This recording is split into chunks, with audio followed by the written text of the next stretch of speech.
A very good afternoon, everyone. On behalf of OP Jindal Global University, it is my proud privilege to welcome all of you to the EURASIA Virtual Dissemination Conference on the Future of European Studies in Asia, organized by OP Jindal Global University and Project EURASIA, and co-funded by Erasmus Plus program of the European Union. This conference is spread over 3 days with 24 sessions, including 3 special sessions. We're delighted to share with all of you that we have more than 90 distinguished speakers from over 20 countries participating in this conference. Now, to begin with the inauguration ceremony, I would like to invite Professor Dr. Srijit S.G., our Executive Dean at Jindal Global Law School, OP Jindal Global University, for setting the stage for the conference with the introductory remarks. Over to you, Professor. Thank you. Good morning, good afternoon, and good evening to one and all. Welcome everyone to the Virtual Dissemination Conference, Future of European Studies in Asia, jointly organized by OP Jindal Global University, Sophia University, and Project EURASIA, European Studies revitalized across Asian universities, co-funded by Erasmus Plus program of the European Union. On behalf of the Vice Chancellor of OP Jindal Global University, Professor C. Rajkumar, I take this opportunity to welcome you all to this 3-day virtual conference. This dissemination conference also marks the successful culmination of Project EURASIA, in which 4 Asian universities, OP Jindal Global University, Symbiosis Law School of Symbiosis International University, Beijing Foreign Studies University, and Guangdong University of Foreign Studies played a major role in imagining, designing, and disseminating European studies in the Asian region. European Studies, inter alia, tells the tale of one of the largest experiments in social, political, economic, and cultural integration in human history. The discipline is remarkable in its form and substance. It has the past, present, and future of a people and society. It has memory, emotions, sentiments, and desires in it. History, art, language, philosophy, ideas, politics, strategies, and policies are its subject matter. Epistemologically, it is both interdisciplinary and multidisciplinary. For the rest of the world, including Asia, European Studies tells the idea of Europe. It is their manual for connecting to Europe through learning its story of being a cradle of early civilizations to a robust common market. For Asia, Europe is far from the abstraction Occident, but it is an ambition, it is an excellence. Hence, the Asian curiosity and enthusiasm for Europe need order and direction. This revitalization, EURASIA aims of European studies is an advance in that direction. EURASIA, during its last 3 years, witnessed specialized training programs, courses in European studies in the above said 4 Asian universities, open access online courses, certificate programs in European studies, and an LLM program in EU law in OP Jindal Global University to be commencing from 1st August 2022, and a midterm dissemination conference at Delhi. As the final outcomes of the project, we have this dissemination conference, Future of European Studies in Asia, and the commissioning of the edited volume with the same title by Springer under the editorship of Professor Maria Stoicheva, Professor Indranath Gupta, and yours truly. The impact of EURASIA has been a motivation for OP Jindal Global University to obtain the Jean Monnet Chair on Multidisciplinary Approaches to the Understanding of EU Data Protection Framework, Professor Indranath Gupta being the incumbent of the chair. This dissemination conference aims to connect unconnected dots, dispel the dark matter, if any, dissipate the mist of cynicism, if any, and arouse further curiosity in the Asian minds for Europe. I take this opportunity to welcome the participants of this session, most of who are also part of the EURASIA family. But our chief guest, well, even though he's not really a guest for OP Jindal Global University, is Ambassador Professor Dr. Mohan Kumar, lately Indian Ambassador to France and Professor of Jindal School of International Affairs and Dean, International Affairs and Global Initiatives, OP Jindal Global University. Ambassador Professor Dr. Mohan Kumar will deliver the distinguished public lecture, EU in a Multipolar World. Professor Dr. Maria Stoicheva, Vice Rector, Sophia University, and the leader of Project EURASIA. Professor Stoicheva is also a co-organizer of this dissemination conference. Professor Dr. Shashikala Gurpur, Director, Symbiosis Law School and Dean Faculty of Law, Symbiosis International University. Professor Gurpur is an active member of the EURASIA family. She leads the training and dissemination program of EURASIA in Symbiosis Law School. Professor Dr. Manveen Singh, Associate Professor and Associate Dean, Jindal Global Law School. Professor Manveen is the Chief Coordinator of this dissemination conference. And Ms. Pratibha Tandon, Master of Ceremony and a member of the communications team of this dissemination conference. I also acknowledge the presence of our commissioning editor, Ms. Nupur Singh, editor, Books, Springer, Business, Economics, Political Science, Law, and Applied Statistics Publishing. Ms. Nupur Singh, your presence is truly refreshing. I also acknowledge the presence of the Vice Dean of Jindal Global Law School, Professor Vaseline Popowski. I take this opportunity to welcome you all to the first session. I also welcome all distinguished speakers and moderators of the 20+ sessions of this conference, faculty members and students of OP Jindal Global University and all other partner universities of EURASIA, and everyone else who are connected to us live through our YouTube channel. Please stay tuned for the next 3 days. It is indeed a pleasure to have all of us together. Thank you. Thank you very much, Professor Srijit, for the insightful comments and the motivating thoughts. I would now like to invite Professor Dr. Maria Stoicheva, a Vice Rector of Sofia University, to deliver the presidential address. Over to you, Professor. Thank you very much.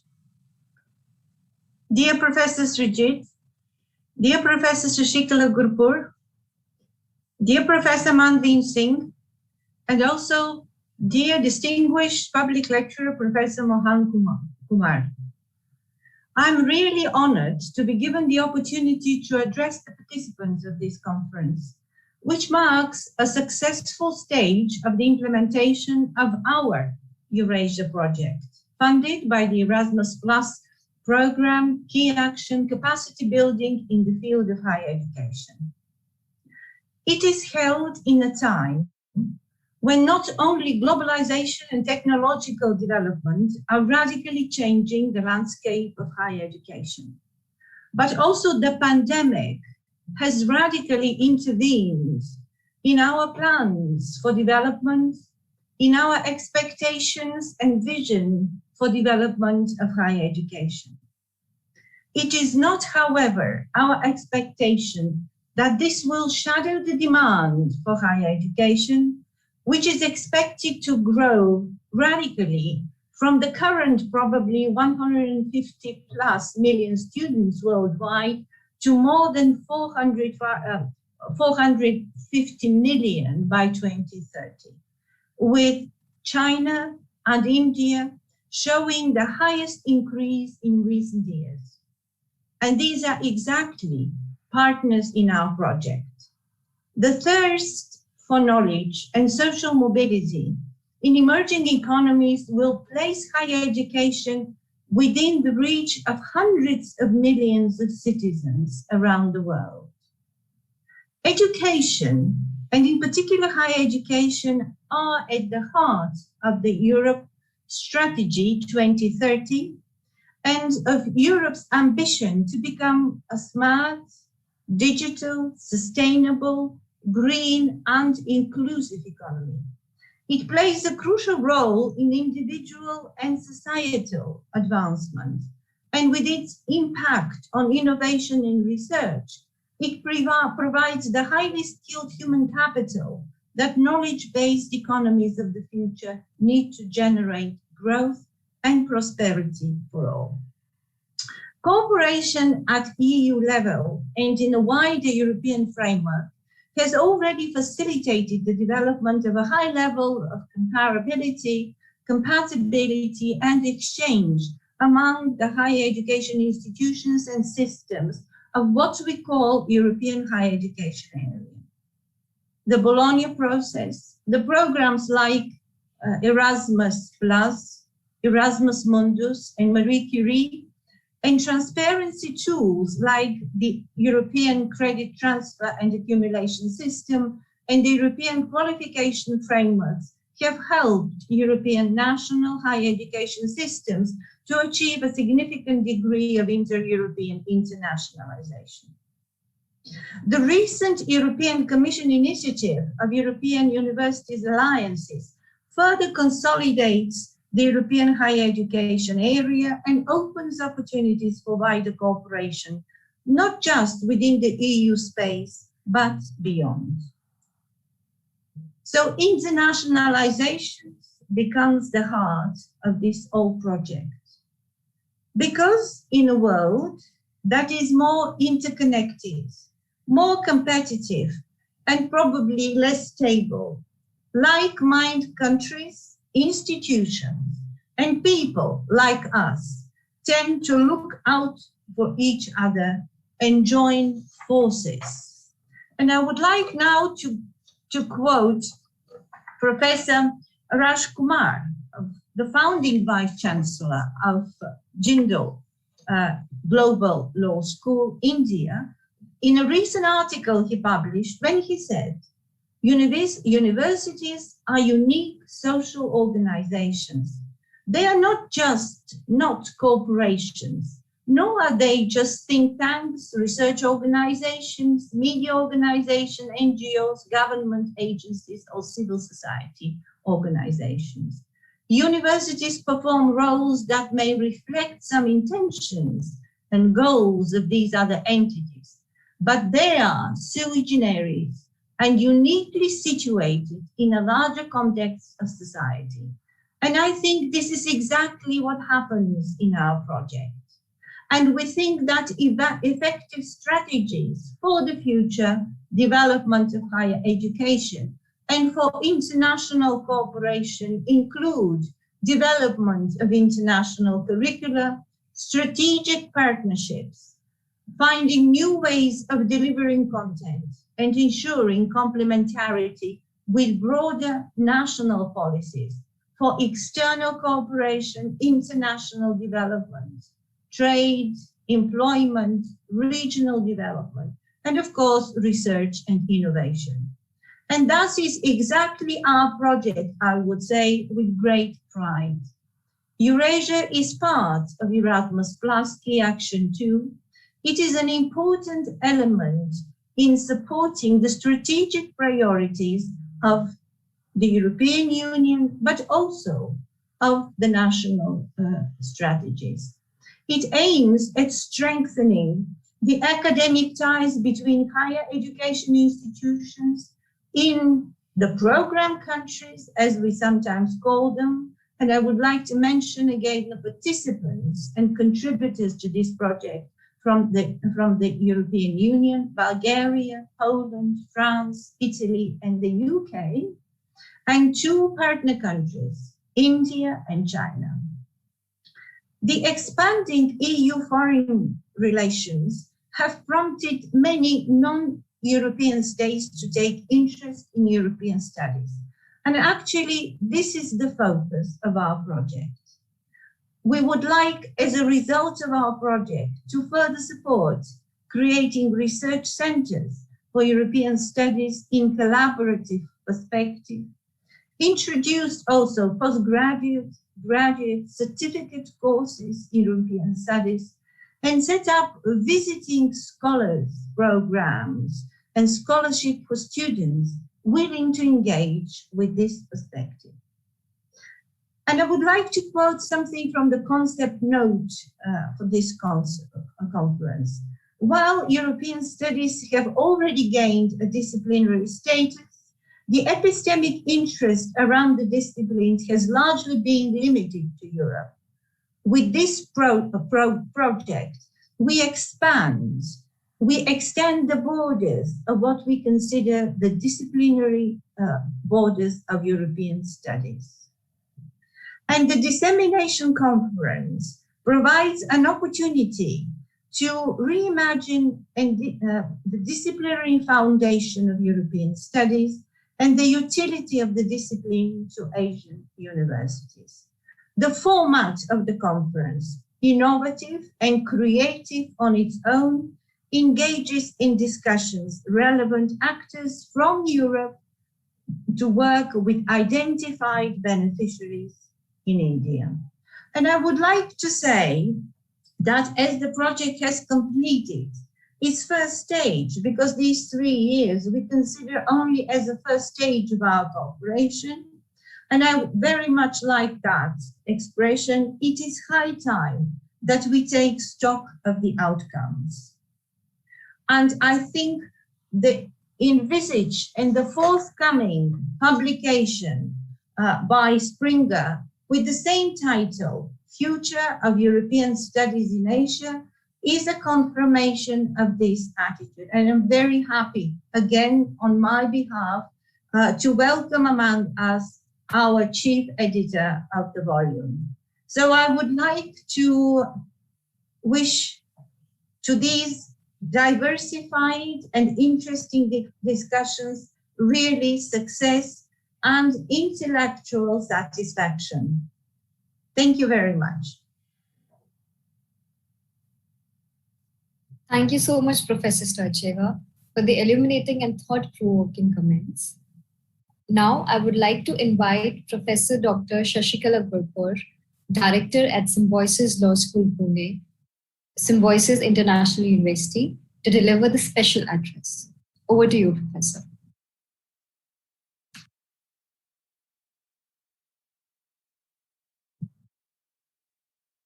Good afternoon, respected fellow panelists, particularly the distinguished speaker, Mr. Mohan Kumar, Professor Maria. We have Professor Srijit, Dr. Manveen, the compeer, Professor Pratibha Tandon. Very warm greeting from Symbiosis Law School, Pune and Symbiosis International University as the partners in this program.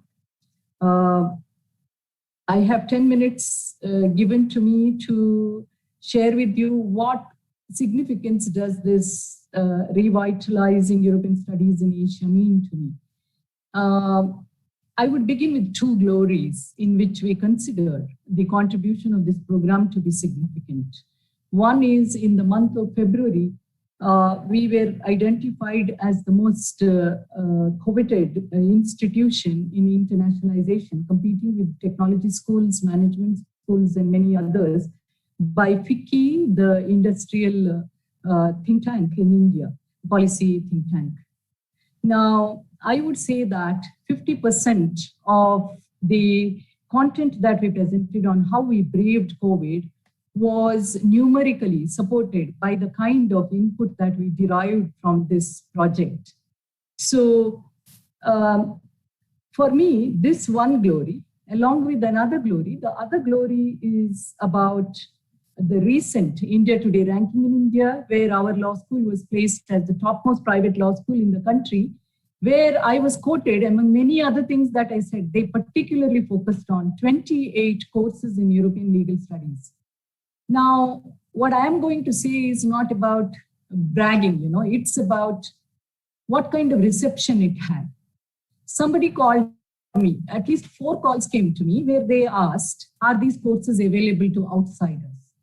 Now, that is where the need identification seems to be perfectly done by the India lead, that is the Jindal Global University, as well as the project lead, which is Bulgaria University, I think.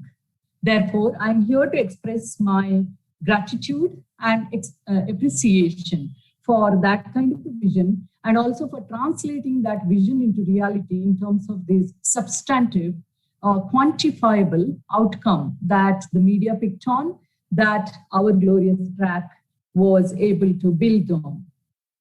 The second point I would like to share with you is what Gandhi responded to a Euro journalist who asked, what is civilization? He said, it's a great idea. So as Professor Srijit in his prelude rightly said, that European studies for Asia is not just an epistemology. It's like civilization. It's an idea in action, in my opinion. Because in last, let us say, I took over in 2007, but from 2005, little building blocks in Symbiosis Law School and Symbiosis International University, in terms of collaboration, we're creating the ready earth to receive what we call as the seeds of these ideas. So these ideas evolved with particular collaborations with German and other universities within the European continent, and special focus on European Union related dimensions, which precipitated into European Union Legal Studies Little Certificate Program in 2008, which was my ambitious program. And then we ran to the European Union delegation in Delhi, and we were the only ones who were talking about law. Rest of them are talking about an interdisciplinary aspect. So we thought this is the time for the law students also to know how this interdisciplinary dimension is forthcoming. So again, I reiterate the view that was expressed by Professor Srijit, that it is both multidisciplinary and interdisciplinary. Now, coming to the other point, I think it was poet Gibran who said that wherever mountains are shining, valleys are not seen. But what I would like to say is that when we talk about European Union studies, whether it is legal studies or interdisciplinary with legal, we don't seem to see the other kind of complementarity of life in terms of valleys or grooves, which come in the form of lifelong learning dimension, competencies, the larger learning. So I would like to share with you 3 stories. We had a student who came from a kind of very remote background in India. Somehow he made it to the law school with the support of his uncle, who was a bureaucrat. And then he was on a loan while studying here. So we exposed him to this certificate program. And that was taken as a kind of global immersion introduction. And later he ended up pursuing his Erasmus Masters. So this is one story. Second story is about a junior faculty who was a researcher who evolved by passing necessary regulatory examinations. Alongside that, emerged as a very efficient project participant in our faculty. The third story comes from another faculty who again came from a rural background, who missed his flight because he mistook the timing. And that coincided with my own injury with the snow slip in Poland. But then, you know, the way in which he developed the skills after the training in Poland, in Jagiellonian University, was something that was opening up in his first trip outside of India to new dimensions. So in terms of enculturation to the globalizing classrooms, to the globalizing curriculum, I'm sure that this kind of competency development in faculty and openness in students and integration in the curriculum, which is the most important development that happened in Symbiosis Law School, with very, very clear quantifiable outcomes in the form of 400 students who received input, in the form of 2 batches of students by now who have passed the courses in both undergraduate and postgraduate program on European Union legal studies, is a testimony to the fact that there is a revitalization that's undergone, and there is a revitalization of a bigger dimension than it was envisioned in the beginning. So for me, the very idea of revitalization, that is something that I would like to play around. Revitalization as a term is that that indicates, I mean, as lawyers, we always split and talk. Vitalize something means there is something vitalized already and we are revitalizing. I'm sure that in many of our current environment, it is vitalization per se and reinvesting our engaged energies, and then a kind of self-discovery at the personal level and at the institutional level in terms of institution building. So when I showcase my faculty competence, one of the competencies I showcase is that international exposure, international competence, international training. And one of the competencies I showcase to students is this kind of immersion program in terms of what we call as the certificate programs or the courses. I remember one of the students asking me in my postgraduate class, you know, we have 2 streams of LLB like how Jindal has, the 5-year and the 3-year. So in the 3-year program, students are graduates, so they are mature and they mean business. So he was asking me, why should I learn this? And then I said, tell me about your understanding of Europe and tell me about how European exposure has happened in your life. The person hasn't traveled at all outside of India, but the person has been exposed. The life has been touched by things European, ideas European, films European, language European. So slowly we were able to create a kind of negotiation, a kind of receptive readiness in the student. So these are the things which show us. Of course, we are going to elaborate further in the later session where Professor Maria will be moderating and I will be talking about it, about the significance, where I would bring more dimensions in relation to that. But as far as current discussion or my expression is concerned, I would like to say that what we did still was a kind of stem cell induction. It was only a stem cell in terms of ideas. What we call in Indian spirituality is seed syllable, the Bija mantra. Seed syllable, because in seed syllable, we give the sound and the sound grows in the body and the body develops vibration. Similarly, we have introduced the seed syllables of this cross-cultural experience, globalizing the mind, globalizing the knowledge system, trans-border sharing of ideas. Later on, I'll be highlighting. It's not just what the people say, it's also who says it. Who are these people? What has been their life journey? What has been their career path? So students not only listen to you, students not only take the information. Let's look at our own education engagement as it was told by Professor Maria. It's about emancipation. It's about empowerment. So for an emancipation and empowerment, it's not just about building resources in terms of the ABCD of a particular discipline. It's about the entire human capital in terms of soft skills, in terms of ethics and values, whether it is the value of environmentalism or respect for life or the question of human rights. I think the vantage point to, plunge into European legal studies has been this, the very respect for human rights, institutionalization of that, and the deep commitment and empathy towards the larger milieu of the world, the majority world. So the part of the world which doesn't seem, or humanity, which doesn't seem to be having a fair share in the context of sustainable development goals today as well, articulated by the UN. So what we have had is a kind of sprinkle of these ideas so far. So if we want to have these seeds to grow into vibrations, these stem cells to grow into full life, I think that would be tomorrow. That would be the future, which is the theme of this conference, or title of this conference. A future where there is dialogue and cooperation, not just in verbal ceremony, but in actual action. And this action would be about forming this commitment to these values and institutionalizing these values and working towards these values for the next generation in policies, in laws, and in a borderless world, because we will be moving into that kind of world. We know that with COVID, it has become more and more possible with the transnational space of online space. So concludingly, I would like to say the tagline of our university, Vasudhaiva Kutumbakam, which considers whole world as one family.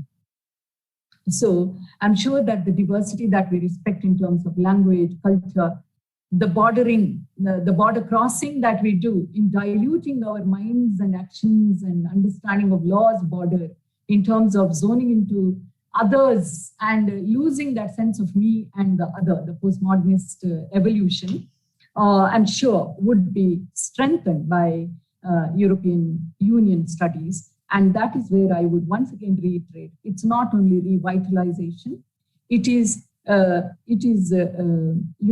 unlearning and relearning in order to self-discover, in order to rediscover oneself. So it's not just giving vitamins, it is also about redefining the skeletons, infusing what we call as taxidermy, putting more flesh, blood, nerves, and everything as we do. And that is where it is going to be. That's why I said it's stem cell. Stem cell is much more than vitamin. It has life as well. So it also leaves a message that the diversity is there to be celebrated as the expression of one humanity. I wish all the best to the conference, and I wish great time to the learners and the speakers and all those who are present here.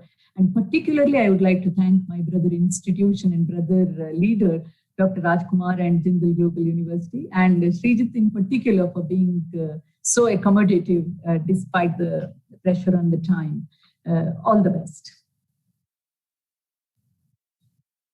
Thank you, Professor Gurpur, for your valuable reflections on the future of European studies in Asia. Now, I would like to request Ambassador Professor Dr. Mohan Kumar, Professor and Dean of the Office of International Affairs and Global Initiative, O.P. Jindal Global University, to deliver the distinguished public lecture on EU in a multipolar world. Professor Kumar had an outstanding career in the Indian Foreign Services lasting 36 years, which culminated in his being India's ambassador to France. Under his watch, the Indo-French strategic partnership was strengthened and consolidated further in spheres such as defense, space, nuclear and solar energy, small cities, and investment. Earlier, he was India's ambassador to the Kingdom of Bahrain, where he witnessed and dealt with strategically complex region categorized by events such as the Arab Spring. He was India's lead negotiator first at the General Agreement on Tariff and Trade, and then at the World Trade Organization in crucial areas such as intellectual property rights, services, dispute settlement, rules, and technical barriers to trade. He was a leading member of India's delegation at the WTO Ministerial Conference held in Marrakesh, Seattle, and Doha. He has been serving as the chairman of Research and Information System for Developing Countries since June 2018. He's also author of a book entitled Negotiation Dynamics of the WTO, an Insider's Account, published in 2018.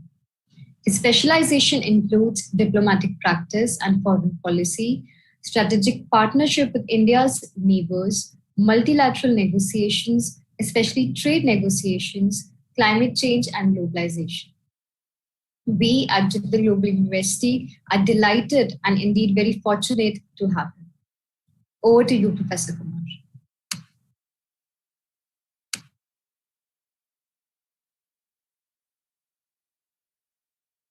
Professor, you're muted. Thank you, Srijit. I'm glad I'm able to see you because I'm speaking from a mobile phone. So I'd like to apologize first to everybody because I can't see who else is there except for Pratibha and Srijit, whom I've just seen.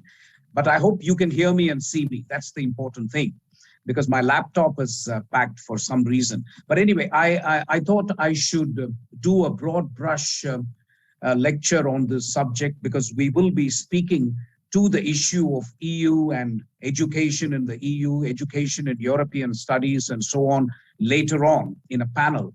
But I do believe it's important to understand the international strategic landscape in which EU is operating.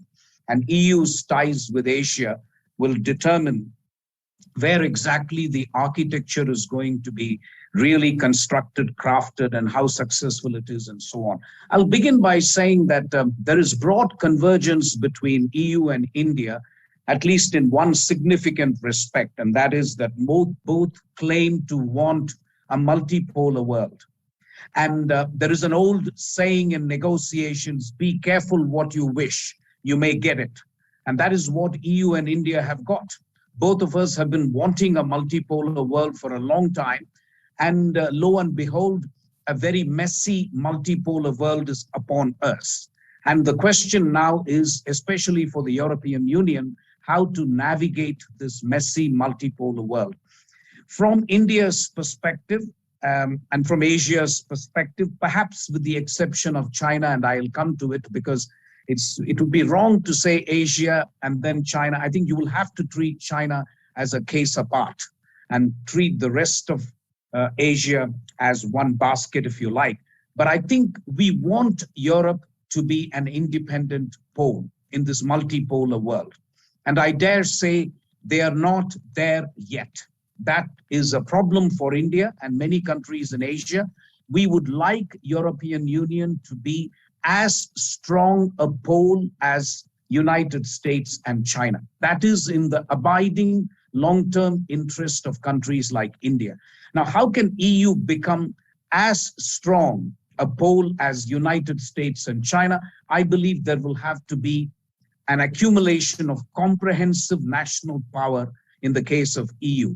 And secondly, the political differences in EU will have to be somehow minimized. There is just too many differences between states in the EU, which do not allow a coherent, united, strong strategy on the part of EU. So those are the two propositions that I would make in the beginning.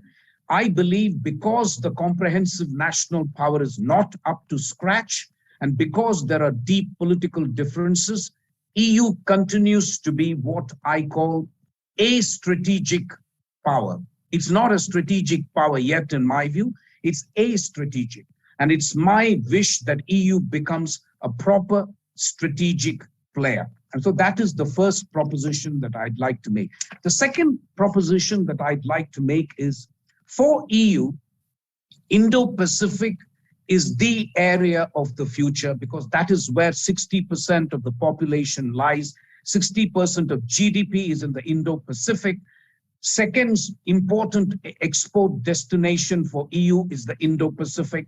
And I think it is fair to say that the world's economic and strategic center of gravity is shifting. If not, it has already shifted to the Indo-Pacific. So EU's approach to Indo-Pacific becomes even more important. In April 2021, the three countries, especially France, Germany, Netherlands, who have now got their own strategy of Indo-Pacific. The Commission and the High Representative have been asked to come up with a policy towards Indo-Pacific by September 2021. We will wait and see what kind of a policy comes out of that. But there are already conclusions of the EU Council with regard to Indo-Pacific. The question for EU, I think, is really, does EU need a multipolar Asia, or can EU live with an Asia that is dominated by China? This is really the question confronting EU, frankly.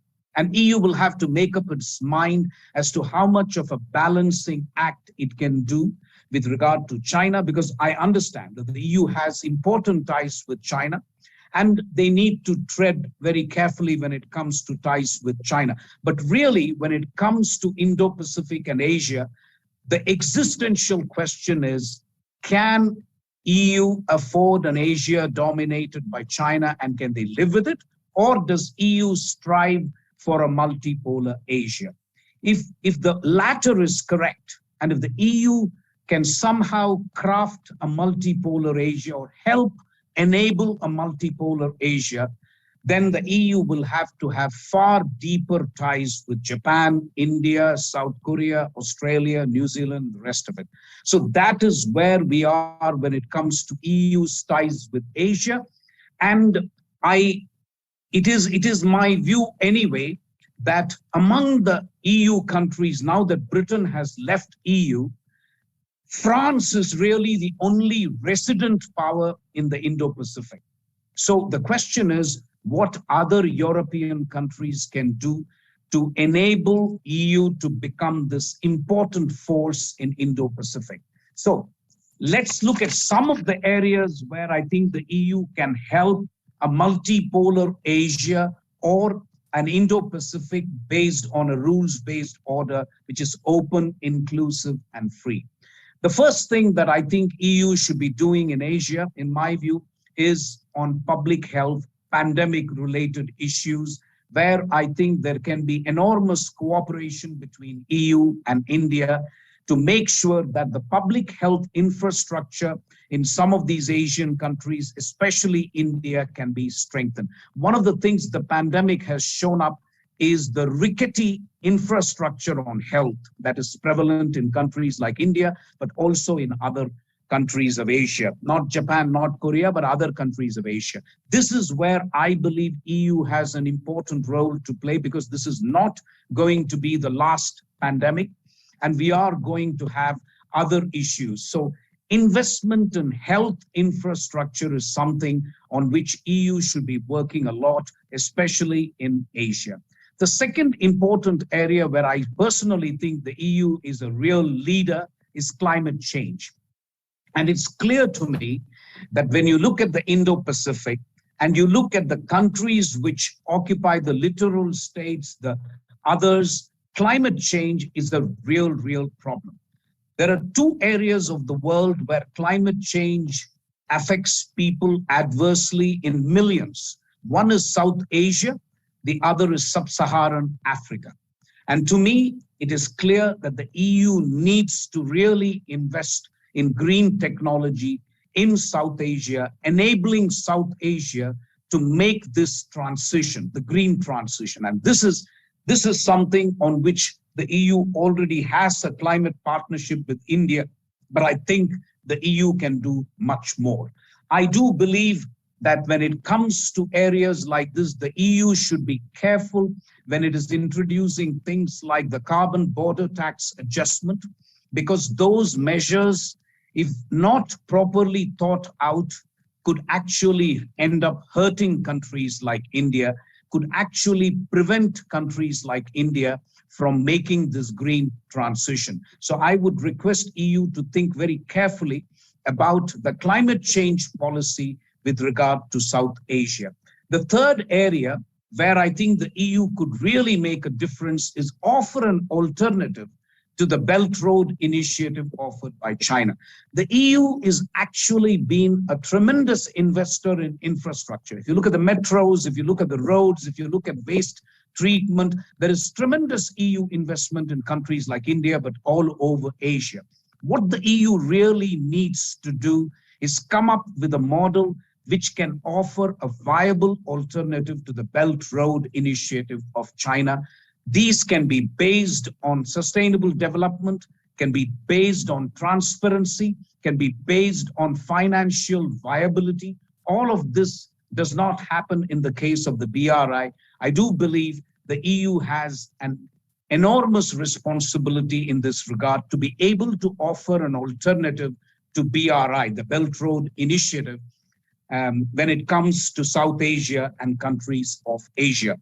The other area where I think the EU needs to really get its act together vis-a-vis South Asia and Asia is digital trade. It is good that we have a policy on privacy and a bill which is pending in the Parliament, which actually mirrors the European General Data Protection Regulation. But having said that, there are issues on data localization that is becoming an issue. The good news from OECD this morning is that India has agreed with a number of countries on the OECD model for digital governance, including the global minimum tax and so on. I think that should enable better talks between EU, India, United States on an agreed approach towards digital trade. So my last point, if you like, is the question that I ask of EU. What do we do with SDGs, the Sustainable Development Goals that are so important for Asia? Frankly, there are only two regions of the world which will determine the success of Sustainable Development Goals. One is South Asia, the other is Sub-Saharan Africa. Because of the numbers of people involved, no matter which index you take, poverty, gender, green growth, climate change, it doesn't matter which SDG you take, ultimately South Asia and Sub-Saharan Africa will determine whether Sustainable Development Goals are going to be met by 2030 or not. So frankly, this is an area where I believe the European Union and Asia should be working together. So what is the strategic dilemma for EU as it approaches Indo-Pacific? I really think the strategic dilemma boils down to this. How much do you engage China? How much do you compete with China? And how much do you confront China? Because whether you like it or not, EU, United States, and even countries like India will be required to do all three in various measures, of course. It is for the European Union to decide how much it wants to collaborate, how much it wants to compete, and how much it wants to confront. Because there will be occasions when all three would have to be done by the EU vis-a-vis China. That brings me to what can really be the mojo for EU in Asia, which also pertains to the university and education and so on. EU is a connectivity superpower, frankly. And this is something the EU has not played well, but it is a connectivity superpower. The amount of money spent by EU on connectivity over the last 10 years vastly outweighs the amount of money which China spends on BRI. And yet EU does not get enough credit for what it does. And this is an area where I think the EU can really do a better marketing of its schemes, because connectivity is so important in South Asia. It is so important among the Indo-Pacific countries. And I would want EU at some point to be part of the supply chains resilience initiative that India has agreed upon with Australia and Japan. This is something that needs to be broadened. I can already tell your audience that when it comes to France, we had the first maritime dialogue in 2016. And France since then has a very coherent policy on Indo-Pacific. So it's really a question of how the EU can get a consensus among all the 27 countries so that it can approach this important region with coherence, effectiveness, and, shall we say, expeditious action. Because very frankly, if the international architecture is going to be crafted and constructed in the Indo-Pacific, I cannot see how the EU can be left behind.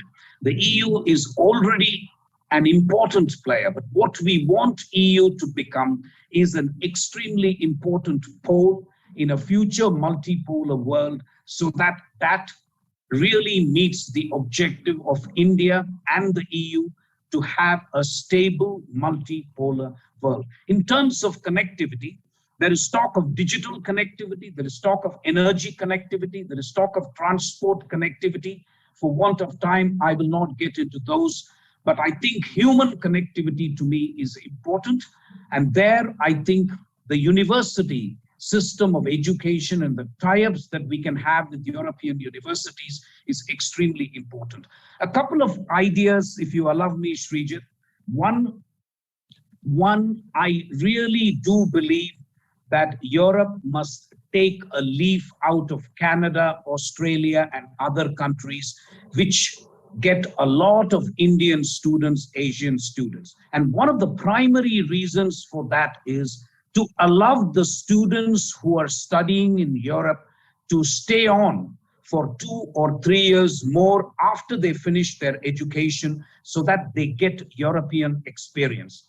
Let's be honest, one of the main reasons of the reluctance of Indians to go to Europe is really the post-educational scenario for those students. And that is proving to be a bit of an issue.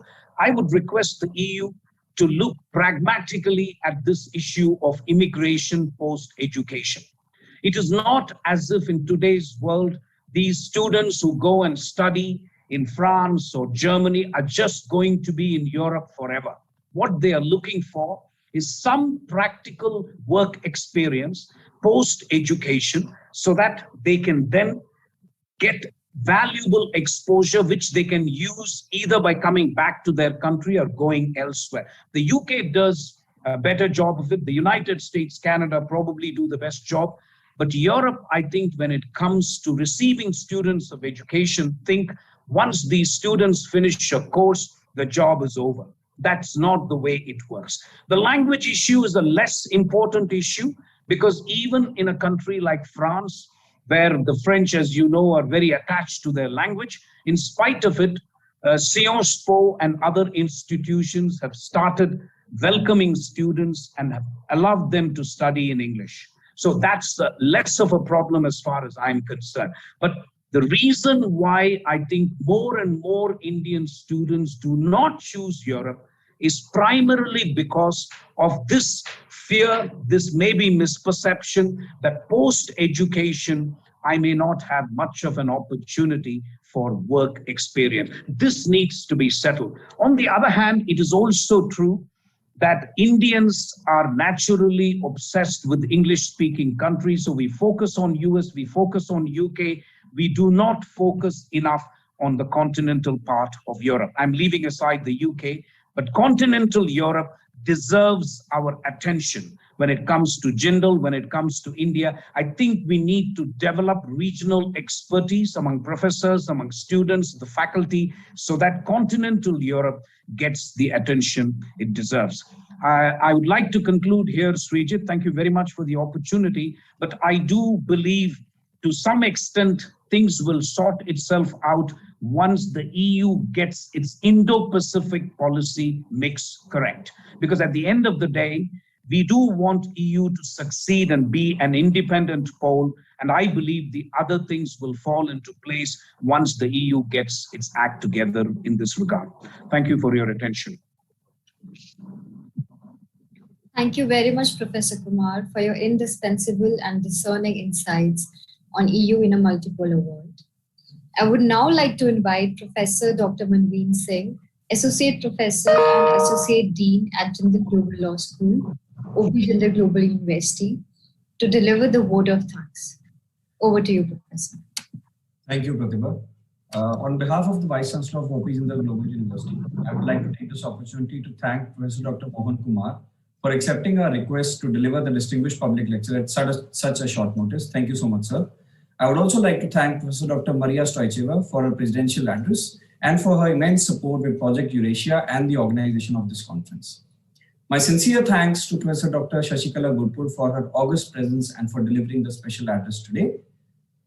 I would also like to thank my Executive Dean, Professor Dr. Srijit SG, for his introductory remarks and for his unrelenting support and guidance in the preparation of this conference. It was his vision and conceptualization that culminated in the immaculate drafting of the conference concept note, which was appreciated by one and all, and the session themes.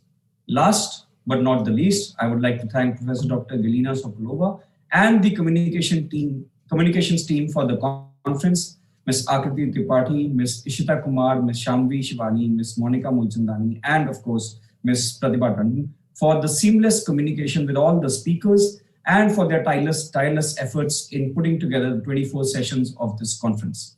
I'm sure the next 3 days will offer ample opportunities to our distinguished speakers to deliberate and debate on the various facets of European studies.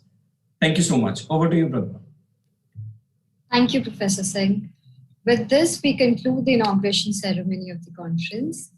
And we look forward to hosting all of you for the first session that will commence at 1:15 p.m. Thank you all.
Welcome to the first technical session of the Dissemination Conference, the Future of European Studies in Asia.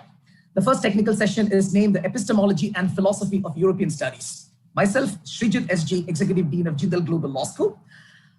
We have three distinguished speakers and a distinguished moderator for this session. The speakers for this session are Professor Dr. Zdzisław Mach, Professor Dr. Lucia Piekarska-Durek, and Professor Dr. Arun Sagar. Professor Mach is the Professor, Institute of European Studies, Jagiellonian University, Poland. Professor Piekarska is an Assistant Professor, Institute of European Studies, Jagiellonian University, Poland. And Professor Dr. Arun Sagar is Professor of Jindal Global Law School, OP Jindal Global University. Today's moderator is Professor Dr. Bindu Ronald, Professor and Deputy Director, Symbiosis Law School, Pune, Symbiosis International University. I welcome all the participants to this first technical session, and welcome to everybody who is connected to us through our YouTube channel. Over to you, Professor Bindu Ronald. Thank you very much, Professor Srijit. And from here I take on, and we've really got a wonderful panelists, a group of panelists who are there with us, and we are going to be looking at the epistemology and philosophy of European studies. Now, to me, Europe is complex, and over a period of time, it is seen that Europe has definitely become extremely important to all the countries. It has become extremely important to understand this customs union because it plays an increasingly important role in our lives.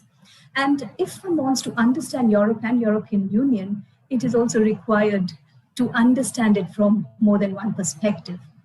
The field of European studies combines perspectives, theories, issues from diverse areas such as law, political science, history, culture, you name it, it's there. And it introduces you to a variety of disciplines and perspectives on Europe. An interdisciplinary approach, in fact, actually helps an individual to gain knowledge and awareness of the issues relating to politics, society, and culture on a large scale. It is also said that there is a considerable discrepancy that is there between the awareness of the places where European studies are pursued and the realities of it. And across the globe, people are busy studying and understanding and teaching Europe in a variety of ways, and for many purposes also. At a more intellectual level, this new global realities of European studies might lead to changes in how we think about European studies. Now, with this little bit of a background, I think there will be some of these aspects that are there which we will be discussing with the very eminent set of panelists who will discuss on the various aspects and try to evaluate the epistemology and philosophy of European studies. And since this is a panel discussion, I have a set of questions for the panelists, and I'll put the questions and I'd request each of the panelists to respond to each of the questions, and we'll try to get the different perspectives that are there, and through the deliberations understand what the philosophy of European studies is. So here we go with our discussion, and I have my first question rolling in now. Coming to the question, is there a historical quality to European studies such that then an understanding of the evolution of the idea of Europe through various historical moments is essential for any scholarly engagement with European studies? This question becomes particularly relevant given that the EURASIA project aims to attract more Asian scholars and students to European studies. So it's definitely very essential to understand the extent of the historicity of the discipline.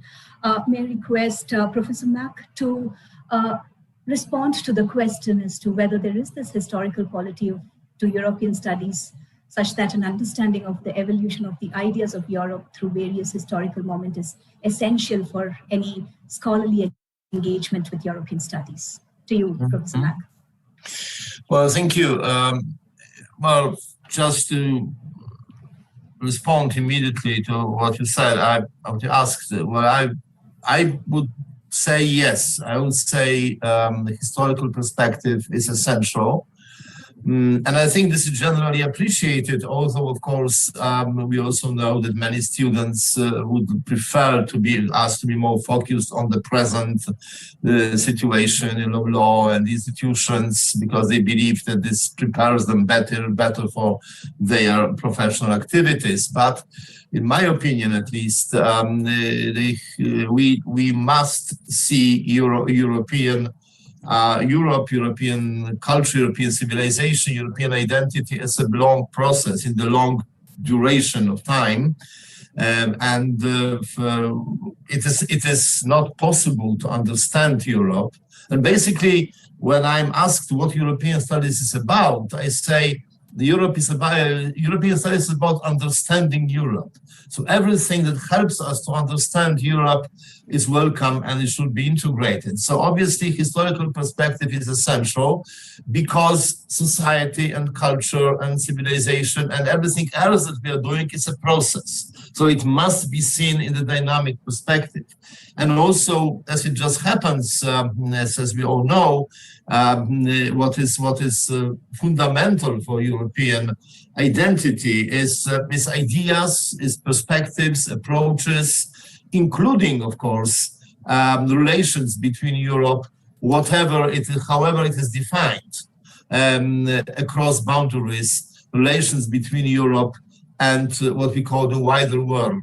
And I am very pleased to notice that various European studies programs, European studies courses, are more and more aware of this, that we must not concentrate only on the present, but we must see Europe in the broader historical perspective and in relation to, call them others, non-European civilizations, non-European societies, because only in this way we can understand ourselves.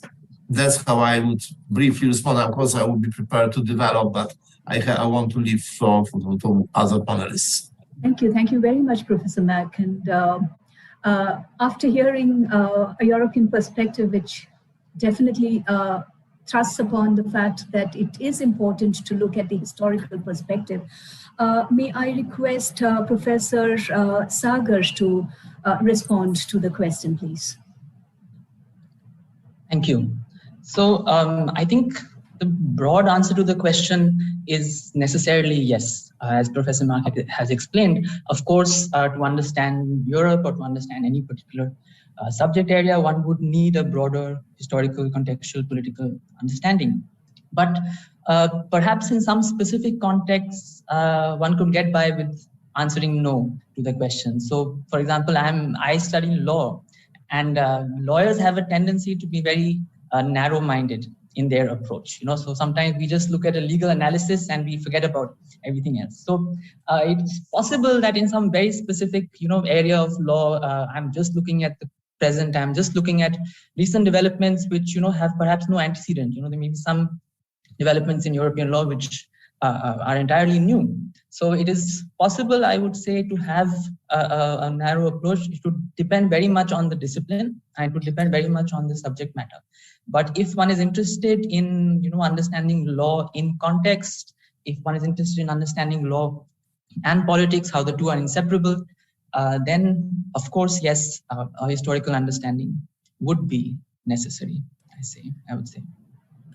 That's very right, Professor Sagar, because I was just going to say that if you really want to understand even law in context, it is important for us to look at law from a historical perspective too.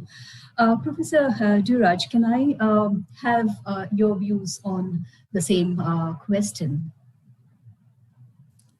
Yes, thank you very much.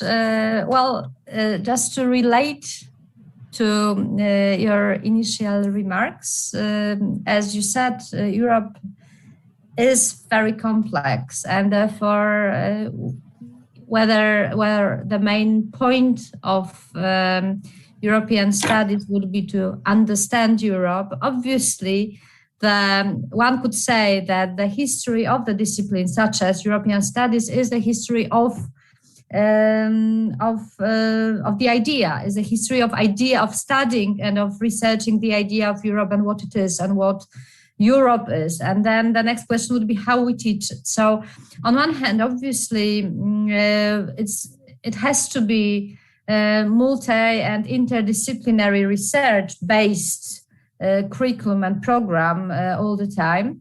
But on the other hand, I wouldn't perfectly or completely agree with the thesis that we need to teach history, because I think there is a better way of teaching about the past. And then this brings us much closer to what Professor Sagar just said, that we don't really need super general contexts and historical context, but we have the idea of something that is called or is perceived in Europe today as heritage.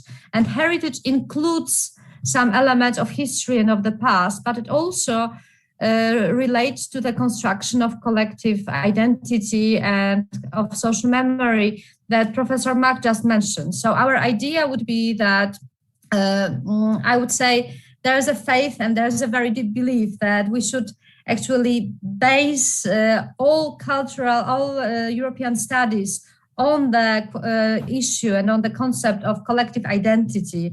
And it is processual. So we do have to work in various and diverse contexts.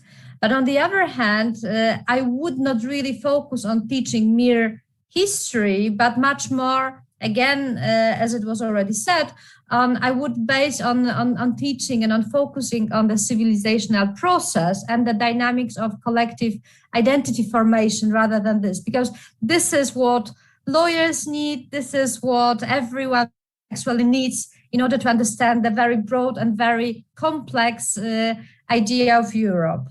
Thank you. Thank you very much. I think it's really in context also that we need to be looking at the aspect and consider whether the historical aspects of it must be part of every discussion, or whether there should be other aspects also, because you could be studying European Union, you could be looking at the regional perspectives that are there, and historical aspects could be one aspect, and it could be important in certain contexts, while it may not be so in all aspects. Now, if you look at it structurally, when you look at European studies is of the area studies family, although there may be differences in opinion as far as this matter is concerned. Even if it is deemed to be area studies, scholars have argued that European studies places a higher value on area-based research rather than area studies. Then again, there's another set of scholars who are there who hold the position that there is a deep presence of European consciousness in the European studies, that it cannot be approached with the detached curiosity, which is typical to area studies.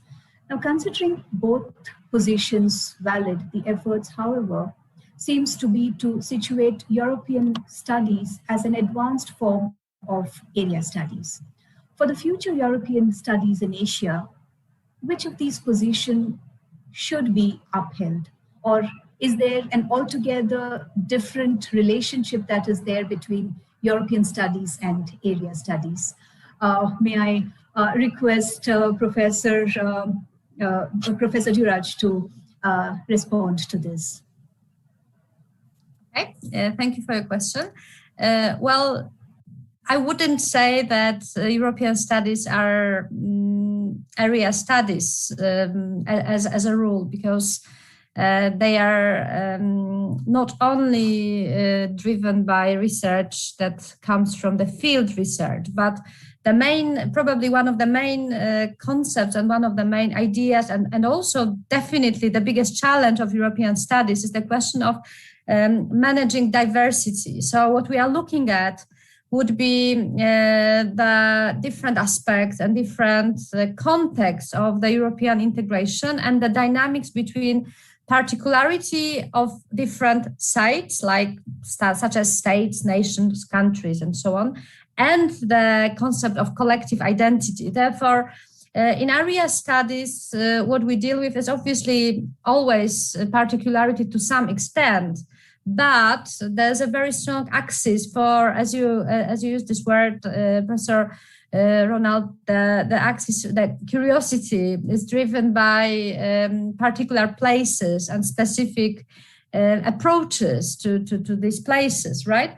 Whereas, as I believe, in Europe, the most interesting and the most important aspect of civilizational process, and definitely at the moment, would be the dynamics between diversity and particularity. And then the processes of European integration would be probably negotiated or centered around these two. So I would say that the question of managing diversity and the question of negotiating between unity and diversity would be the most specific aspect of European studies, which makes it different to area studies, where we are much more dependent on field-driven research, whereas here the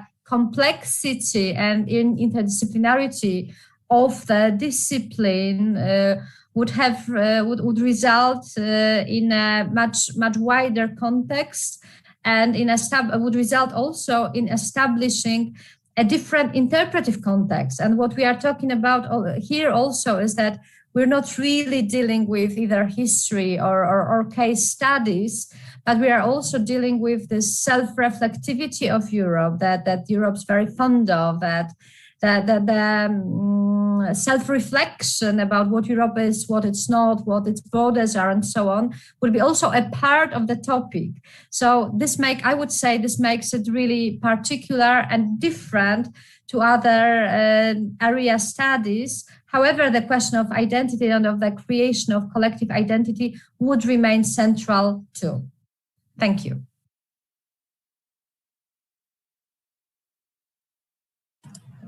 Thank you very much for that. And Professor Sagar, if I may ask you to respond on it, especially considering that, European studies are becoming very important as far as Asia is concerned. Which of the position would you want to, support, or which of the position, according to you, should be upheld when we are looking at studying European studies in Asia? Thank you. So I must confess that when I read the concept note for this session, I was really hoping that I would escape this question. Because to be very honest, I'm not sure I truly understand the question.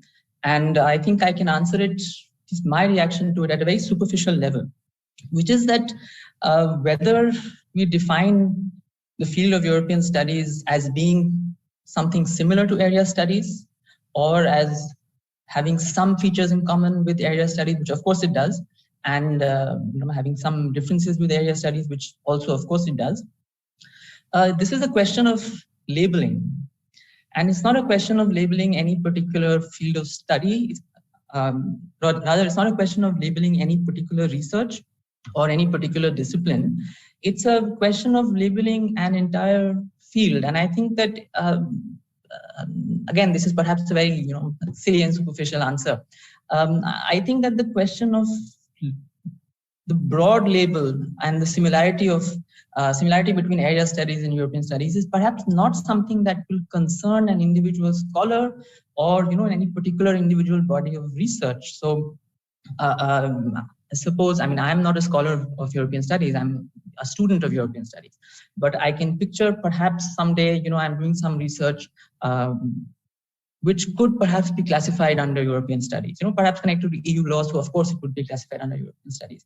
So I would be concerned, again, at a superficial and most non-philosophical level with the actual research, with the actual context, with the actual area that I am researching. So for me, the broader label is one that would not be important, actually. So that is why I do not really have an answer to this question. Professor Mack, what would you be saying as far as this question is concerned about, the area studies and placing it at a particular level? I think we have been confronted with this question for a long time, and we still are to some extent here in European studies networks in Europe. And in fact, our own center at the Jagiellonian also started many years ago as a part of a big European Studies Institute. But very soon it became clear that it is not a good structural framing, that we should be we should be aiming at something else, mainly because we are in European studies. I mean, it's been said already that it is not really focused on a particular territory and particular, within certain borders. It is much more global, it's much more general. We are dealing with issues which are not only important for Europe, although they are essential for us to understand Europe. We are dealing with identity, self-perception. Europe has this interesting and fascinating ambiguity between trying to develop over centuries an ability to look upon ourselves, Europeans, as if from the outside perspective, and at the same time, as we all know, we tend to be Eurocentric. But this requires, today at least, a global perspective and the wider world perspective. So in order to discuss the issues that are essential for European studies, in order to develop it, we must go beyond any particular area. And of course, we do study the region, we do study area, yes, from some point of view. But for example, one of the essential things, essential problems that we are dealing with is mobility and migration and globalization in many different aspects. So I think it is, it may be classified as area studies, but it is, at least I see it as something much broader and much wider. That's what I would like to say. That's right. I think, when we look at Europe, we look at Europe as having gained a significant place as far as socio-political, economic canvas is concerned. And so it becomes actually increasingly relevant to study the European Union as this leading player from different perspectives. Now, considering European studies, or if you look at European studies, we see that European studies is multidisciplinary in nature. Accordingly, the epistemic sites of European studies have witnessed an interplay of disciplinary perspectives on various contextual spectrums, and they generate more multidisciplinary perspectives and insights. Now, while this plurality, both of discipline as well as perspectives that they generate, is accepted in European studies, there are many sharp and familiar distinctions between disciplines which become part of the said interplay. Such distractions can become problematic if they are evaluated on a value spectrum, one becoming more prominent over the other. How does European studies mediate these interdisciplinary conflicts that are there, which we see? Can I ask Professor Mack to respond? So how does European studies mediate these interdisciplinary conflicts that are there? Yes, well, let me say first of all that here we do not, at least in my university, we do not see European studies as an academic discipline.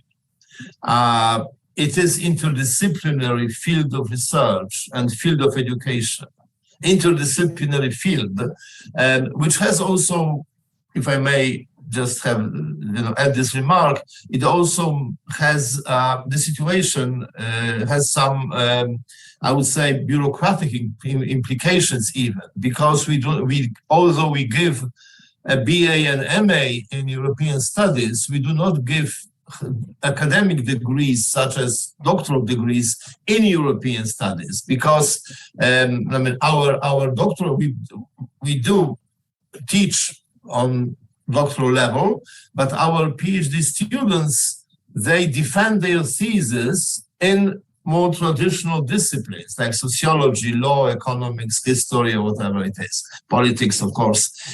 But as a curriculum of European studies, it is integrated, and it integrates a very broad range of disciplines, from history through law, social sciences, humanities. We also do literature, and in some European studies centers, Britain is known for it in particular, as very strong emphasis on languages. For instance, that European studies offers mandatory courses in at least 3 languages. So that's focus on it. So there are different versions, there are different approaches, but we are trying to integrate as much as possible different disciplines. And on the research level, I personally believe it is very profitable. It is very beneficial. It's an excellent thing to integrate in one research team political scientists, sociologists, historians, lawyers, and it does bring a lot of fruit. So I think this is, of course, it requires people's more opening, more flexibility, more understanding of others. But I believe this is for everybody's benefit. So that's how we are trying to do it, and I'm kind of very sympathetic to this perspective. Mm-hmm. Professor Duraj, if I may ask your opinion that is there on this multidisciplinary nature and putting it when it comes to the studies. Yes, thank you. Well, I think that multidisciplinarity is always a challenge, because it's always a question of managing diversity, and it always is a challenge.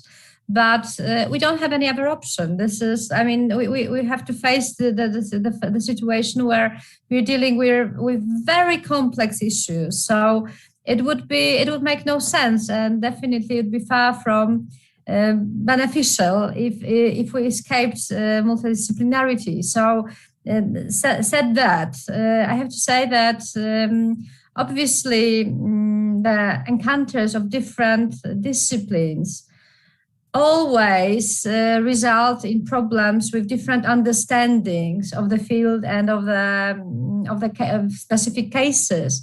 And therefore, I would say that what we are trying to do here at our university would be that we try to connect the curriculum with the research, first of all, and then secondly, what we are trying to do is we're trying to figure out common vocabulary or common ways of understanding things. And in this way, this is the very practical solution to the differences between different disciplines, because we do have political scientists, we have sociologists, we have social anthropologists, we have lawyers, and we have people from the field of cultural studies. So what always works really well would be to try to map the semantics of the research and then of the curriculum so that we can see in which ways we can enrich the field, which is interdisciplinary. To give you a very specific example, the discipline that I come from, which is social studies and sociology, there is a very clear distinction between the social structure and social process.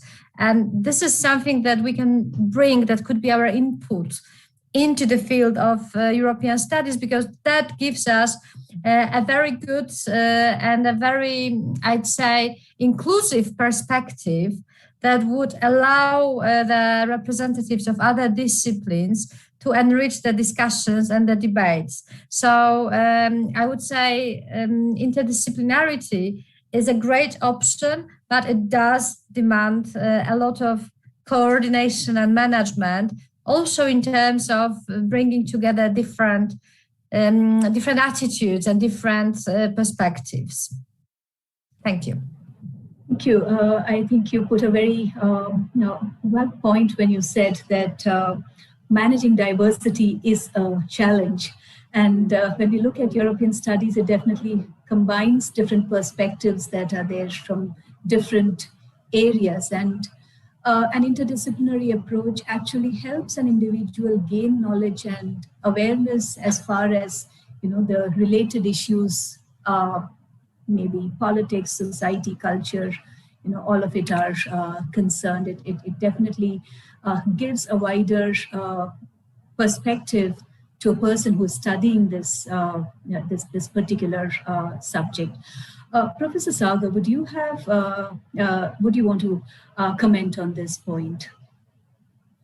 So I just make a very brief comment as someone who's an outsider both to Europe and to European studies, that this tension between plurality and unifying is something that is, here we are discussing it in the context of European studies, but it is central to the very subject. Because if European studies is focused on European integration, then the tension between plurality and unifying or integration is what the whole subject is about, legally, culturally, politically.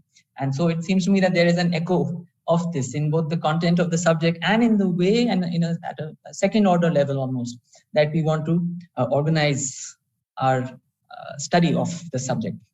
So that echo to me is quite clear. Now, in terms of the actual organization of disciplinary research here, of course, I don't really have much to add to what has already been said. But I suspect that the idea, as the question has been framed, that there are sort of sharp distinctions and barriers between disciplines. I think that that is not really a problem, because it is. At one level, it's not a problem for organization of, for the bureaucratic level of just of organizing researchers to work together. And also for individual scholars who are coming from a particular tradition, who have a certain methodology, a certain way of researching in which they are trained. That is not something that needs to be abandoned or that needs to be questioned when approaching a particular subject in European studies. At the same time, obviously through interaction with other disciplines and with other scholars, that their own approaches will be enriched. So I don't really see this, I don't really see a problem there, but the broad tension between plurality and integration is reflected here, I think. Thank you very much. Going a little further, when we look at the subject matter of European studies, the main subject matter of European studies is Europe, the culture of Europe, the history of Europe, institutions, everything that is there in and around that.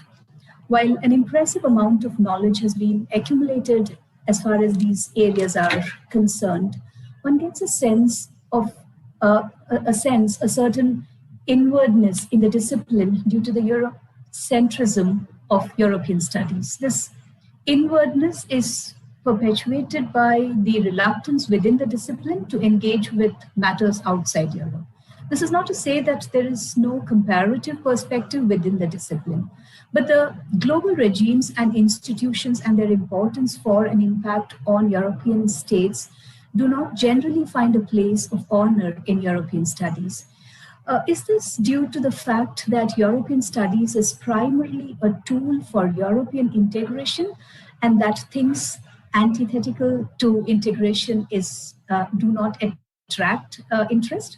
What is your point on it, Professor Mack?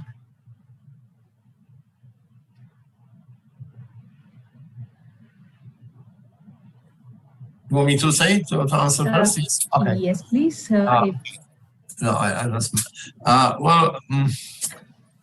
You are right in a way, but I don't think this is still the case, this Eurocentric approach. It certainly was the case, and I said before, in many ways, for different European countries, different European regions, it became kind of crucial to know and understand Europe as such in the process of European integration.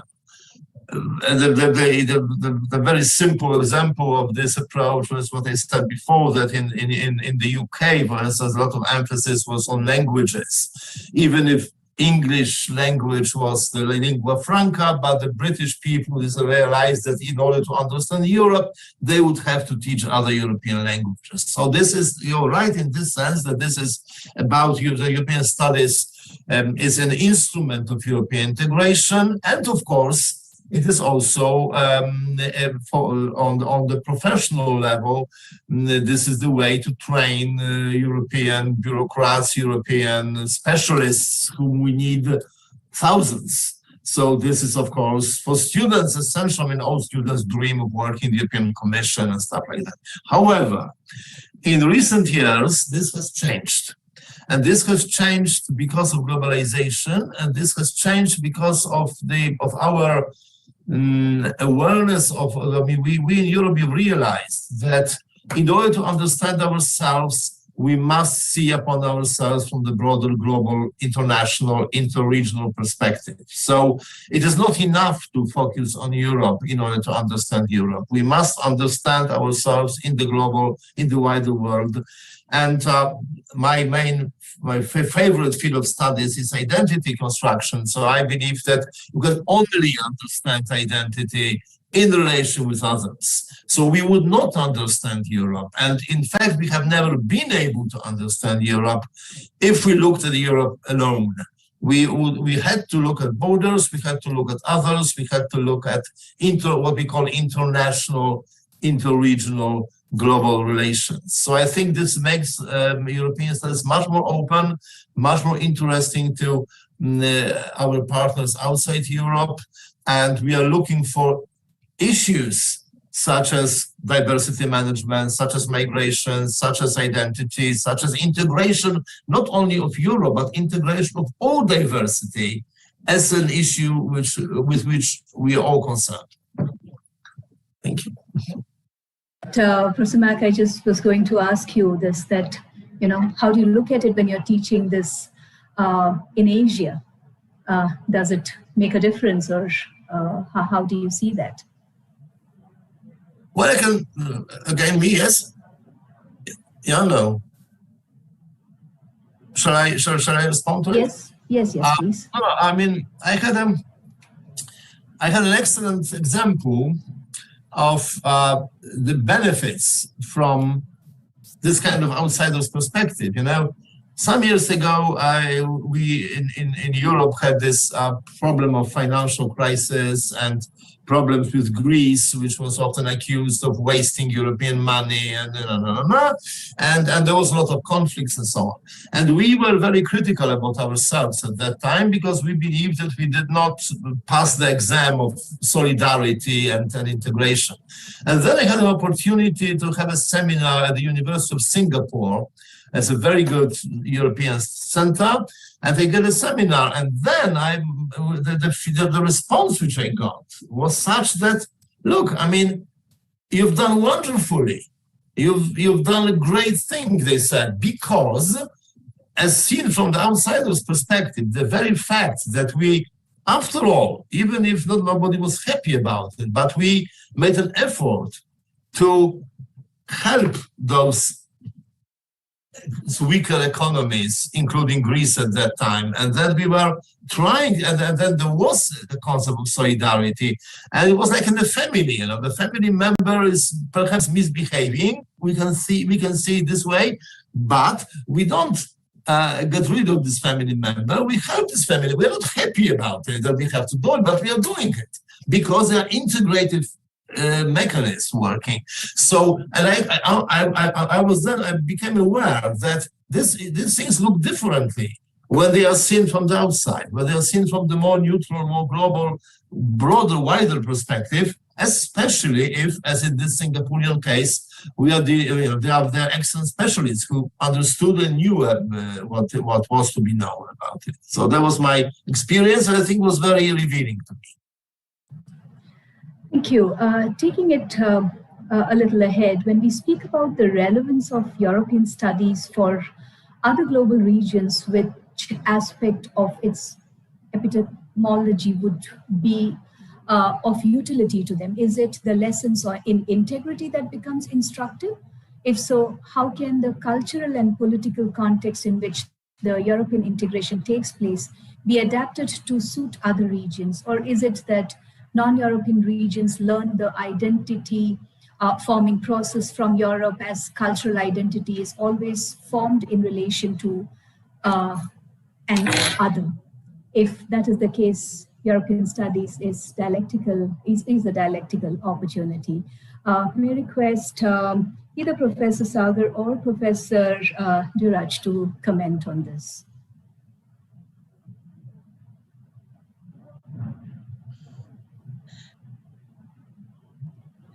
Yes, Professor Sagar. I'll jump in. Excuse me, I'll jump in to answer this. Yes, Professor Sagar. As you mentioned right at the end there, that in defining and delimiting a certain subject, we are always defining it with respect to what it is not. We're always defining it with respect to the other.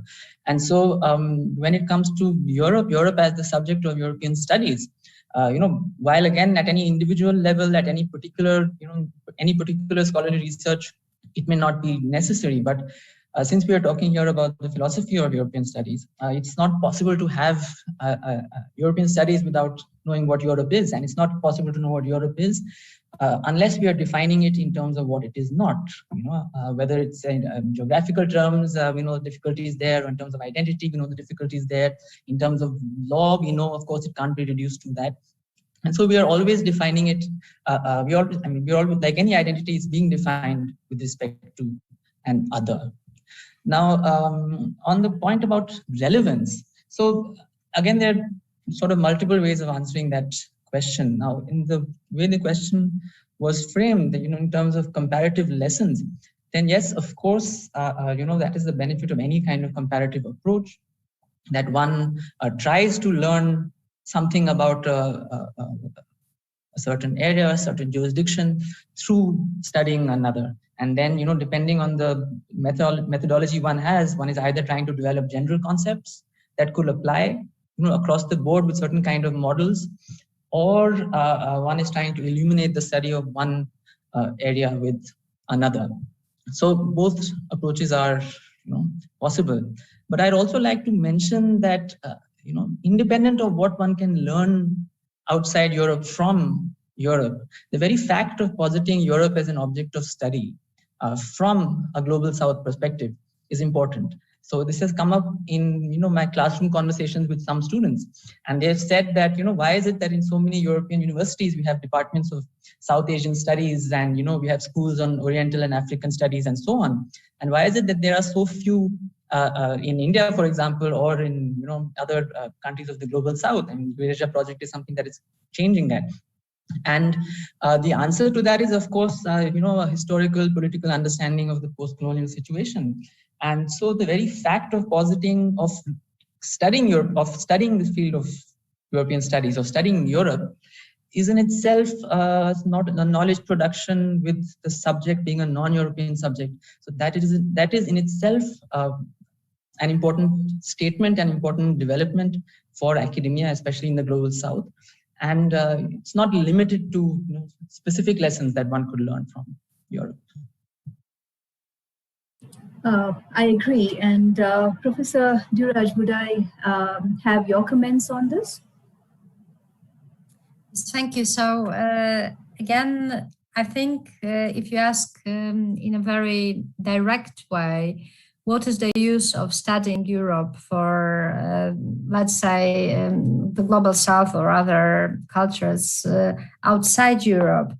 I would agree that it is, on one hand, a very general lesson that never ends about continuous questioning of self-questioning, and then the striving to define what Europe is and what Europe has been and what Europe has thought that it would be, and so on, is one of the examples for, I think, a number of collective identities. And as you very rightly said, definitely, it would be also very interesting for other collective identities, such as, for instance, India or other collective identities, to have this issue of self-reflection in terms of in terms of collective identity building and of building of social memory and so on. So on one hand, when we talk identity, there's definitely we always, there is one aspect of building identity which is connected with being different to some other. This is one aspect and one direction of these processes of identity creation. But on the other hand, identity is also something centered around values, and integration becomes an issue where we actually integrate society around the values, or to put it more clearly, where society makes efforts to somehow stay together rather than be individual beings. So on one hand, identity research would be about defining the others, but on the other hand, defining ourselves around the values. And I think that the biggest or the most important consequence of teaching and studying European studies would be empowering this research that is identity-based, that could be applied in a number of different areas. Said that, I would like to emphasize that this research, this identity-based research, is obviously not basically something that's exclusive to Europe, although it needs to be said as well that identity-driven research is a kind of European phenomenon, but obviously, this is a very general and I think a very beneficial result and consequence, because it gives a very specific methodology for research in other disciplines. Thank you. Thank you very much for that. And going further and looking at European studies, and when we look at it, we see that one of the essential features of European integration is culture. Dealing with the question of culture invites a lot of different methods and tools of knowledge generation, and it includes engagements with text, folklores, local narratives that are there, or lived experiences or stories that are there, which are, which become part of this whole thing. It is through these means and their consumptions that cultural meanings are produced in European studies. However, mode of culture and the epistemological production differs as far as other regions are concerned, particularly due to the various influences that it has. Like, for example, if you look at the Asian culture, it is constructed based on insights of, maybe Marxism or Gandhism, apart from social experiences. How can these distinctions be reconciled? Or is it that there is an alternative way of cultural constructions in European studies? Professor Duraj, would you like to answer?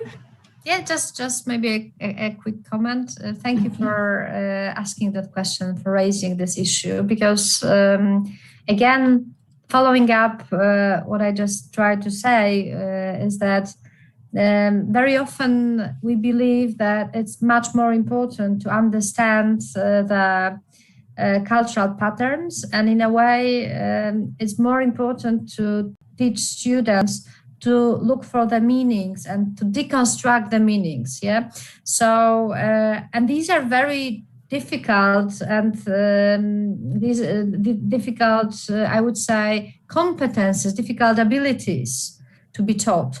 So, from my perspective, I basically deal with processes of social memory and heritage and religion. The most important skill that I'd like to teach students would be to look at different cultural texts and different ways of cultural production, if you'd like, as some objects that should be interpreted. So this is, in a way, a very methodological exercise.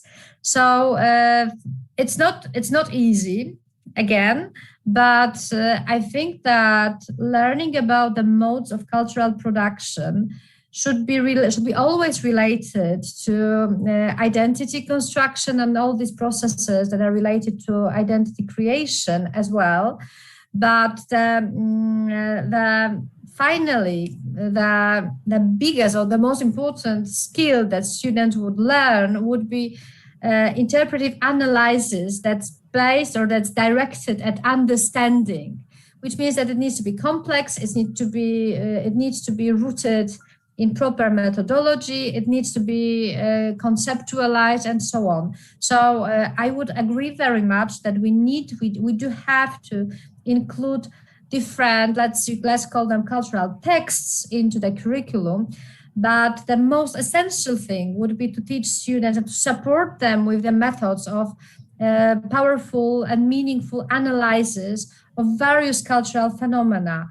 And I don't believe that this could be reduced to the discipline of cultural studies or of cultural anthropology or social anthropology whatsoever, because we do need to understand and to have the ability to analyze a number of various cultural and social phenomena also when we are lawyers, because lawyers also obviously need to understand the cultural context and also have this ability to smoothly change the cultural context. So this is exactly a great opportunity for students to learn how to analyze and how to move from one cultural context to another.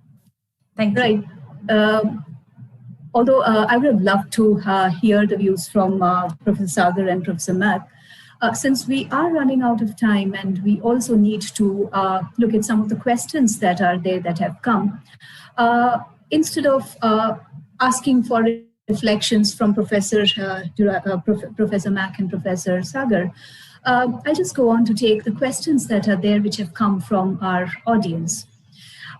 So one of the questions that is there, which has come from the audience, is European studies so far has been a very niche area of research. Experienced researchers as yourselves, do you feel the need for better dissemination of this knowledge domain? What are the benefits of this dissemination? And do you think that this can help counter fabricated versions of history present that we are observing today even more so?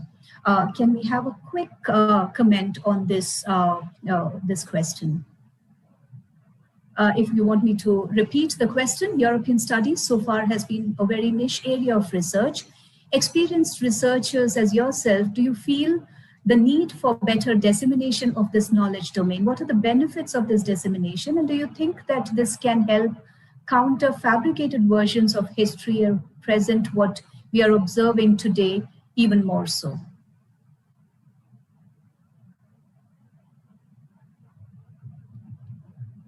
Professor Mack?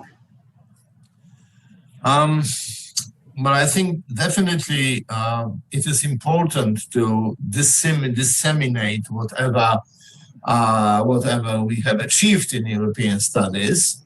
Of course, this dissemination must be done in such a way that we engage in a dialogue, in discussion, debate, and it is has been said already. And European studies, it's not only about understanding Europe, but about understanding the way Europeans think and their way of approaching certain issues. Because especially if we discuss culture, if we discuss, well, then there's a debate about values, about values which we like to call universal values, like human rights, like also, and of course this is for Europe essential for our own identity, but it requires very tactful, delicate, but also very clear and transparent communication in our dialogue with others, which would I think this maybe it sounds very grand what I'm going to say, but it may be an important step towards better understanding on the global perspective. And I know that, of course, for people, for our partners from outside of Europe, European studies may be a vehicle of acquisition of very practically oriented knowledge, but I would like this to be also a vehicle of better understanding of each other. And I think this is at least as important as all those practicalities. Absolutely, absolutely. I'll take the last question, and I would like to have a quick response from maybe all our three panelists, half a minute, to this question, which says that as disciplinarity is a crucial aspect of European studies, in your practical experience, have you faced any challenges in creating a cohesive narrative for a topic that at hand? If yes, what were the steps or approaches that you adopted to address this? A very, very quick response from all our panelists. Professor Mack, maybe we can go with you, and then Professor Sagar and Professor Dhiraj.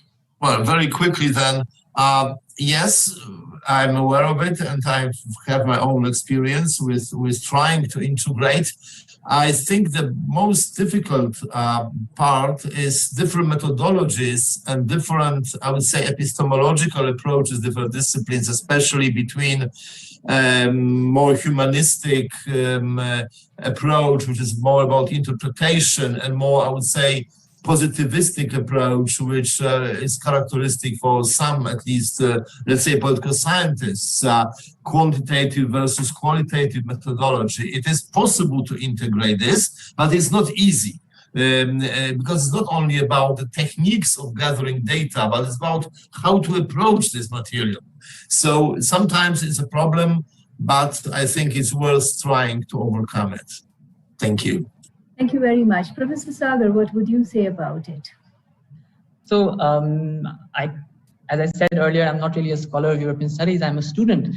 In the past, long ago during my own doctoral studies, I did a little bit of research into EU law, but at that time, I did not really face the problem of, or the situation of interdisciplinarity, because it was a very technical, legal kind of research.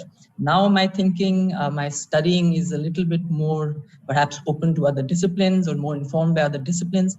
But here I don't see interdisciplinarity as really a problem. In a sense, it is a challenge to our further understanding, but it is also perhaps the most important reward of European studies is precisely the interdisciplinary nature of it. Thank you very much. And if I could have a quick response from Professor Dhiraj, if you would say, if you would tell us about your experience too. Yes, thank you. I understand we're already approaching the last minute of the meeting. So I would just say that I think the interesting part of the interdisciplinary research is actually exercising what universal values, what university of values may mean. And in my research, that was connected with heritage and memory and the creation of collective memory. And also, as I would teach to non-European students, this is really the biggest exercise, intellectual exercise, where we have to find common words and common concepts that would allow us to establish the ways of communication. And it's a challenge, but obviously, by all means, it's the most satisfying experience of intercultural communication in the sense. Thank you. Thank you very much. I think it's been a very, very interesting discussion and a very, a set of views that we have got from our three panelists on the topic of today's discussion, which was on the epistemology and philosophy of European studies. I think we could have gone on with this discussion. However, we need to also keep a little track of the time. And I think we'll close this discussion with a big thank you to all the panelists for your very, very valuable inputs in this discussion. I'm sure that all the audience who've been listening to this discussion have been enlightened on various perspectives that are there on the subject. So thank you very much. And I also thank all the organizers for putting together this wonderful session. Thank you. Thank you very much, all of you. Thank you very much. Audience. It's been a pleasure seeing you all. Thank you very much. A great hour. Thanks. Thank you. Thank you, everyone. That was absolutely a wonderful session and a great beginning for this 3-day conference. Indeed, you delved into some of those existential and epistemological questions, and absolutely in your own respective styles. Thank you, Professor Mark, Professor Sagar, Professor Duraj, and Professor Bindu Ronald. Thank you, Professor Bindu Ronald, for keeping the time in mind. We have ended this session. Our next session will begin in another 15 minutes from now, which will be on the multidisciplinarity of European studies. So please stay tuned or sign in at 2:30 p.m. Indian Standard Time. Thank you.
Hello, everybody. Welcome to the second technical session of the conference, Dissemination Conference, the Future of European Studies in Asia.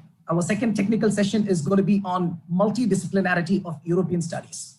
Our distinguished speakers for the session include Professor Serena Ghosti, Head Program on Eastern Europe, Russia and Eurasia, co-founder and member, Research Program on Art and Politics, Sant'Anna School of Advanced Studies, Italy, Professor Dr. Maria Nesterova, Professor Jean Monnet Chair, Scales Project, National Pedagogical Regomenov University, Ukraine, Professor Dr. Sumit Mashkar, Associate Professor and Associate Dean, Jindal School of Government and Public Policy, OP Jindal Global University, and Professor Dr. Prabhakar Singh, Professor Jindal Global Law School, OP Jindal Global University. Professor Prabhakar Singh will be the moderator of the day.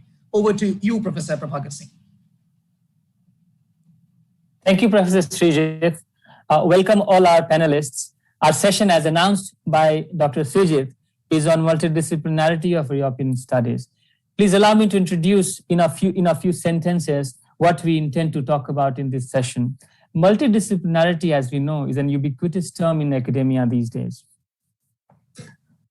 Particularly for European studies, multidisciplinarity has to be an integral part of its functions. After all, a global consciousness has rendered all phenomena, whether in Asia or in Europe, plural. The very idea of Europe, as we know, is subject to multidimensional influences such as that capturing it through a unidisciplinary perspective would be nothing less than an epistemological fallacy. Should the free interplay of disciplines and disciplinary insights be taken for granted and leave European studies to become a plural system? There are, of course, naysayers to the idea of multidisciplinarity. The multidisciplinarity approach is sometimes challenged for creating a regime of chaos comprising of incompatible methodologies and artificial and erroneous mixing of concepts.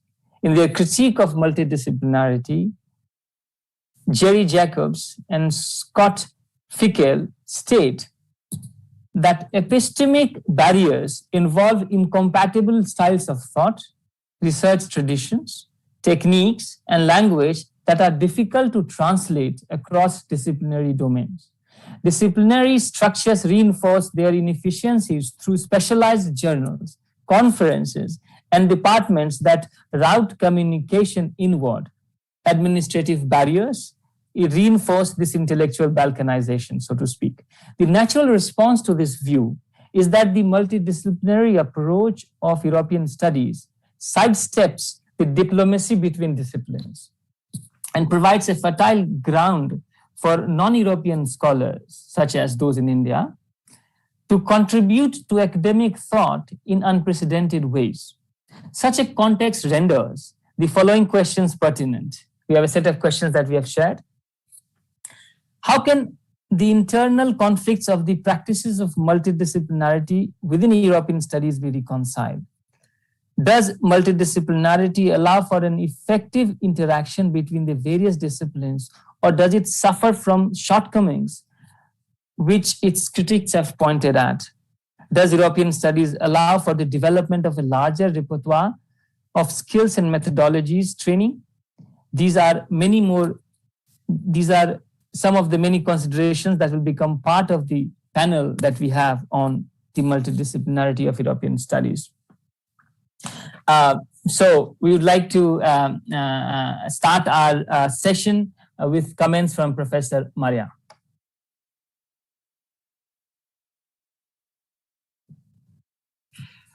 Thank you very much for the invitation and for the opportunity to speak about the multidisciplinarity of European studies.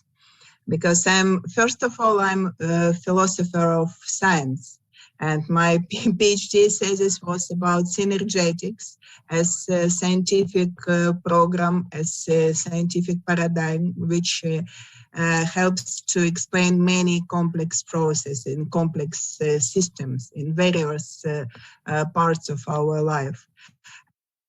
And I remember that I started the concept by Professor Budanov, synergetics in, synergetics of, and synergetics for education. And after that, first of all, I used it for management, considering management as post-non-classical science. In various systems, we can this analog post-non-classical. It's the author is famous philosopher of science, Professor Stepin, and it's postmodern, postmodern situation. And we tried to apply this model in, of, and for.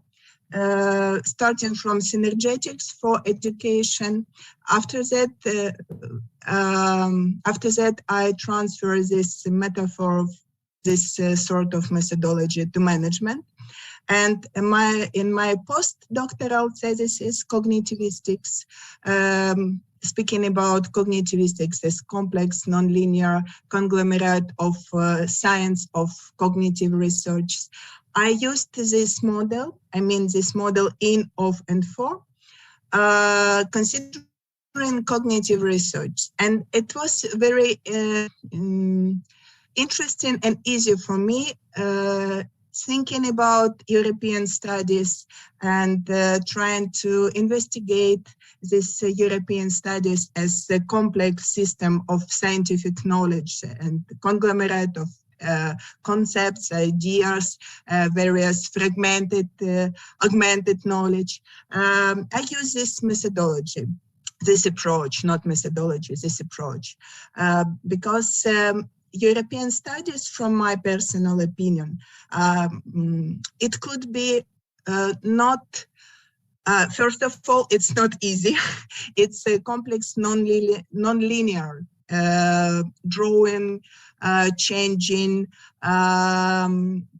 developing system of knowledges, practices, approaches. And we can consider from the first reflection, from the point of view as philosophers, as researchers, to see, first of all, at its own growth of knowledge, to consider it as transdisciplinary or in multidisciplinary research. And I can see that we can consider European studies, first of all, in thinking about fragmental parts of European studies. I am academic coordinator of 3 Jean Monnet projects. You know that Jean Monnet projects is focused on European studies.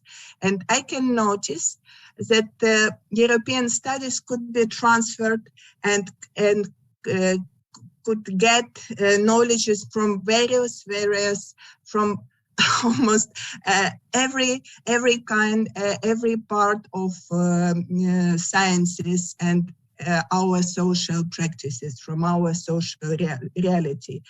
European studies of business models, European studies in the field of agriculture, European studies in the field of political sciences and philosophy.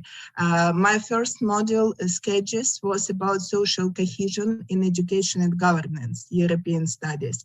And it was also a multidisciplinary project. We tried to investigate very complex, interesting process and phenomena, social phenomena as social cohesion in education, in governance, community development, inclusion. My chair's case is concerned about social and cultural aspects of European studies. And the third project, European values of diversity and inclusion for sustainable development. We are investigating values in the focus of sustainable development. And I can state that European studies, we can find this like lens, like focus in every part of our social, scientific, educational dimensions of our life. From the second stage of this model, we can consider European studies for various important directions of our science, of our social knowledge. Knowledge of European experience, knowledge of European practices could be very useful, and we implemented a lot of our practices, a lot of our findings in practical development. Really sustainable development. We helped our communities, we helped our secondary schools, we helped our universities, we helped to increase the quality of social cohesion process of intercultural communications inside very different social systems. And at the third part, we can consider European studies as really paradigm which could be very useful for future development, for strategic development, as transversal approach which could help us to connect various different fragmented parts of our knowledge, as I told before, to use European values like transversal. Well, you know, where we can speak about transversal competences, and we can use competence-based approach, but also we can use value-based approach. And European studies for us, for me personally, again, I can say only about myself and our research team. We suppose that European studies is based on values. This values as this transversal connection, transversal X, which could be used like, you know, this model with various levels of knowledges, practices, technologies. But we can notice that this only values, irrational and irrational sense of values could be considered as this transversal line, which could be like not red line, but this united line for researchers, for practitioners, for scientists, and for educators, and for particular community development leaders, active member societies, maybe for all of us. I think I'm almost out of time. Thank you, Professor Maya. We would like to now hear from Professor Serena. Okay, first of all, thank you very much for the kind invitation. I'm very glad to speak today, and I think I much agree with what has just been said before me. So first of all, I think we have to ask ourselves what we mean by European studies. Is this about Europe as a general idea, or is rather about the European Union? Because at least here in Europe, when we talk about European studies, we intend to talk about the European Union. If it's about the broad idea of Europe, then I think we need especially to have an historical and culture and sociological point of view in investigate how Europe developed across time. If instead, as I understood, we focus on the European Union, we have to define what is the European Union. The European Union is a very peculiar organization. Is neither a state, is nor a super state, is a mix of sovereign nationalism and intergovernmentalism. And this is already the very reason why it's very difficult to study the European Union, because we cannot use the same approach we used for states, and we cannot use the same approach we use to investigate how international organizations act on the international system. So the very, let's say, hybrid nature of the European Union makes very difficult any kind of approach. I agree that we need to have a different approach. So we need to study the economy, because the European Union is, first of all, a wide economic market, and the economic dimension has been at the basis of the process of European integration. We need at the same time to have a sociological approach, a political science approach, because as I said, it's true that we have developed a lot of studies on the state, but we are not very much prepared for doing with the European Union. So even political science struggle with European studies. We need to study the institution, how the decision-making process works. And as I said, this is very different from what happened in the state, because we have a different division of labor among institutions. We have a different way how these institutions are legitimate, because some of these institutions are directly elected by people in the European state, as the European Parliament. Other institutions are made by people who are appointed by government in the European Union. And then I think even more, we need a geopolitical approach to understand the European Union and how Europe is interacting with other actors at the regional and international level, because the European Union is becoming a very important actor, even if it's not, if it has not the military power, but still, even when the European Union use the so-called civilian power, any decision made by the European Union has a political implication and political consequence in all the relations the European Union is building up with the other actors and with the other states around it. So I agree that any issue and any topic that is confronted by the European Union is characterized by complexity. Just think about the management of migration, the policy of economy, the common currency. So complexity needs innovation in the way we respond. But also, I really believe it needs a very different kind of knowledge and the ability to put together this knowledge. I also had the pleasure to manage a Germany model.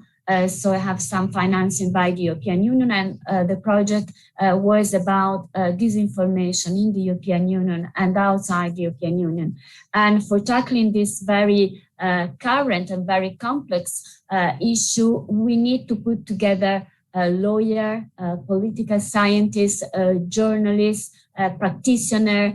So it's not even, I mean, the complexity, it means that we need people with different background, but also within different, with different function and expertise, in the sense that we need academics, we need people who are practitioners, or in the case of fake news, we need people working in social media and journalists. So it's not just question of discipline, but also question of function of people.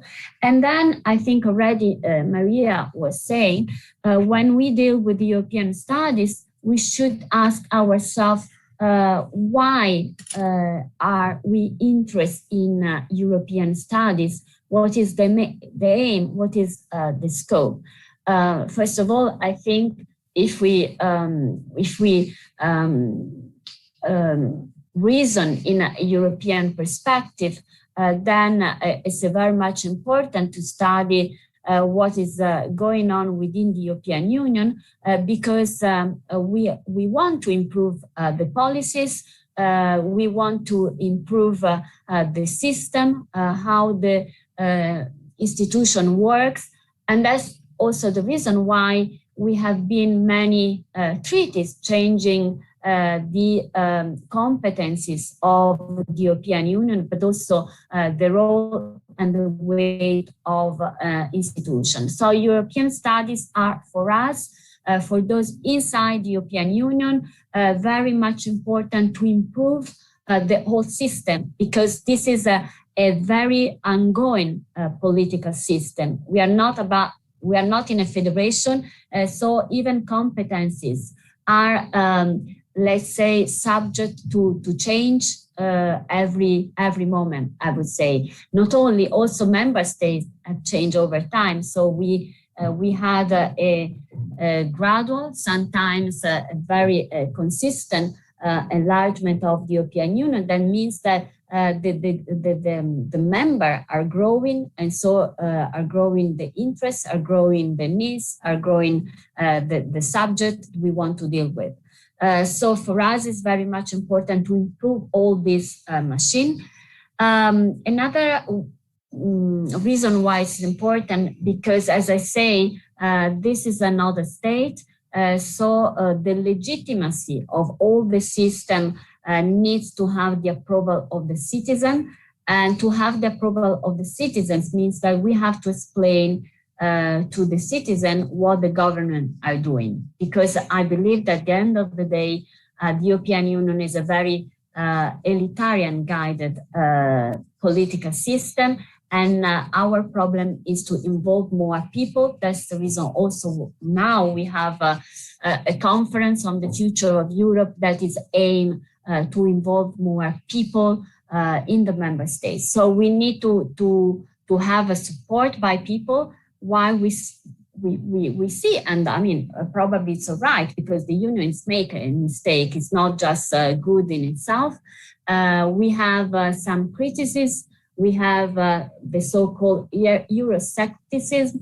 So studying Europe is also about trying to fulfill the need and the expectation of the people, because we are in need of a legitimacy that comes from below. And then I think it's important to go on with the European studies, because also those people and those states which interact with the European Union to better know what is the European Union is about. So knowing better the European Union can be the basis for better cooperation, for better relation with the other. And obviously this should be reciprocal. That means that the European Union as well should make more effort to understand what is going on outside, and to know better its partner. Sometimes we notice that problems, tension, conflict might be due because we do not interrogate ourselves very much about the others. So I think this is a reciprocal. So European studies as a way for the other to know better the European Union, implying that also the European Union does the same exercise. And I think that knowing better the European Union can also be useful for other regional areas to learn how we succeed with a cooperation among members, which were enemy just a few years ago, which still have a tension with other countries, but nevertheless we try step by step, learning also from mistakes to create this regional cooperation. And we know that this political entity is started in other areas to learn how to improve integration and cooperation. So I think this is another important reason to study the European Union and so to develop European studies. Just to conclude, I fully agree with many questions raised by the conference. This means that we need different approach within the European Union, but also I think the European Union should, and the studies on European Union should benefit from learning and from studying also how the other perceive the European Union. So how the other can contribute better to this strand of studies on the European Union that we call in a very broad and general way European studies. Thank you very much for your attention. Thank you, Professor. Thank you, Professor Serena, for your comments. I note that you've raised the point of how every time we refer to European studies, we end up referring to EU. Clearly, Europe is bigger than the EU. There are some European countries not part, or the periphery of the EU is not the same as the core of the EU, which would be, Germany and France and certain other countries. But Europe is larger still. And the point you mentioned, one of the points you mentioned was that in any case, European studies has to be a two-way traffic. Interestingly, if you look at India, India has roughly, 27 provinces now, just as the European Union has 27 countries. So naturally, a country as diverse as India has some kind of a process that is going on, which in some ways is similar to such unions simply because of the population size we have and the variety of language and regions we have. So naturally, there are other regions from which European Union can learn and also teach in terms of integration. Now we move to our third speaker for this panel, Professor Sumit. Over to you, Professor Sumit, for your first set of comments. Thank you. Thank you, Prabhakar. And I would also like to thank the organizers for having me here. And this is a very important event for this EURASIA project, with which I have been associated from the very beginning. Just to begin with, my own academic trajectory, I'm a labor sociologist and I'm trained in political science and sociology. I teach courses on labor history, labor studies, labor policy, research methods, particularly the survey design methods, but also politics of development and similar courses. As far as the EURASIA project is concerned, I have taught a course called European Union, Migration and Economic Citizenship. And while teaching this particular course, I realized that this particular multidisciplinary approach is absolutely essential in learning this subject, and also teaching this subject to the Indian audience primarily. There might be some of the international students here, but as of now, we have very much a South Asian or Indian audience here. And when I looked at European studies, which might also include wider, like other countries which may not be part of the European Union, there is a strong connection to Asia. And because we are talking about European studies in Asia, the one thing that actually connects both these bigger continents is the migration of people from both these countries. There is big proportion of migration that is taking place from the Indian side to the European side at this moment. But if you look at the history, there are very interesting instances where you have European scientists who migrated during the Second World War, and these were especially the Jewish scientists who were facing persecution at the hand of the Nazi state, and they migrated into the Indian institutes, and where they worked in India for a very long time. And likewise, we have migration going from India, particularly the southern states, where the nurses migrated to Germany in the 1960s and 70s, and even later period. And the Catholic Church played a very important role in this migration. If we look at this current context, we have this massive boom of IT professionals in Germany, in France, and other Nordic countries, and also several European countries. And it is this particular area where you have a massive migration of Indian IT professionals to the European continent. So that's at one level. But if you look at the lower end of the economy as well in Europe, you have migration that is taking place from India, from Pakistan, from Bangladesh, Sri Lanka. So you have all kinds of connections that actually one can learn about. So European, a course which deals with European studies, and specifically with something like which I have taught on the labor markets, on migration, is absolutely essential, because this course does not necessarily involve about some other part of the world which we have no connection about. There are very strong linkages about this particular countries, as well as the wide-ranging European countries where people migrate. One example I gave is about IT professionals, but that's at the higher end of the spectrum. But you also have nurses who have been migrating. And on the other hand, you have migrants at the lower end of the economy. Some of them could be part of the what is known as the undocumented migrants.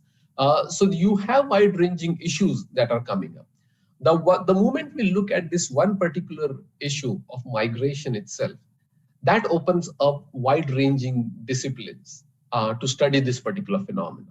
So you obviously need for migration, as the previous speaker also said, both of them have highlighted, that for an issue like migration, let's say, even if you focus only on the Asian migrants to Europe, there are several things that one has to take into account. So one is the legal aspect, because entering into European countries involves visa regulations. So it's not a very easy and free movement that takes place like within India. Indian citizens are free to move. And likewise, the European Union agreement, which allows the free movement within the European countries. So the legal aspect becomes absolutely important. The second aspect which is linked to it is the political aspect. Now, several of these migrants that are going to the European countries are going for various reasons. Several of them are going for economic mobility, but several could be facing, political persecution. There could be warlike situations. There could be actual war, like the Syrian crisis we saw. So there are diverse, political crises that are taking place within the country, or some international relations-related concerns that arise, which prompts people to migrate to these countries. Now, obviously, then the political science and the international relations aspect has to be brought into account in order to understand these wider processes of migration within the European studies. Now, the third part here is about the sociological one. Now, because of the racial hierarchy, we know that several of these migrants actually face massive challenges because of the racial differences and the racial hierarchy that persists within the European countries, and which leads us to then the bigger aspect of labor market discrimination. And this is where we come closer to the economics discipline as well, because no matter how people migrate to these countries, even in the end, they have to take up some work in order to carry out their livelihood. And this is where sometimes actually we need to take into account how this particular economic process of looking for work and how sociological aspects of labor market discrimination come into play. The scholars based in Europe have termed this concept called ethnic penalties, and how ethnic minorities have to pay penalties in the labor market, and how their social origins actually play a bigger hurdle in their incorporation into the labor market. And even those who are incorporated into the labor market, there are other sets of challenges. Language becomes a barrier, the culture is a barrier, and therefore the integration itself is a challenge. Sometimes these processes can involve social tensions, which can lead to, in some cases, violence as well, because there is a massive anger against the foreigners who are taking away the local jobs. So there are these politics also goes around these IT professionals who are coming and taking away the jobs of the locals. So there are striking similarities, in both the cases. Like even within India, we find these kind of issues of labor market discrimination based on caste and religion and gender, and then also we have these kind of discriminatory practices that are taking place within the European countries. And in that sense, it is a very interesting field of European studies that needs to be actually taught in the Asian universities.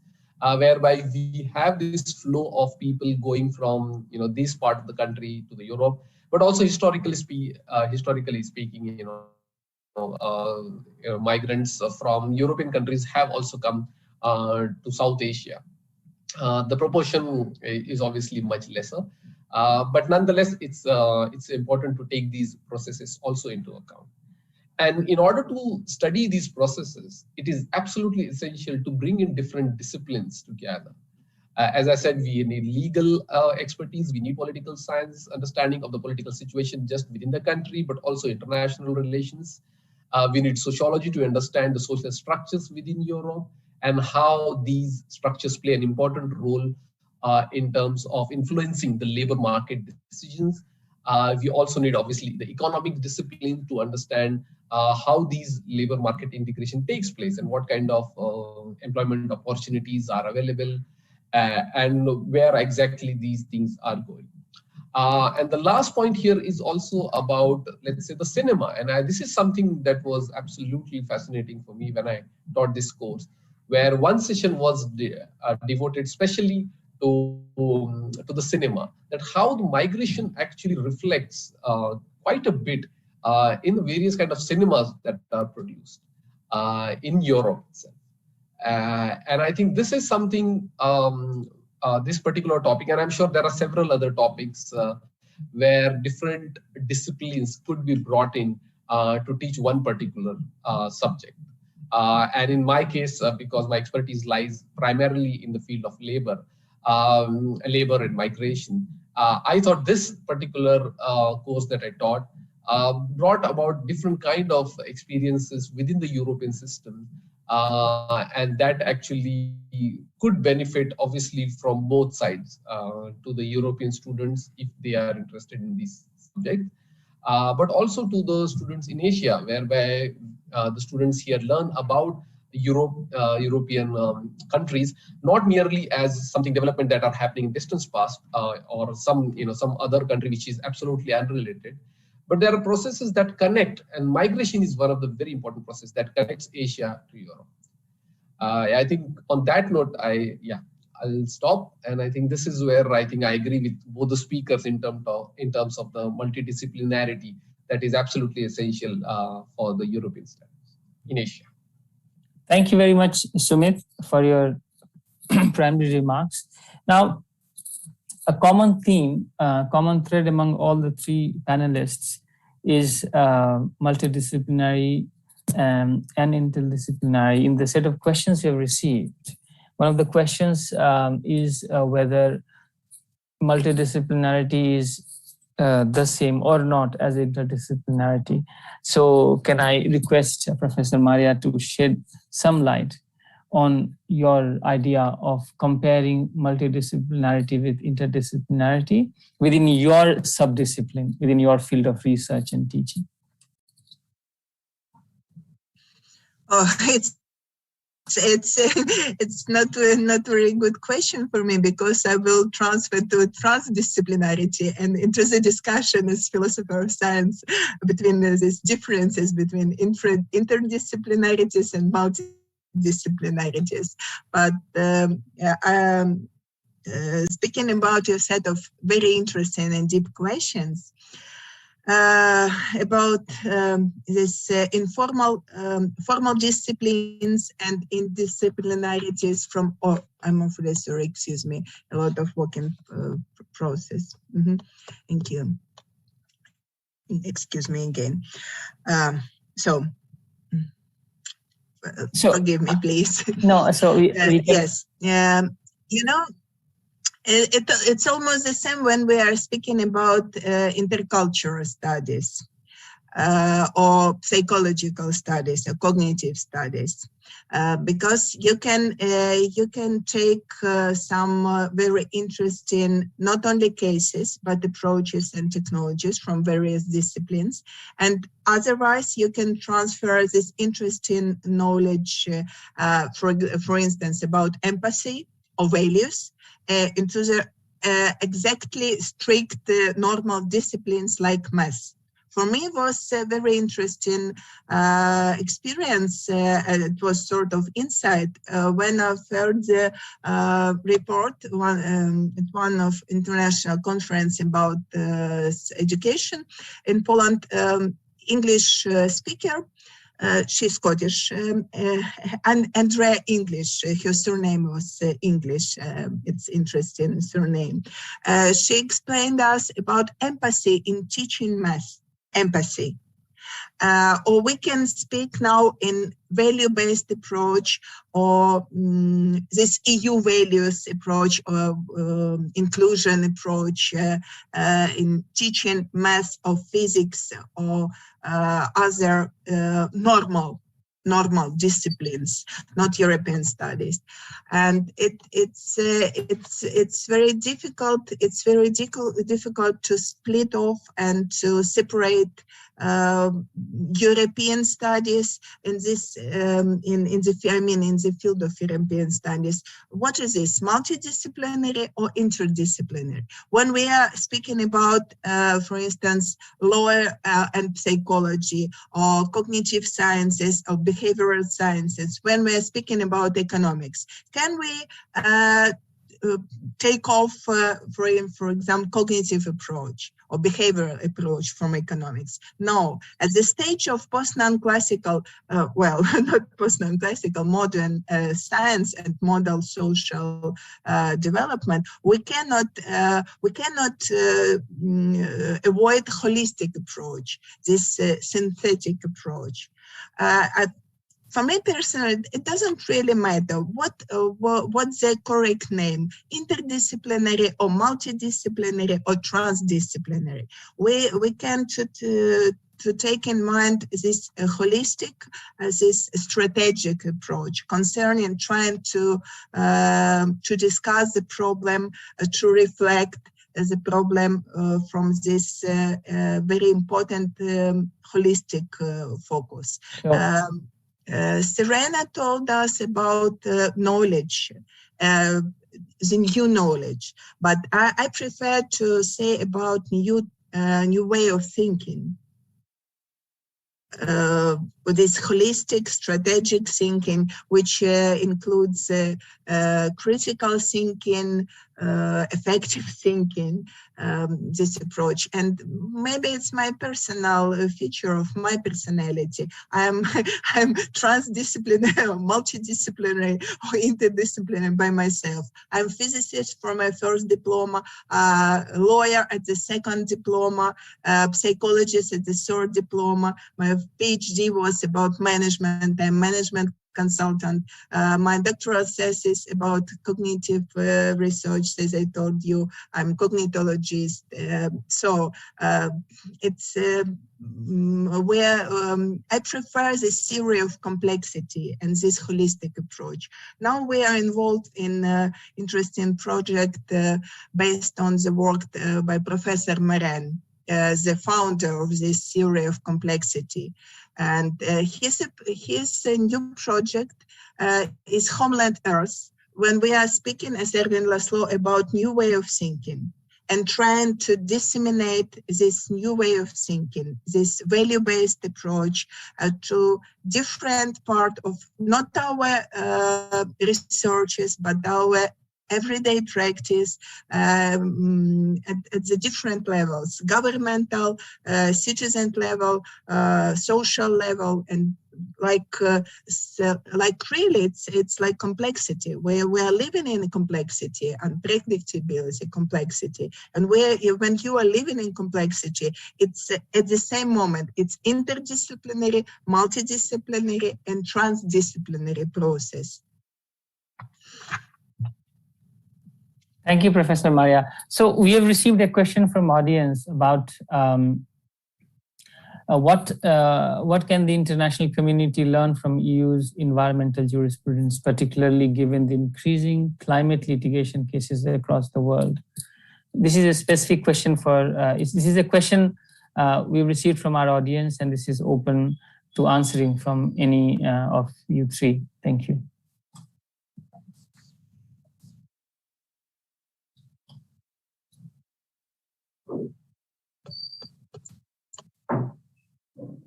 All right. So could you please again to summarize this question, because I was just continuing my thinking and messed up the main idea of this question. I've met Serena again, and I just I was continuing the communication about these common for us questions. Yes. So no, the question that you received from the audience is what can the international community learn from EU's environmental jurisprudence? Of course, this can only be answered should one of you happen to be working in the field of environmental law, environmental sciences, environmental policies.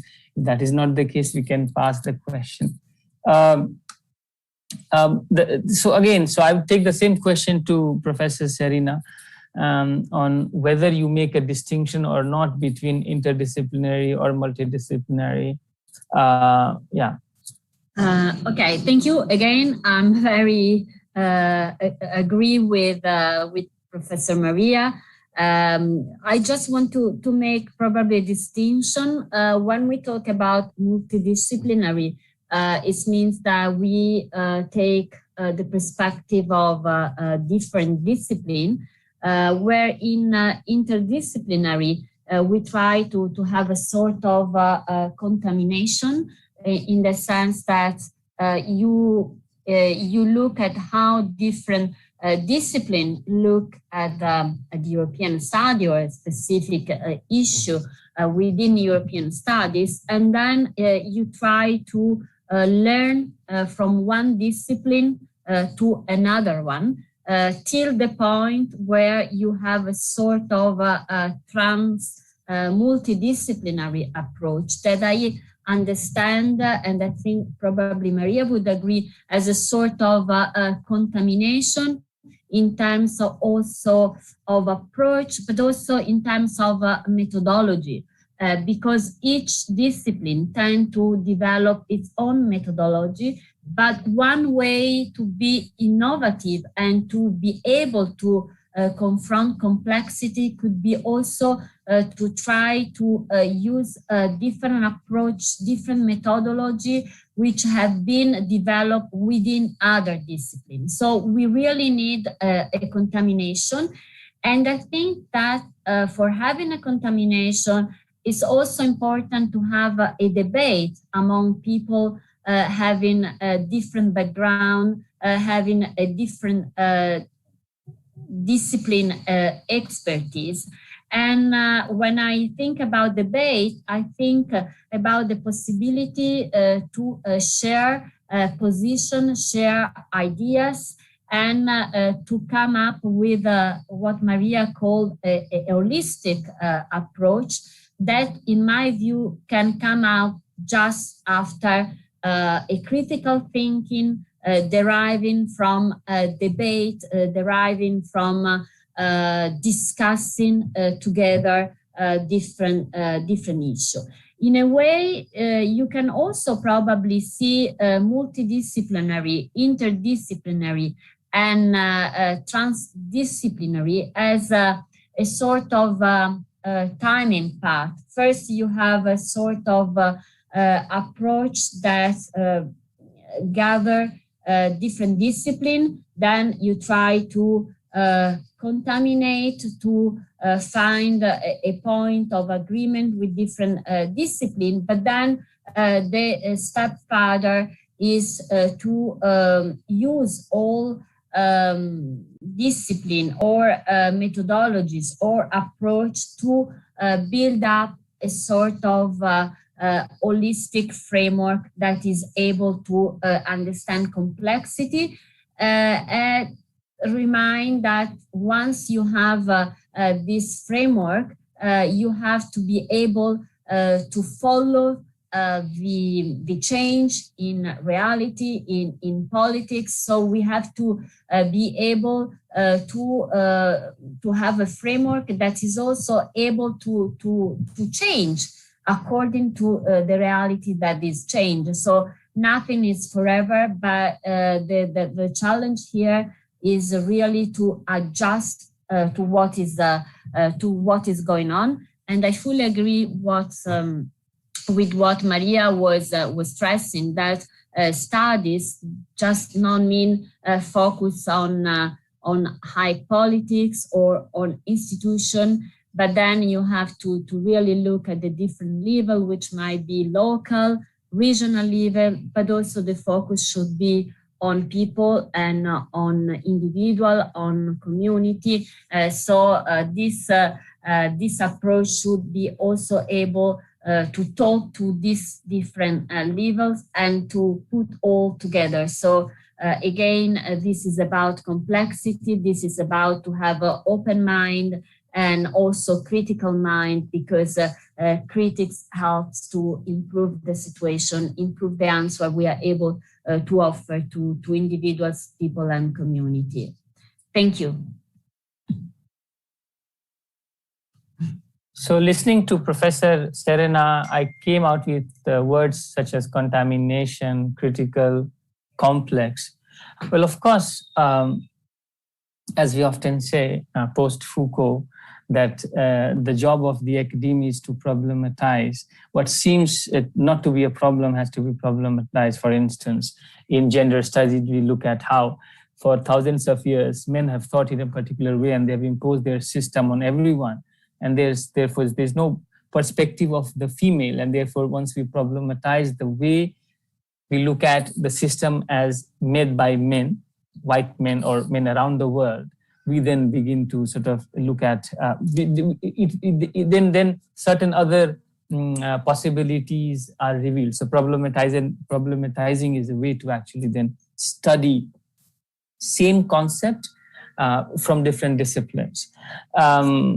Now, going to our third speaker, Sumit, he was referring to how he, as he was saying in his classes and his research, is looked at labor practices and the sort of labor side of migration, for instance, Indians or South Asians or Asians in general, or Middle Eastern sort of people going to Europe, clearly because European Union is an economic powerhouse, so it attracts people for better economic prosperities, but also during the ebb and flow of economic prosperities, we have had reversal of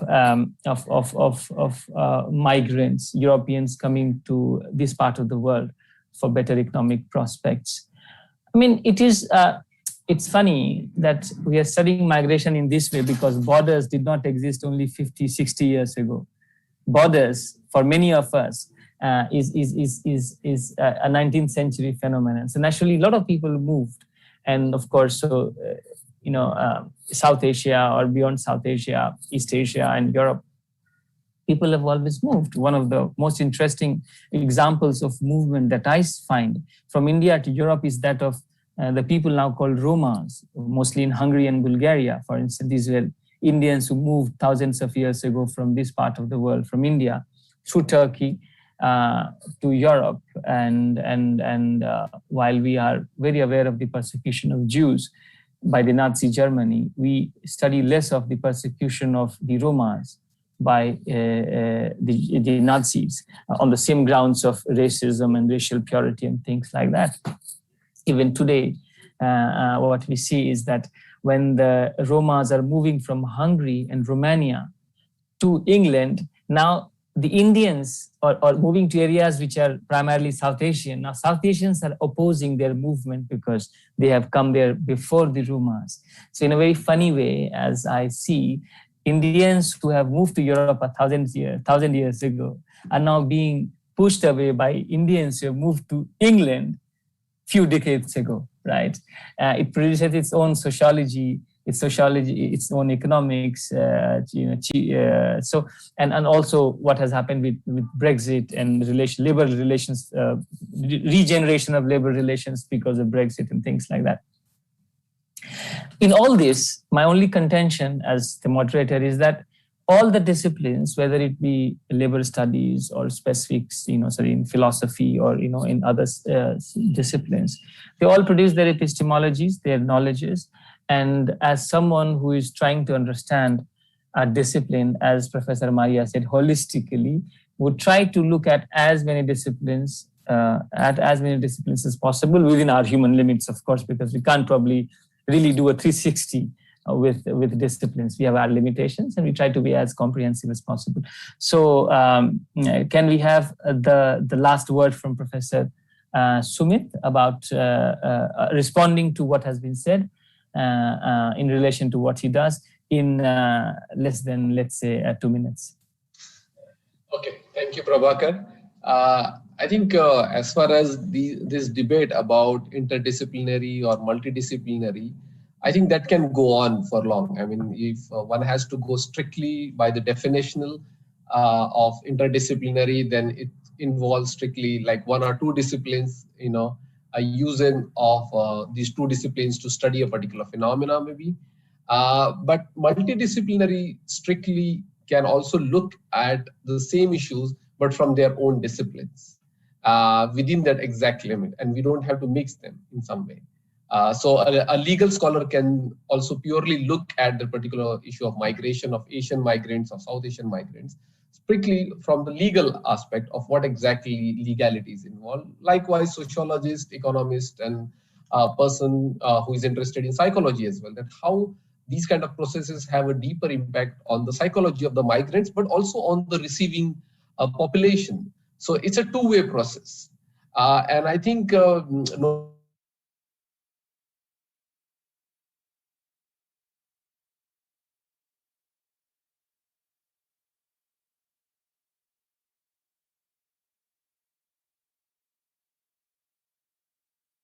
looks like we've lost Professor Sumit.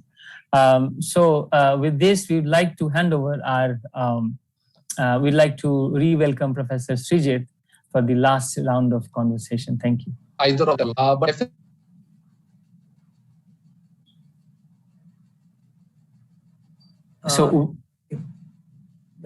last round of it. We have lost Professor Sumit Mashkar. Anyway, we have to end the session. It would have been interesting had he been able to complete the question. Thank you all the speakers, Professor Nestorova, Professor Sumit Mashkar, Professor Kausti, and also my dear colleague, Professor Prabhakar Singh. It has absolutely been an interesting conversation. You not only looked at multidisciplinarity in general, but you have also been able to look at in its fine particularities. Thanks to the moderator that he has invoked those specializations of the speakers and provided us with absolutely great insights. Thank you very much, all of you. It has indeed been a privilege hosting you and listening to you. Our next session will begin at 3:45 p.m. Indian Standard Time. It's not going to be a technical session. It's going to be a special session, which is an ambassadors panel on the past, present, and the future of Asian-European political relationships. I request all of you to stay tuned in, or please log in at 3:45 p.m. Indian Standard Time. Thank you very much.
Galina and Manvin. I hope you're fine. All well, Professor Erickson. Good afternoon. Nice to see you. Good afternoon, everyone. Welcome to the special session of the Dissemination Conference, European Studies, the Future of European Studies in Asia. The special session is an ambassadors panel on the past, present, and future of Asian-European political relations. Let me have the honor to introduce the distinguished speakers of the panel. We have Professor Gudmundur Eriksson, formerly Icelandic ambassador to India and presently Professor Jindal Global Law School, OP Jindal Global University. Professor Dr. Mohan Kumar, lately Indian ambassador to France and presently Professor and Dean International Affairs and Global Initiatives, OP Jindal Global University. Professor Venu Rajamani, lately Indian ambassador to Netherlands and the presently Professor of Practice, Jindal Global Law School, OP Jindal Global University. As the fourth speaker, we have His Excellency Mr. Freddy Spåne, Ambassador of Denmark to India. The moderator of the session is Professor Dr. Vasilin Popovsky, Professor and Vice Dean, Jindal Global Law School, OP Jindal Global University. Once again, I take the honor to welcome all this distinguished speaker and moderator to this special session. Over to you, Professor Popovsky. Thank you very much, Srijit, and I'm very honored to moderate the session of such distinguished ambassadors. We are still waiting for Ambassador Freddy Spåne to join us, but in the meantime, let me introduce the topic of this session, which is called Past, Present, and Future of the Political Relations between European Union and Asia. And as planned, I will go through the quick introduction of the topics, how do we want this to go, and then we will give the floor to each of the four distinguished panelists. Obviously, thinking about the political relationship between Asia and Europe, there are many commonalities, cultural, societal, economic, and political, but one interesting distinction probably is that in Europe, we used to talk about European order, about European unity, about European commonality. And there is a lot of historical and geographical context to that.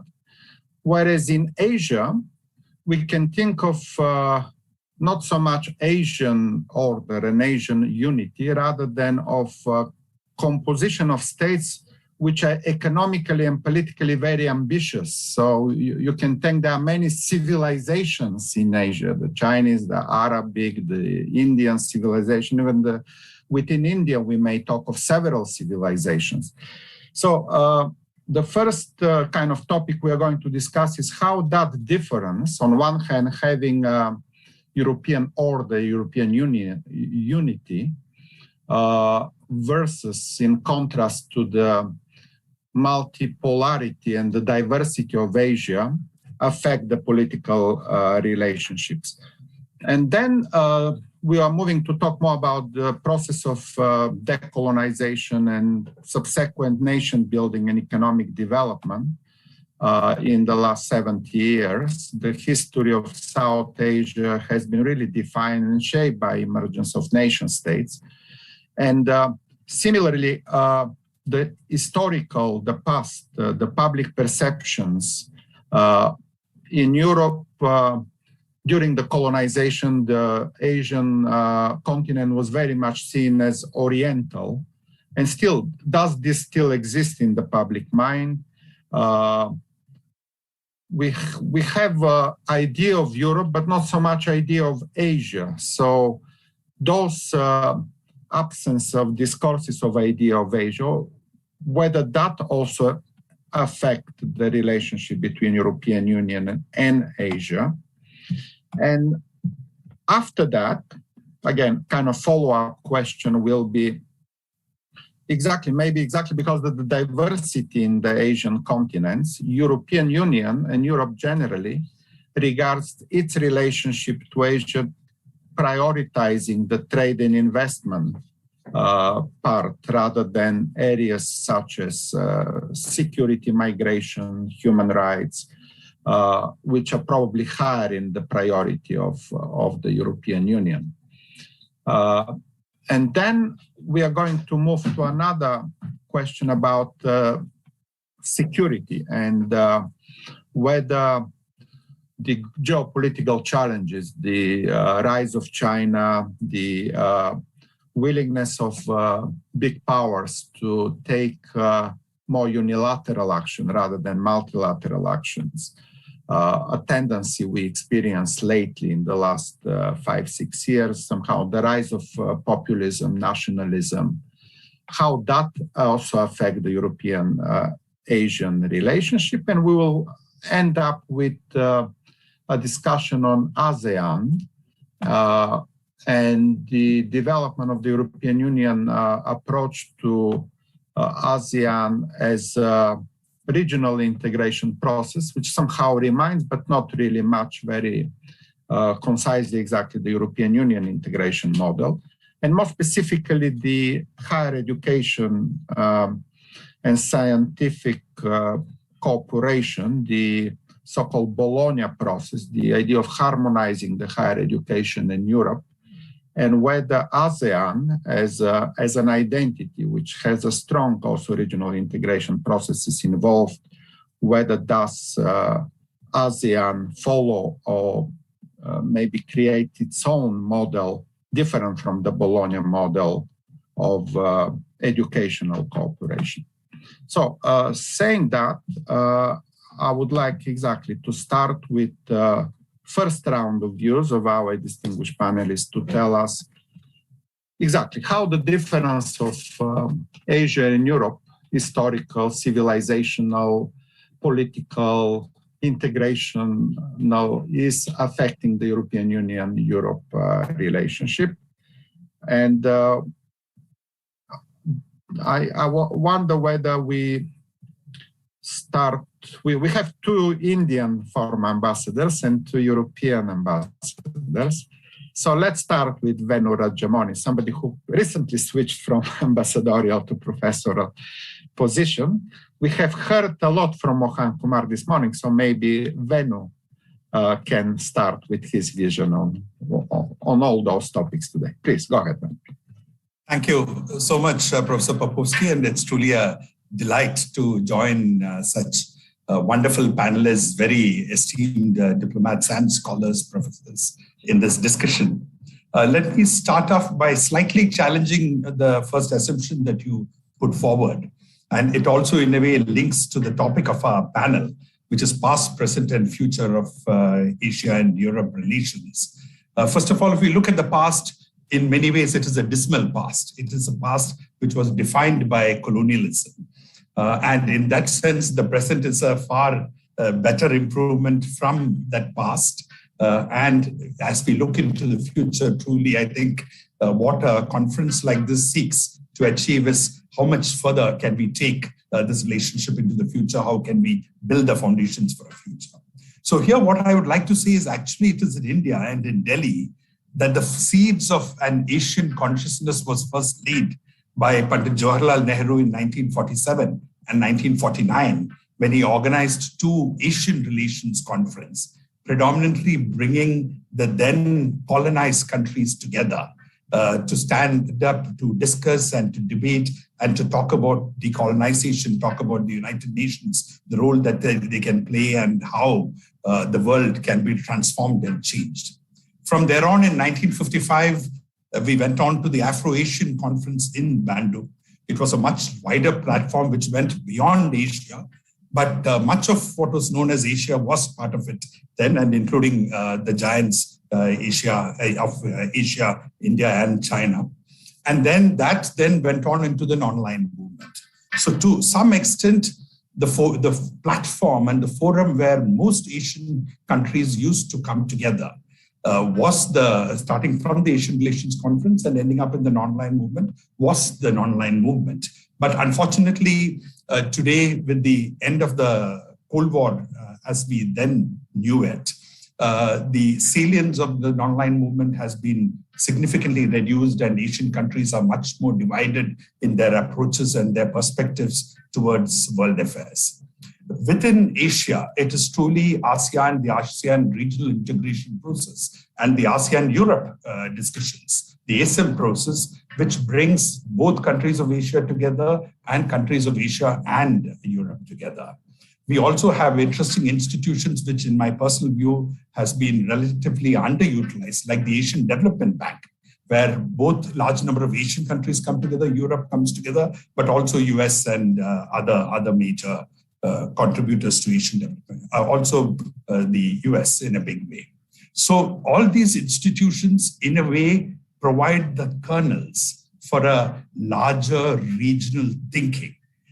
The pity is that it has not been developed adequately enough, and I would truly appeal to academicians to take up institution building in Asia as a major challenge and a redevelopment of the Asian consciousness. Yes, people in Asia are divided into countries, into cultures, into civilizations, and you always see yourself as unique.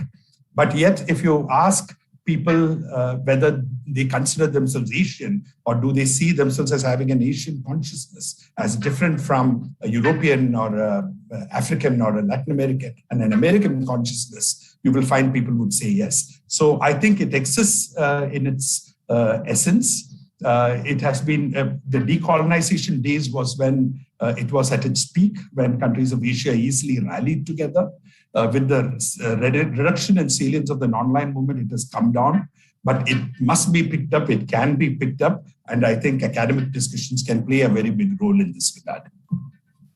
Thank you, Venu. Actually, excellent reminder of those years back in the 1950s. Indeed, the non-aligned movement was extremely influential, not only in the rest of the world, but also including in Europe. We have also countries in Europe, Yugoslavia is a good example, which followed very much in the same vein as you described, to identify itself not in terms of ideology and division, but also in terms of non-alignment and neutrality and impartiality in terms of choices in international relations.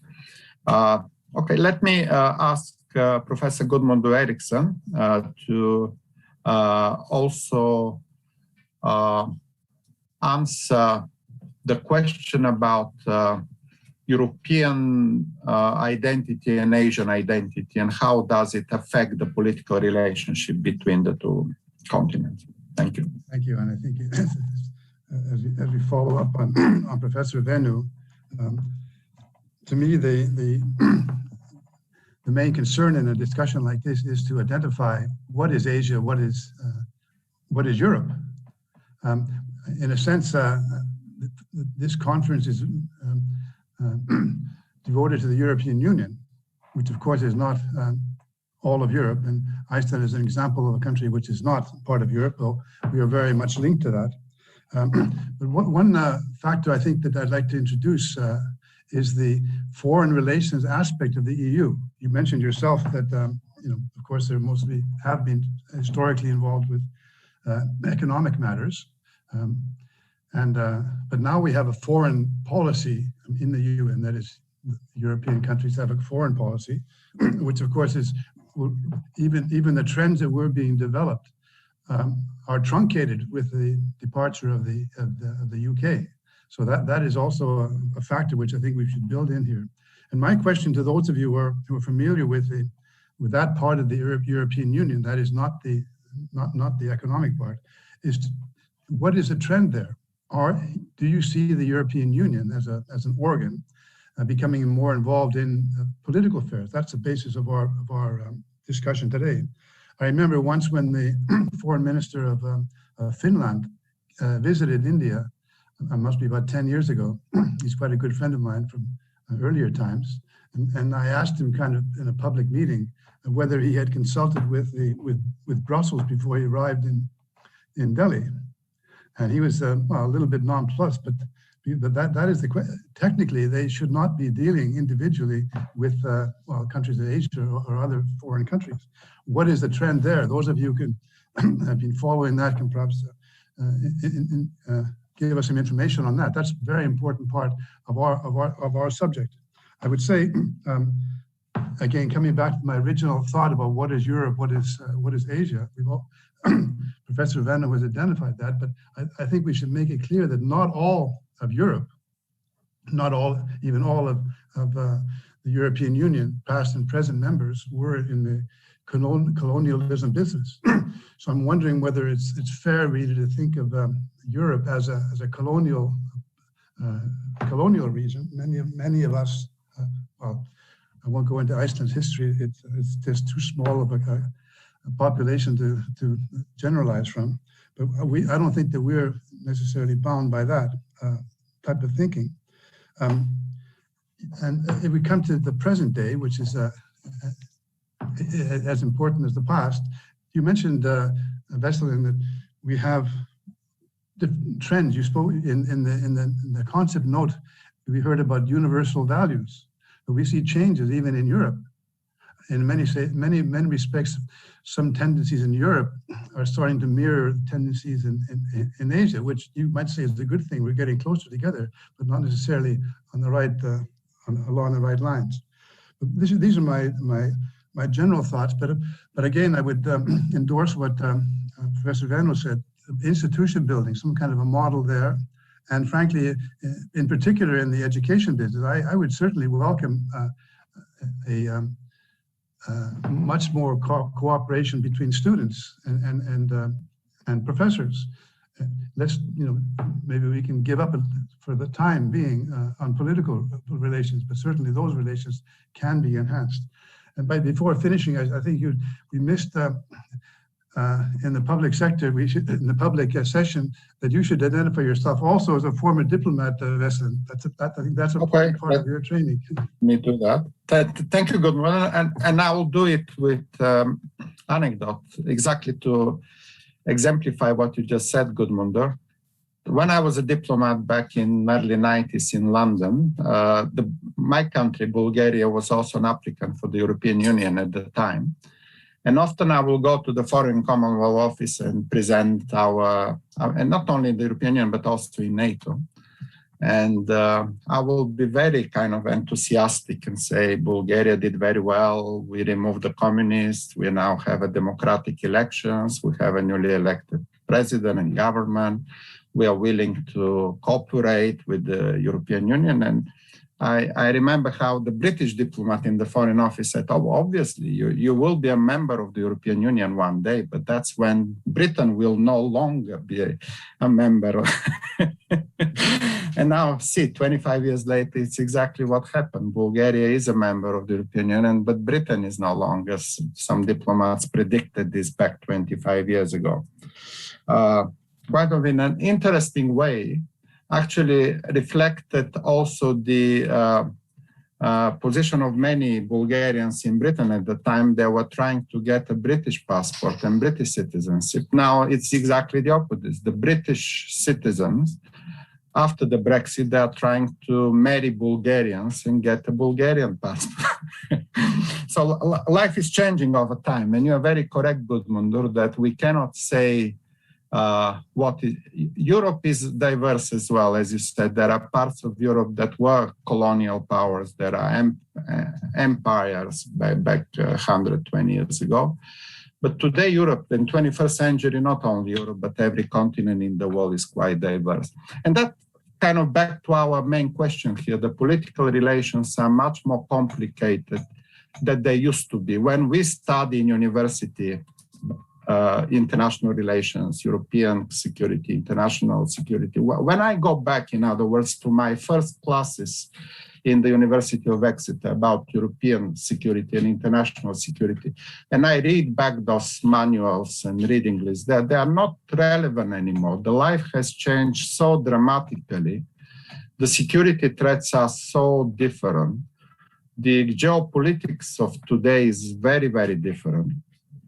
Let's say just the rise of China, another phenomena over the last 20 years that also very much affects the European Union-Asian relationship, something which, by the way, Mohan Kumar told us this morning, that how the European Union should look at Asia is a major question. What European Union needs to realize, and that goes back to the priorities. What priorities do we put?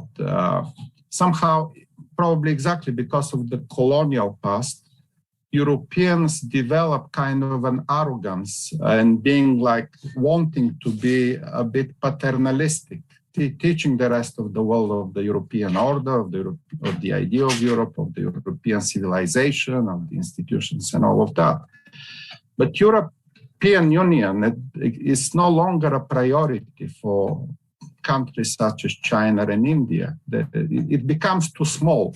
We think we are big in Europe, but actually if you go to India and China, we Europeans discover that actually we are not so big. We are pretty small comparing ourselves. And by the way, not only in Asia, I'm sure the African ambition is much stronger than the European ambition. Africans are thinking of they have an agenda 2063, an agenda which goes 40 years ahead.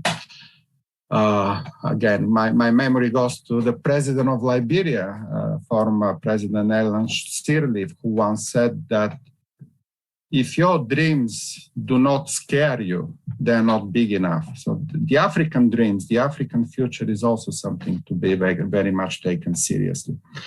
Let me go to Mohan for his views on our discussion today.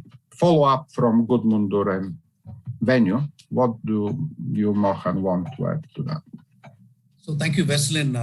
I'll begin with something that you just said, that India thinks the EU is small or insignificant. I really think you're being conventionally European modest, if you like.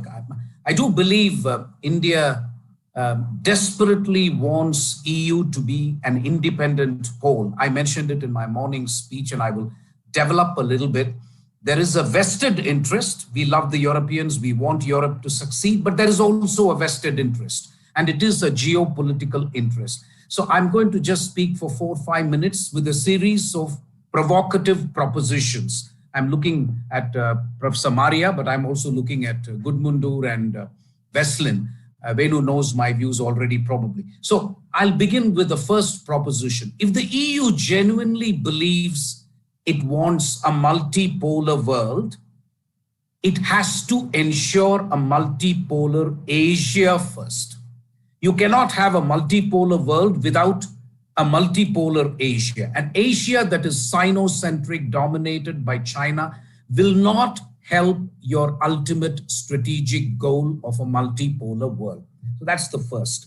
Second, if you believe what I just said, the question for me is, what is EU capable of doing? So there are two things, in my view, that prevent EU from occupying an independent pole status like the US and China.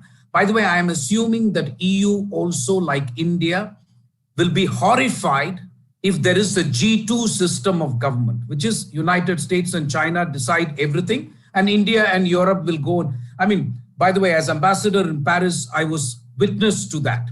Just as we were negotiating climate change in the basic grouping, now it's no secret, so I can be honest, we were trying to negotiate with China, and China was taking India and Brazil up the garden path. Obama and Xi Jinping went and signed a joint statement, which became the template for the climate change accords of Paris. I can now tell you that. So I'm aware of G2. And by the way, let me assure you, nothing would be more detrimental for Europe and India's cause than a G2. So if you accept my proposition, that's the second, that you don't want a G2, then countries like India and EU should not just keep cribbing about China's power and so on, because the fact is they are powerful. The question is, what are you going to do about it? If that means India and EU have to bury their differences and achieve greater strategic convergence. That's my third proposition. Right now, it is clear to me that EU and India are nowhere working near their potential. It's much below potential. So we need to make an effort. I agree, India has to make a much bigger effort, despite what Veselin is saying about Europe being small. Europe is not small, Europe is important. But there are two things which prevent Europe also from exercising pole position. I'm using Formula One language, but you know what I'm saying. One is the inherent political differences within Europe. You know, for example, what happened is absolutely inconceivable and sends out the wrong signals. France and Germany decide we must talk with Putin, and the rest of you merrily bury that initiative. It is unbelievable. What is the signal that you are sending? If you can't get your act together on a power like Russia, which is on your doorstep, then what do you talk of India and others? So that is the kind of internal difference I'm talking about. The second issue with Europe, I think, is also your security and defense policy. With the departure of UK, you are now left with just one country which has the nuclear deterrent and which has got a seat in the permanent seat in the Security Council. That's France. Every other country now has to play catch up. Germany is developing a foreign and security policy, but I think you have a long way to go. It's not just, you should not do it just because the Americans are asking you to cut down to spend more on defense. I think it is in your interest to really have a very, very independent deterrent defense and strategic policy. So that is the third thing I would say. The fourth thing I would say is that I think here I would very happily criticize my own country. I think India's problem has been, to some extent, we haven't been able to devote the resources to negotiate both with Brussels and with the individual big countries. And we have been very content to just negotiate with UK, Germany, France, and sometimes when the occasion warrants, we talk to Netherlands, we talk to Italy, we talk to Spain, but we do not have either the long-term commitment of resources and the willingness to negotiate with Europe as a whole. So that's a problem from our side. The fact that you have a Brussels which does not always act in sync with the member states complicate things, obviously. I mean, Venu will tell you the size of our Europe division. We now have 2 divisions, but even so, it is so small. So we need more resources. We need more dialogue with Europe. I think as far as in India, I would say that in climate change, infrastructure, health infrastructure in particular, but also, metro, transport infrastructure, if you can help India enable that green transition without threatening us with carbon border tax adjustment, I think that would be good. It would be very unfortunate if you put China and India in the same basket and treat Chinese export of cement to Europe on par with Indian cement and Indian steel. There is no comparison. We are not, our production does not lead to excessive supplies. Our exports are minuscule. So this is one thing I would say. And the EU is often, I think, made this mistake of lumping China and India in one when it comes to WTO and trade. I'm not talking otherwise. Secondly, I also believe special and differential treatment, which India, has been fighting very hard in the WTO. We are not getting mileage from support from the EU to the extent necessary. I mean, you take the TRIPS waiver, the intellectual property rights waiver. The United States with great difficulty told us they are willing to support it. EU now says no, they can't. So obviously, US and Europe have decided to play good cop, bad cop. I don't know what the scene is, but eventually we are not going to get the TRIPS waiver. So I think a little bit more sensitivity to issues in India, and especially when it comes to public stockholding in agriculture, for example. Anybody who lives in India and Sonipat knows the farmers' strike has been going on for 7 months. Those reforms are actually in response to our WTO partners. Otherwise, we wouldn't have to make those reforms. And yet, the kind of agitation we are getting from the farmers. So we need some sensitivity, some support from EU on issues relating to India's poverty, India's need for economic development, because I think this is stating the obvious. A powerful, economically prosperous India cannot but be in the interest of EU. You forget about even wanting to be a counter to China. Just the development of the world's largest democracy is an advertisement for EU's values. EU keeps talking of values, democracy, pluralism, human rights. Wouldn't you want the world's largest democracy to succeed? What can be a better advertisement for your values? Please tell me. So this is what I ask you. So sometimes... Sorry? You cannot be more right. I think all your speech should be recorded and sent to Brussels in a disk as a manual what needs to be done as to improve the relationship. And I agree with every single point you said, and I will even add another one. You're absolutely correct that there is an immense amount of opportunities between India and European Union to exactly break that model of G2 as you started by saying. So the world is going to be multipolar, but the actors, such as the European Union and India, so far don't do the whole spectrum of efforts. And let me add another one. In fact, I will say that the future of the world, and you and me and all of us here are very much solidarist. We would like exactly to see states cooperating not so much in their selfish own national interest, rather than to help each other to flourish. And I will say more prosperous India is in the interest of the European Union, more prosperous Europe is in the interest of India. These are global players on all issues, not only on trade and economics, but also on climate change, on migration, on digitalization, and everything else. And if they don't understand, and that's exactly, our past shows that in the past, unfortunately, big powers did not do what you just said, Mohan. They were very nationalistic, narrow-minded, isolationist, thinking about them first and then for the rest of the world. The future global players, and here comes Asia, here, the future of the world is Asia, and the new players will be not only India, but ASEAN and other new emerging powers.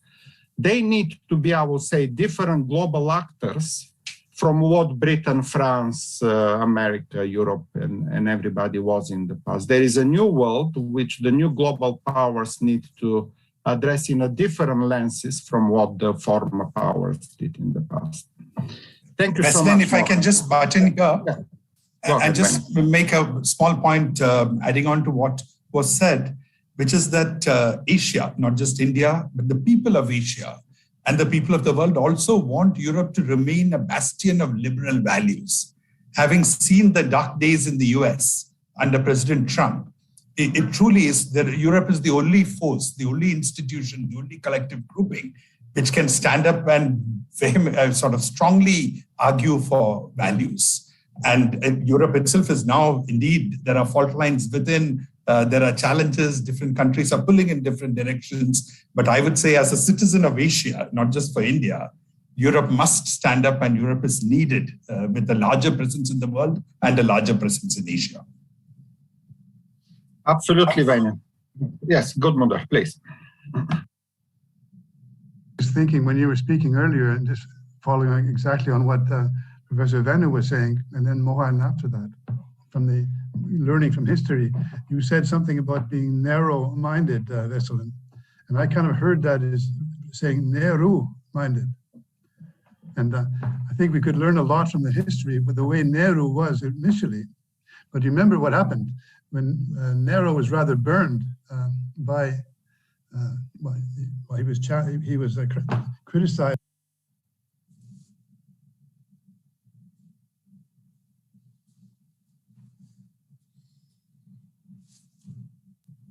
Sorry, good, your mic is unmute. You need to unmute.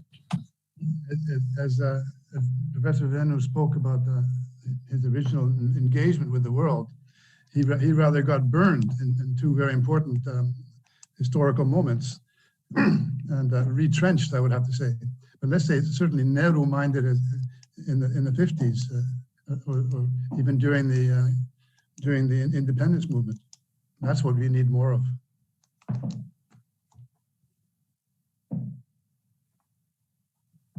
Absolutely. And another point, actually, following from Gudmundur and Venu and Mohan earlier, is to, I would say one of the biggest challenges would be this unfortunate tendency towards more isolationist and anti-multilateral diplomacy, and what we have seen, and it definitely applies to Europe as well, to certain countries in Europe who are really amazingly forgetting their own history, and they are moving into a very much populist and nationalistic policies.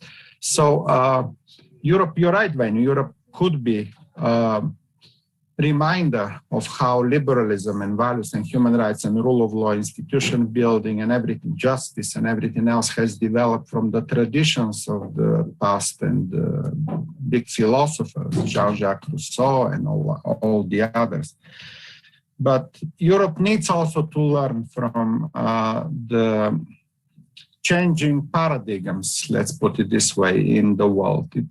As I mentioned, it's not that Europe is small, but sometimes Europe has been so arrogant in the past, from its colonial past. And again, I'm talking about some of Europeans, not all, as Ambassador Gudmundur corrected me, saying that arrogance need to be transformed into a cooperative, humanitarian even effort, exactly because the challenges we are facing, the climate change, the pandemics, the digital era, the speed of change, which affects this and the next generation, would be dramatic. And without global cooperation, none of those challenges can be addressed properly. In other words, we need somehow a new multilateralism in the difficult circumstances we are facing, as to be able to respond to those challenges. And definitely, somehow, Europeans should do much better. And we hope the new emerging powers, such as India, ASEAN, Brazil, South Africa, and the rest of the world, hopefully will act differently as future global powers, as the old global powers. Okay, so my question to you is how do you see that challenge, the challenge of multilateralism? The fact that probably 30 years ago, we are much more optimistic when the communist regimes has fallen, and somehow, remember George Bush Sr. was talking about new global order, cooperation between all former East and West, North and South. What are the chances that we can build a new world which might help us to move and to resolve the climate challenge, the pandemic challenge, and all the rest? So we talk a lot about the past, but what is the current and the future of the European Union and Asian relationship?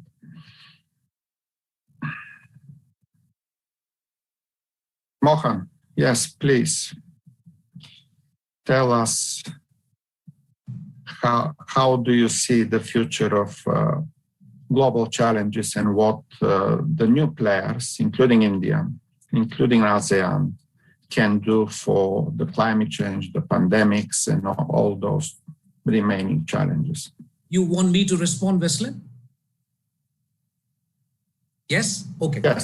Yes. So thank you very much. On climate change, so my broad, again, proposition is that EU should hold back its carbon border tax adjustment, which it is trying to implement in July, and it wants to do so for cement, fertilizers, and power. These are the three sectors it wants to start with. It can certainly do that within the European Union, but to subject exports from developing countries and other countries to Europe and to impose a tax on it would, I think, be the wrong way to go about it. So that is the point number one. Second point, what I would like to say is that if India can do an industry-wise net zero emission, I'm afraid we will not be able to say in Glasgow in November that India can accept net zero emissions by 2050.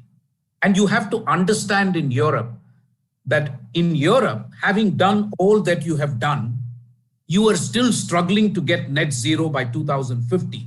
To expect a country like India to do net zero 2050 is, I think, absurd. And by the way, again, comparing China and India is wrong, because China consumes 55% of the coal in the world. 55% of all coal used in the world is China today. India uses something like 13% of coal. So to tell India that you must completely cut off coal, you should do net zero emissions by 2050, that would not be the right thing to do. I think if I were a European, shall I say, strategy negotiator, and I want to look at India, pick 5 industries in India which are the most polluting. And it is easy to pick them. You know, starting with transport, starting with buildings, you've got power and so on. In those areas, you make aid dependent on India not building more coal plants. You give us money because, frankly, Veslin, the proof of the pudding is in the eating. I mean, everybody has forgotten that in Paris, India accepted. By the way, Paris was, compared to Copenhagen and other meetings, Paris was the first meeting in which India became part of the solution. Otherwise, we were always part of the problem in climate change negotiations, for which we have got a lot of flack within the country. Now, we did it because we were promised from 2020, $100 billion would be made available by developed countries, both public and private, to developing countries and least developed countries. We are nowhere near that figure. You know, climate energy transition in a country like India is expensive. We need money, we need technology. So affordable finance and accessible technology is the mantra for India. And EU is the real superpower when it comes to energy and climate. You are the superpower, not America. So I am at a loss to understand why EU does not pick 4 or 5 industries in India and tell India clearly, you can call this tide aid, we don't mind, because it is tide aid. Why should you give money to us if you don't want to expect corresponding results in climate change? So you give us money for these 5 industries and tell us at least for 2 or 3 industries, you must have a target of net zero emissions by 2050. That we can do, subject to finance. We can pick up 4 or 5 industries which are the most polluting. You give us finance and we will accept in return a target of 2040, 2050, whatever is possible, net zero emission. I think this is a much better way of going forward than accepting something like what China is saying. When China says net zero emissions by 2050, all of you are going gaga.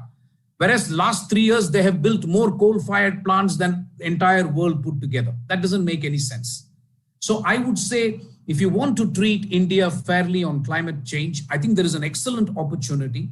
Pick industries and give us aid and tell us this aid is subject to your going net zero emissions by 2030, 40. That would be my recommendation in concrete terms. Thank you. Excellent. Mohan, I cannot agree more with that, what you propose. And that was exactly the letter and the spirit of the Paris Agreement. The understanding that these are common but differentiated responsibilities. The idea that it's not so much the setting of targets rather than the cooperation on specific projects, as one of those you just mentioned very specifically and concretely. In other words, the step made by India, which you very much described in Paris, to accept the agreement, should have been reciprocated by the Europeans with a very, as you said, specific offer for technological assistance and financial assistance as to for those countries to be able to progress with the reduction of the emissions. And I think that the same would apply to all the spectrum, to not only India, but the rest of Asia, Africa. They expect the same kind of offer and the Paris Agreement talks about transparency, technological transfer, financial assistance, and all of that. Again, kind of my explanation is still that big powers think narrowly. They think a little bit in the old terms of national interest first, and the rest of the world. But there is no longer that division. The borders are gone. We are all going to suffer. You see what's going on all over the world in terms of heat waves, floodings, fires, extreme weather events and all that. So our anymore is to be safe. So the global challenges need to be exactly tackled in the way you suggested, Mohan. We have short time left, so I'll move to our last topic of discussion, which was kind of specific on ASEAN and on cooperation between universities and educational cooperation. We have the model in European Union called Bologna process, trying to harmonize the higher education and the scientific progress in Europe.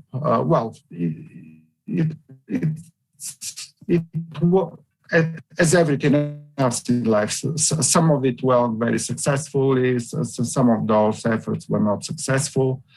So I wonder whether that model of European Erasmus projects, one of which we are part of today, the conference today, whether that model can be applicable to ASEAN, probably the closest in terms of regional integration model we have is more on the specifics of the regional integration in ASEAN. Again, who would like to take this last topic today? Venu, you want to say something on this? Please go. Yes, of course. Absolutely. I think the Bologna process is a wonderful process, and we from Asia who look at Europe can only be amazed at what has been achieved. In many ways, I think we feel that Europe is does not actually adequately recognize how much it has done, despite all the failings and the problems and the difficulties. Even in the midst of the COVID pandemic, we saw how within Europe countries put up barriers. But still, what has been achieved in terms of cooperation, in terms of harmonization, in terms of bringing countries together is tremendous. To look at Asia as a whole and say, can this be repeated, would be foolish. It cannot be. But within segments of Asia, ASEAN, absolutely. There can be much greater harmonization of education standards. In South Asia, we all come from a common and a similar education system.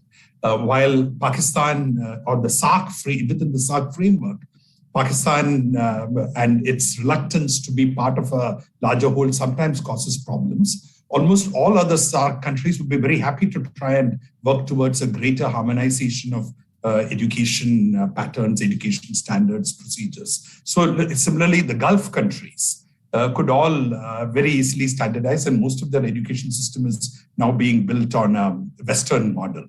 So within Asia, you can identify pockets and there first work towards harmonization, and then at a much later stage, look at a pan-Asian picture and see what more can happen.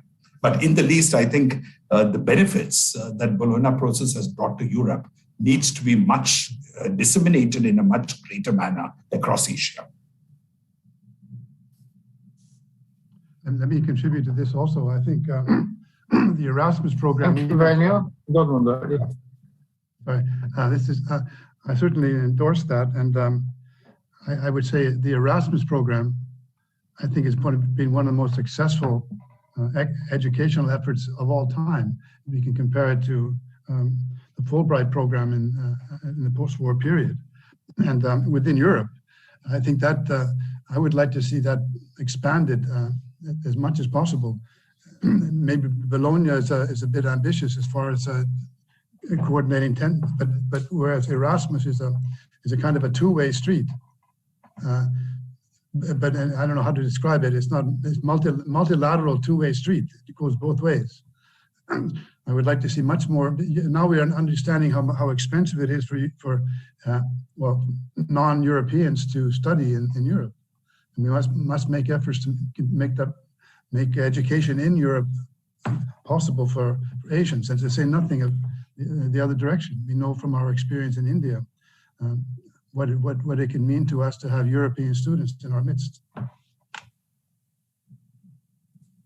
Thank you. Again, interesting to see the future of higher education and how that will develop. In fact, we have a big conference on 21st, 23rd July, World University Summit, where we will discuss how the pandemics, but also the challenges of digitalization will affect the future of higher education, and how, in fact, what we talked earlier about, the political relations between European Union and India could be also very much affected of what leaders come next. How do we do all other issues of gender equality, of giving the youth power and digitalization, technological advance, and all of that. So the future of higher education is what will help us all to achieve the sustainable development goals and all of those. Finally, I would like to ask you something which we mentioned, but we didn't go much further into that. The rise of China, the Belt and Road Initiative, the European Union approach to China and India in a kind of a multipolar Asian world. And we mentioned the G2 model, which definitely is not the constructive model, where China and United States become super powers, but in a very specific manner, which doesn't really help addressing issues of global cooperation if they are much more obsessed with their own competition and rivalry rather than thinking globally about the rest of the challenges we are talking about. So again, we heard from Mohan few suggestions in this respect, whether we can have connectivity power rather than simple power, how soft power can replace hard power, and I'm pretty much, let's say, optimistic in these terms that we will realize that hard power, military power, is no longer the strong argument, the strong policy to make. I wonder what you, in your diplomatic experience also, have to say about soft power, the way to deconstruct the old world, which was very much based on exactly military power, borders, national interest, to a world which those issues will matter less. The nuclear weapons will matter less, exactly because issues such as soft power will be the future, let's say, nuclear weapon. It is the education and the humanitarianism and the solidarity. Again, it sounds a bit idealistic, but I simply don't see an alternative to that. So it will be our final round because time is pressing. Mohan, do you want to say a few words? It's basically 2 minutes each from now on, so be concise on that. Thank you. So very briefly, Veselin, thank you very much. I'll not take more than 1 minute. I think I've said all that there is to be said. China is the elephant in the room, frankly. And I've seen some evolution in EU's position. I think if you had asked me a couple of years ago, I would have said the EU is treating China very differently. The Indians get very frustrated when you have initiated a human rights dialogue with India. And you are the only, by the way, India only has a human rights dialogue with EU. We don't have a human rights dialogue even with the United States. The only partner with which we have a formal human rights dialogue is EU. So we expect EU to be more understanding, since for all we never claimed we are a perfect democracy, but we are the world's largest democracy. And then you equate us with China, but that has changed. That would have been 2 years ago, but I think now it has changed because the EU has, I think, taken a very, very tough line with China. But I think the position is still evolving. And there are some Visegrad countries and other countries which have their own views on China in the EU, which is very different from what, Germany has been a revelation for me, frankly, especially Angela Merkel has been a real revelation. Of course, you accepted the comprehensive investment agreement and something else has happened. So for India, we still believe in a bit of hedging when it comes to EU, and I'm being as brutally honest as I can. We cannot expect the fullest unconditional support from EU when it comes to a war of nerves with China. I don't mean I want European troops in Ladakh. We don't expect that. But we expect unconditional support. We are not sure of that because of your tremendous economic trade and investment links with China. So we are watching the situation very closely. We hope there will be a further evolution of this. I'll be brutally honest and I will stop there, Veselin. There is no doubt whatever else Ladakh has done, it has definitely pushed us into the arms of the United States. Obvious. I mean, this is why I am completely unable to understand China's motivation, but I'm looking to Venu, and maybe we should have this discussion over a glass of Bordeaux. This is not the right place to do it. We should really physically meet and do it. But Chinese thought they were achieving this is a classic case of unintended consequences in diplomacy. We were giving them the complete market for TikTok. 5G was well on its way to be given to them by our great bureaucrats. And they go and screw it up by doing something in Ladakh. I am not able to understand, but I am no China expert. So they have, whatever else it has achieved, it has definitely pushed us almost irreversibly into the arms of the Americans. So, and frankly, if you had told me in 1981 when I joined the Foreign Service that this is what will happen, I would have described you as a stark raving lunatic. India is an all-aligned thing, and now firmly in the American camp. This is what China has accomplished. But with regard to EU, we are still hedging, I'll be honest, because we are not sure where EU stands with China. I'll stop here. Thank you. Excellent message. Got something else we need to send to Brussels after this conference. Mohan really made a long list of suggestions what the European Union should do. Please, Venu, you're the next. Your 2 minutes. I will be very brief. This is not about the world versus China, or this is not competition with China. And if countries of Asia, especially the smaller countries of Asia, are asked to choose, they would not want to choose. They would want the best they can get out of China. They would want the best they can get out of Europe or India or any other part of the world.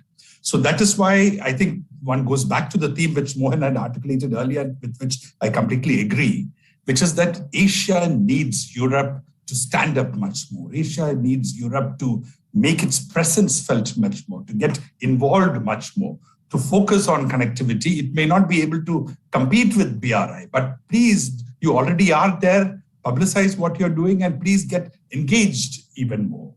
And wherever possible, when we were talking earlier about multilateralism, do not always function as an adjunct to the US. Have an independent position truly as you claim you have. And let that, through that independent position, see what are the linkages that you can make, if not to all of Asia, at least to some of the leading countries of Asia. So we can, the world as we go forward, I don't think any country really okay, we all know what is happening. We all know how US-China relations is shaping up, but still no country would want to choose between the two given an option. Everybody would want to get the best out of China and get the best out of other parts of the world, power centers like Europe, as well as the US and India. So rather than pose it as a counter to BRI or competition to China, just come here and be more involved, be more active, make your presence felt. Thank you, Venu. And Gudmundur has the last word in our excellent panel, please. I'll devote my first of my 2 minutes to thank you, Professor Venu, for that vision, and then secondly to return to this soft diplomacy aspects, which is the theme of our conference generally in the educational field and the exchange of students and so forth. But my final minute, just to express my apologies on behalf of Professor Swane, who I've been talking on the phone. Unfortunately, he had technical difficulties. He couldn't join us on the Zoom. But he extends both his apologies and best wishes and prepared to participate in the future. Thank you for that. Thank you, Gudmundur. We hope, yes, next he will be our first on the list for the next conference. Tell him that we want him to be here next time. No problem. Thank you all. It was an amazing discussion. We have a long list of issues to report to our seniors in Brussels, what they should do better. And you have a long list to tell the Indian government what we should do better to improve the role of India in the European Union in the future international relations. My job is done. Our time is out, so I give it back to Srijit. Professor Stoicheva, you might like to make the concluding remarks. Yeah, thank you very much. I think that was a fascinating discussion on this diplomats panel. And I thank you very much for all the participants. I have taken very important notes, from this panel. From Professor Venu, how further we can take this relation in the future, and to what extent this has to be, the basis of that has to be the liberal values, as you said, the bastion of values that we probably represent. Also, I would like to say that our impression is that we, in terms of relations and cooperation with India, EU and India, we are really below potential, as Professor Kumar has mentioned, and we have a long way to go. Sometimes we are really caught in the European Union between exclusive shared supporting competences. That's such a complicated issue. And even education is not a policy that is regulated at European level. But even in this area, we see that there are opportunities, not just, and to follow your words, not just to bilaterally negotiate, but to have a cooperation with Europe as a whole. And I would like to say that within this small project that we have implemented under Erasmus+, we developed a sort of model of cooperation of Europe as a whole, representing 5 European countries and India. And I think with the new initiatives of European universities, which is now growing, we might find a way of cooperation between these new alliances of universities and higher education in India. I would like to go very much along what Professor Gudmundur Eriksson said. In Europe, we do not represent here at this panel colonial past. It's just the opposite. So when we think of a European state, we sometimes are very reluctant to be associated with this legacy, although it echoes in international arena. This colonial, the echo of the empires of the previous empires. But this is something that we need to very clearly also think about. And I would say that as we have found a way within this specific policy, which is the higher education policy of the European Union, which is internal policy, to have such a substantial external dimension, I think that there might be opportunities, and there should be opportunities for such prominent external dimensions of policies within the European Union to the external world. And here I would like to specifically mention the health policy, the policy in the area of healthcare, which must have a very clear external dimension. So thank you very much. It was really a fascinating discussion for me. Thank you for all the participants, and I understand I have to refer to all the audience, those that are listening to us and those that are following us on the YouTube channel, to wait and to be also participant in the next panel discussion, which will be on society, polity, and economy in European studies. Thank you very much.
Good afternoon, good evening, and a very warm welcome to session 3 of the Virtual Dissemination Conference on the Future of European Studies in Asia.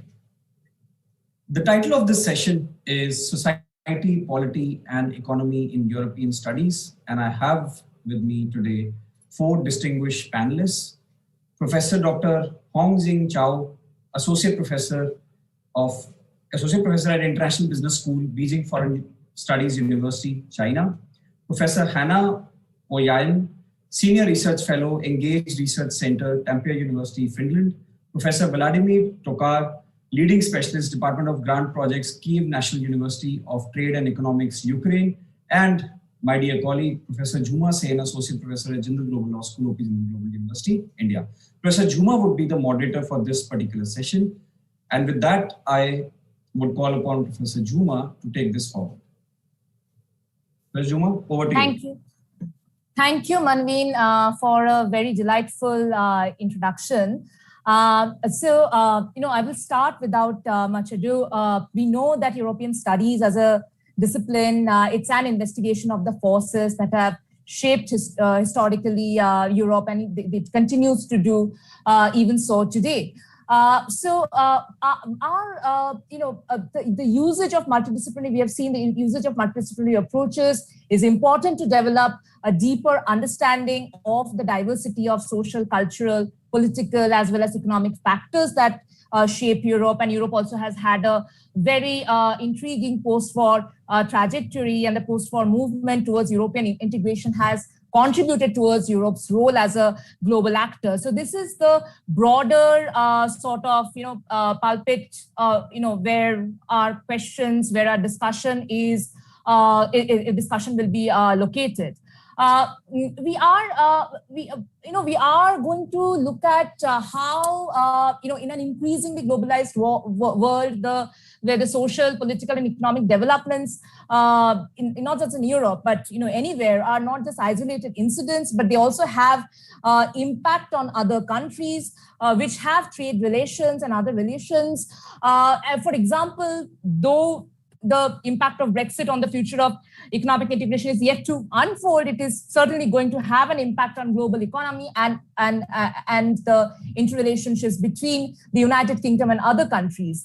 Again, problems are becoming increasingly transboundary in nature, and there is a growing demand for generalists who are capable of identifying, analyzing, and solving problems from an interdisciplinary perspective.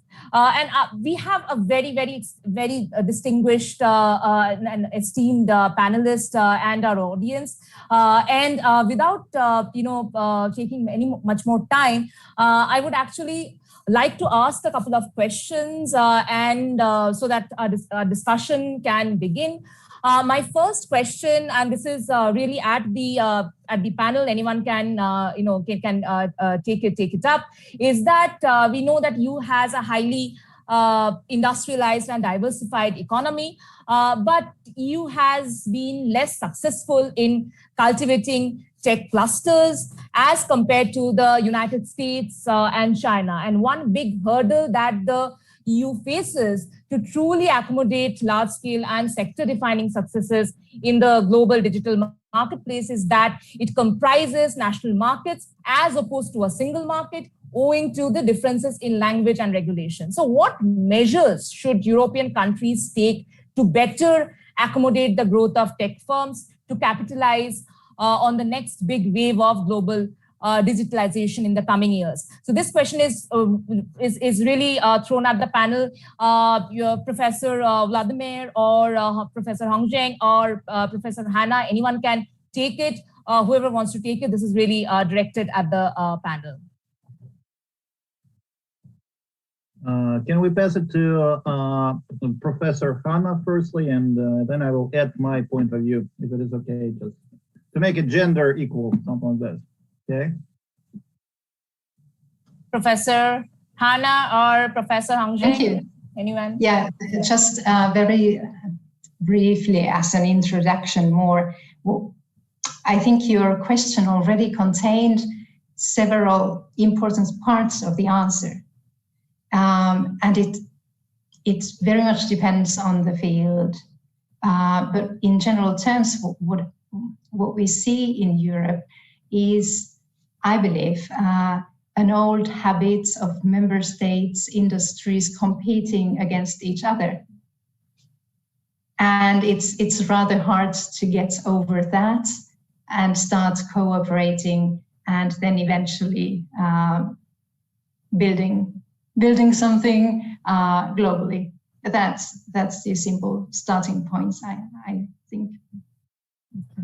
Thank you, Professor Hannah. Professor Vladimir? Okay, I can say it from the point of view of Ukraine. Ukraine and India are among leading countries if we talk about programming, for example, digital economy. So the first thing is don't intervene. Let this industry to work by itself and it will show better results. So the second point is education, for sure. Introducing special courses at high school level, middle school level like this. And international cooperation, I would say. That's all, like 3 points. And to regulate as less as possible. This is there. In Ukraine, it's like this, and I'm sure in the European Union also. So as we partner countries. So that's my point. Thank you. Thank you. I also have some point of view, and I agree with Dr. Nevin.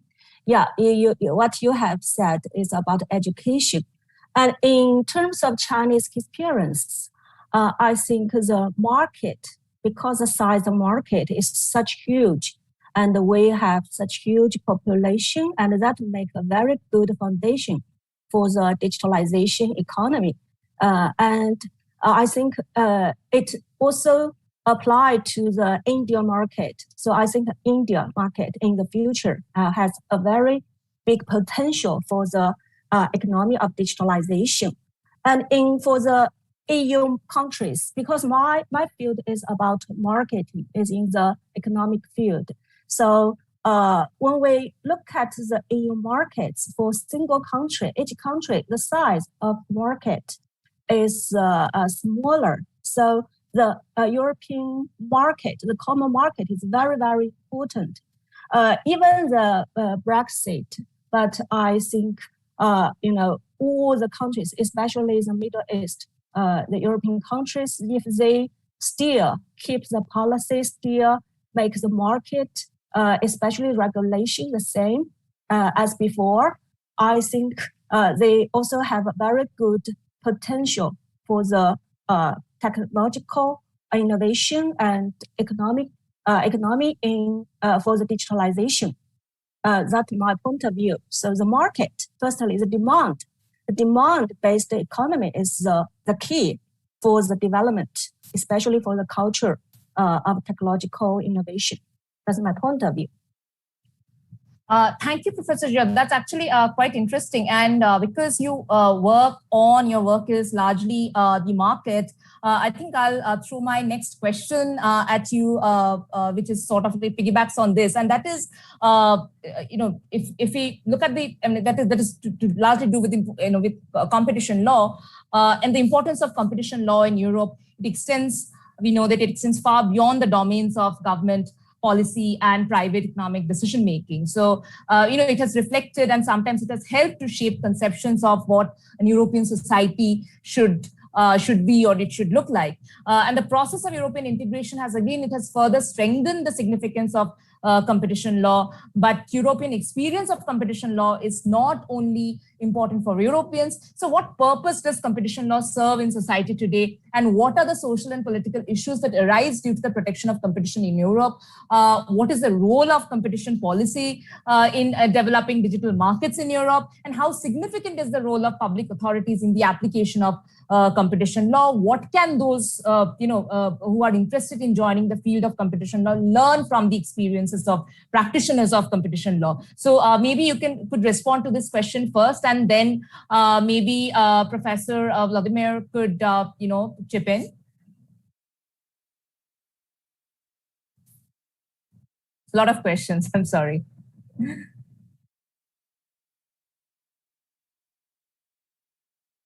Go ahead. I'm waiting for response, but nobody talks. What's happening? So, Professor Vladimir, would you like to take on this question about competition law in? Oh, okay. Europe? Like about in Europe, competition law in Europe. Basically, I would say digital economy, it develops despite the law, I would say so.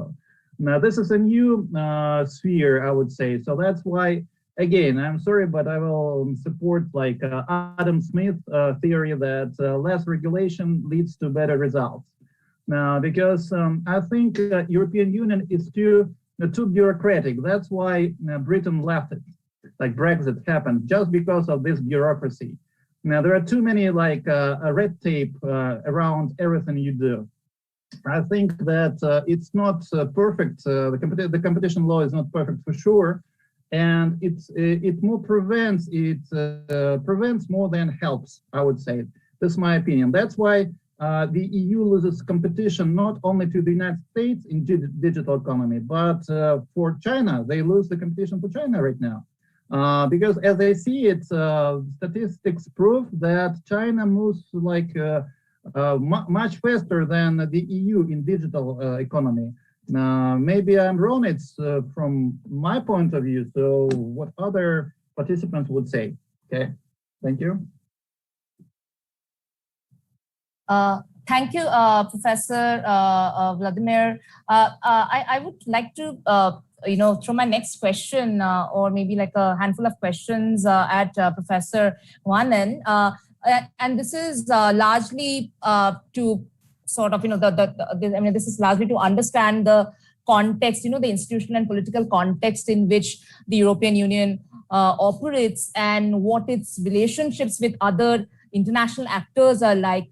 In other words, what is the extent to which the EU has increasingly shaping not only its member states' domestic politics, but state structures as well. And sort of, kind of piggybacking on this question is another question, and you can respond to this if you would like to, is that the role of interculturalism in this, in this enterprise of the institutional and political context of EU. So what would interculturalism really allow the European Union to achieve its objective of reconciling cultural differences in a better manner than multiculturalism, because the EU is characterized by cultural diversity, and the reconciliation of differences between these cultures is of importance for the future of European integration in a project as well. So what are the ways in which some of these objectives can be achieved? So over to you, Professor Hanna. Thank you. Two huge questions, actually. Thank you very much indeed.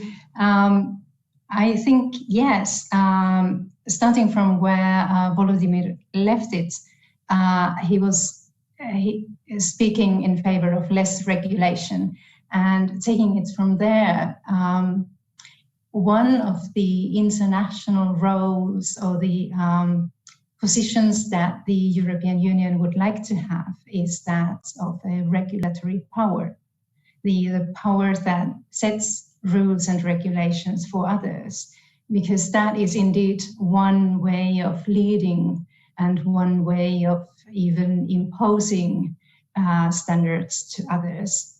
And so it is one very important part of this Europe's international role, and in particular the role of the EU. And of course, there are many other aspects to this. And recently, what we have been discussing really intensely is how the EU relates to great powers, how it relates to the US, to China, to Russia. And all this is also changing, and the relations between the great powers are changing. So this is a huge field where things that, well, it is simply changing rather quickly, and the EU countries need somehow to formulate a common view. But I would like to add even the point that the EU is also working together with and working in other international organizations. Multilateralism and the rules-based international order is one thing that is very important for the EU. And there you see the sort of constant idea of trying to strengthen other international organizations, trying to increase the strength of international treaties. And this is what the EU really aims for. Now, on this, the EU member countries are rather united, I would guess. But as you correctly point out, there are other questions where cultural differences, if you want to use that expression, where they come up. And but overall, I wouldn't think really that cultural diversity is a problem. I think this is rather the richness of Europe, and it is not something that you have to overcome, but it is something that makes the basis of what Europe is. Thank you. Professor Vladimir, would you like to add? Absolutely. I respect the point of view of my colleague, but I totally disagree with some points. For example, the European Union, unfortunately, doesn't play any role as like global players. There are only two global players right now. China, People's Republic of China, to make it absolutely correct, and the United States of America. Now, the European Union is only interesting for China as a huge market, and Russian Federation is interesting for China as transportation system, because it's the shortest way to get their products and services to the European Union. That's all. European Union plays some significant role, but it only can join US against other players. Unfortunately, this is the situation. Nobody cares about opinion of Germany or, for example, France, if we talk about Syria, about Iran, other topics. Unfortunately, it's the reality. Two global players, everyone else is like playing around. And about multiculturalism, it doesn't work, unfortunately. If we talk about real cultures, not aspects of culture, then it doesn't work. If, for example, one culture states that it should be gender equality, and another culture says no, it should be male dominance, it's not enrichment, it's a conflict. If we have basic, common ground, for example, then we can talk about diversity. So it's more about what do we mean by multiculturalism. So that's why it depends on what meaning we put into this word. It could be a problem, it could be conflict, it could be enrichment. It depends. If we agree on basics, then it is enrichment. If we don't agree on basics, it is conflict. It's just, okay, it just shows the situation. It's my opinion, so I can accept another if you have other arguments, but the way I see it, it's like this. Thank you. Thank you, Professor Vladimir. It's always, it's always good to have a diversity of opinion, especially because I know multiculturalism is a very, very contested topic, in Europe. Not just in Europe, I think it's globally, it is a very contested topic. Professor Hannah, if you would like to respond, and I see Professor Hungring has also would probably like to respond to this as well. I'll give it to Professor Shah first, and then we can get to Professor Hannah. Thank you. I just have a question. I want to ask Vladimir, right? Am I pronounced well? Thank you. Don't care about it. It's okay. Okay. You prefer less regulation, but according to my observation, recently EU regulation also, recently they had several lawsuits targeting at the Facebook, Apple, or other, Amazon e-commerce giants, because these companies, they got a very, very huge profits from EU markets, but they may just pay very less tax, and they had a lot of benefits from this market. So according to my observation, also my classmates, my students asked me, professors, is it possible that EU market can more and more regulated, and they will have strictly regulation, especially for the big companies, the multinational companies. So I think it's maybe not like you just said, less regulation and has a very market, free market economy. It's more and more like very planned and bureaucratical, or let's say more controlled regulation. Is my observation right? Or I really want to get some answers from you and also Hannah, because you are from EU actually, and you also has a lot of, I think, real experiences. And what's your point of view about this question or this observation? Professor Vladimir first, and then Professor Hannah. I would like EU representative. It makes sense for her if she doesn't object it. Okay, and then I will add only my observation from outside. Thank you. Perhaps really two short points on the regulation matter. Actually, it is a bit hard to see how it is perceived from the outside. And so I'm very happy for this opportunity to hear views from the outside. Inside the EU, you always have a negotiation and discussion going on, because obviously there are people who in general terms prefer more regulations, others prefer less regulation. Then there is a third group who says better regulation. And this is a discussion that always goes on, but I think we usually see is that this is how it should be. It needs to be a dynamic area. And you need to have a conversation ongoing on it all the time. I would also like to add to Volodymyr's point on culture. You were quite right in saying that when it comes to basic things, then it is a different matter. And I see here that the really, really basic things, like what we now see when we have the pandemic, when we have manifest signs of climate change, these are really basic things that bring also Europeans more together and increase solidarity and help understand that we are all sharing the same situations and same problems.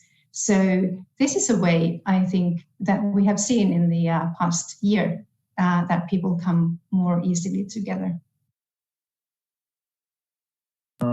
If you allow. So when you have a common enemy, you can unite even with a dragon, it's like an expression of a crocodile if you have a common enemy. So pandemic will be over in some time, and then everyone will return to its roots, to one's roots. And you will see the real, do you have real basics or you don't? I can be wrong, it's okay. I am not saying that I'm absolutely right, but it's just my point of view. And about regulation, from what I see and from what I analyze, the European Union loses competition because of too many negotiations, too many talks, and too little deeds, actual actions. Talking. When it comes to real actions, for example, in China, the decision is made very fast because of centralization. They said, they did.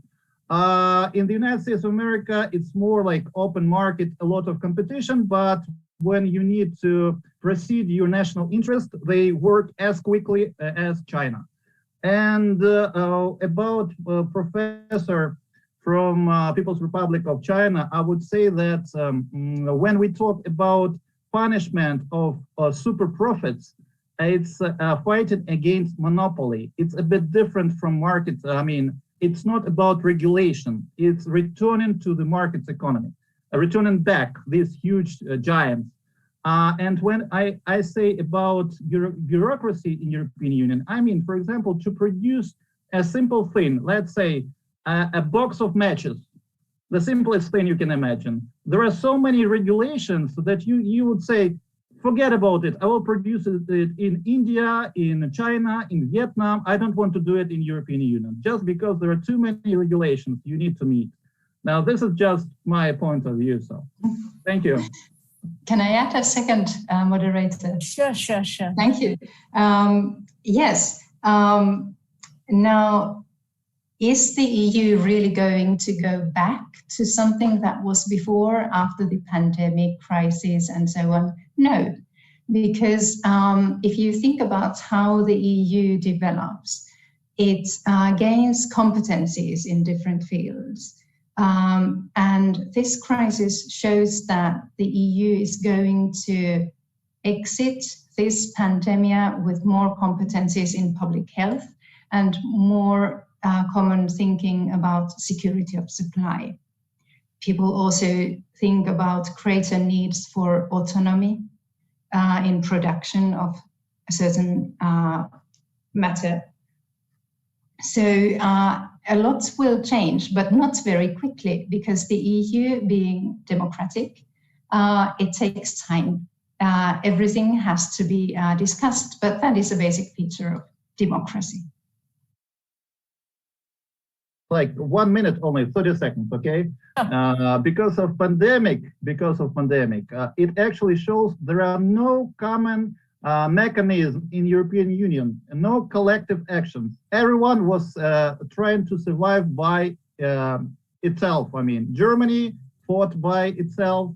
Italy was dying by itself at the very beginning, especially. So maybe you're absolutely right. I really wish you the best to using democracy to get like competition, to win the competition, and it actually may happen. But what I saw during the pandemic, national interest, national egoism, no European solidarity at all. Dot. That's a full stop, I would say so. I'm sorry, it looks like this. But here, this is a very important point, because the first couple of months were different and they were chaotic. And there were instances where a member state asked for assistance from the common mechanism and didn't get it. But these were the first months only. Afterwards, everything changed. But what is really the important point is that this discourse keeps on going on, it is repeated for a reason, because there are many actors that actually want to give that impression on the EU. So for their interests, it is very good to keep on speaking about the first months of the pandemic. I think I agree with Audemars. Yeah, I think the facts matters. Facts matter because national interests, according to the past 1 year, all the reports about a single country in the EU market, you can say they have to take care of themselves. And the EU, I frankly, I have to say, as an individual, I think if I'm a very ordinary people in the country, I just can, I just hope my country can take care of me, not EU, because at that time, national interest is super than the EU, okay, the market. I think that's the point of view. I really think the matter as the facts say the truth, right? And no matter what the opinion or any things, but action or any things, you really do to help your people, that's a country. Yeah. Should we continue this? Yeah. I think it's this is a very interesting discussion, and I'm actually going to ask the Brexit question and just throw it in this mix, because I think this is a good opportunity to discuss the impact of Brexit on the on the grand scheme on the EU project as well, because this is really the first time, since since Greenland, which left the EEC 1985. Since then, this is really the first, this mega incident that took place. So how would Brexit really affect the strategic potential of integration, and what would be the impact of Brexit on the global economy? And this question is, I know that once you start this question, it just opens a can, and then I'm just assuming that this is going to be one of those questions, because the last time I remember I taught an EURASIA project course on anti-discrimination, and half our semester we kept on discussing Brexit. There's nothing to do with anti-discrimination. We kept on discussing Brexit. This is a you can take the floor. Anyone who wants to go first with this question, I'm very happy to allow you the floor. All three of you can, there's no rules.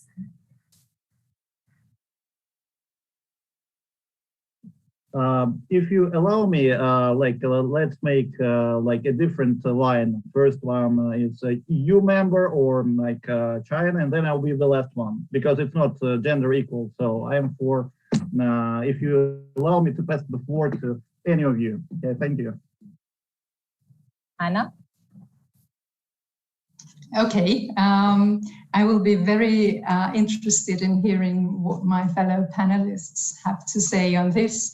But to me, as a researcher of EU external affairs, I think Brexit has been hugely interesting, because quite a lot did not happen of all the things we thought would happen. And it is always interesting for a researcher to see that happen.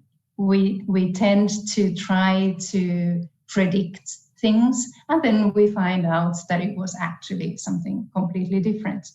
So for instance, the scale of the actual impact, I think many were thinking still for 5 years ago that leaving the EU is rather simple. You just say, we want to leave, you leave, and then you get your power back, and you will be a very happy nation state and taking care of your citizens.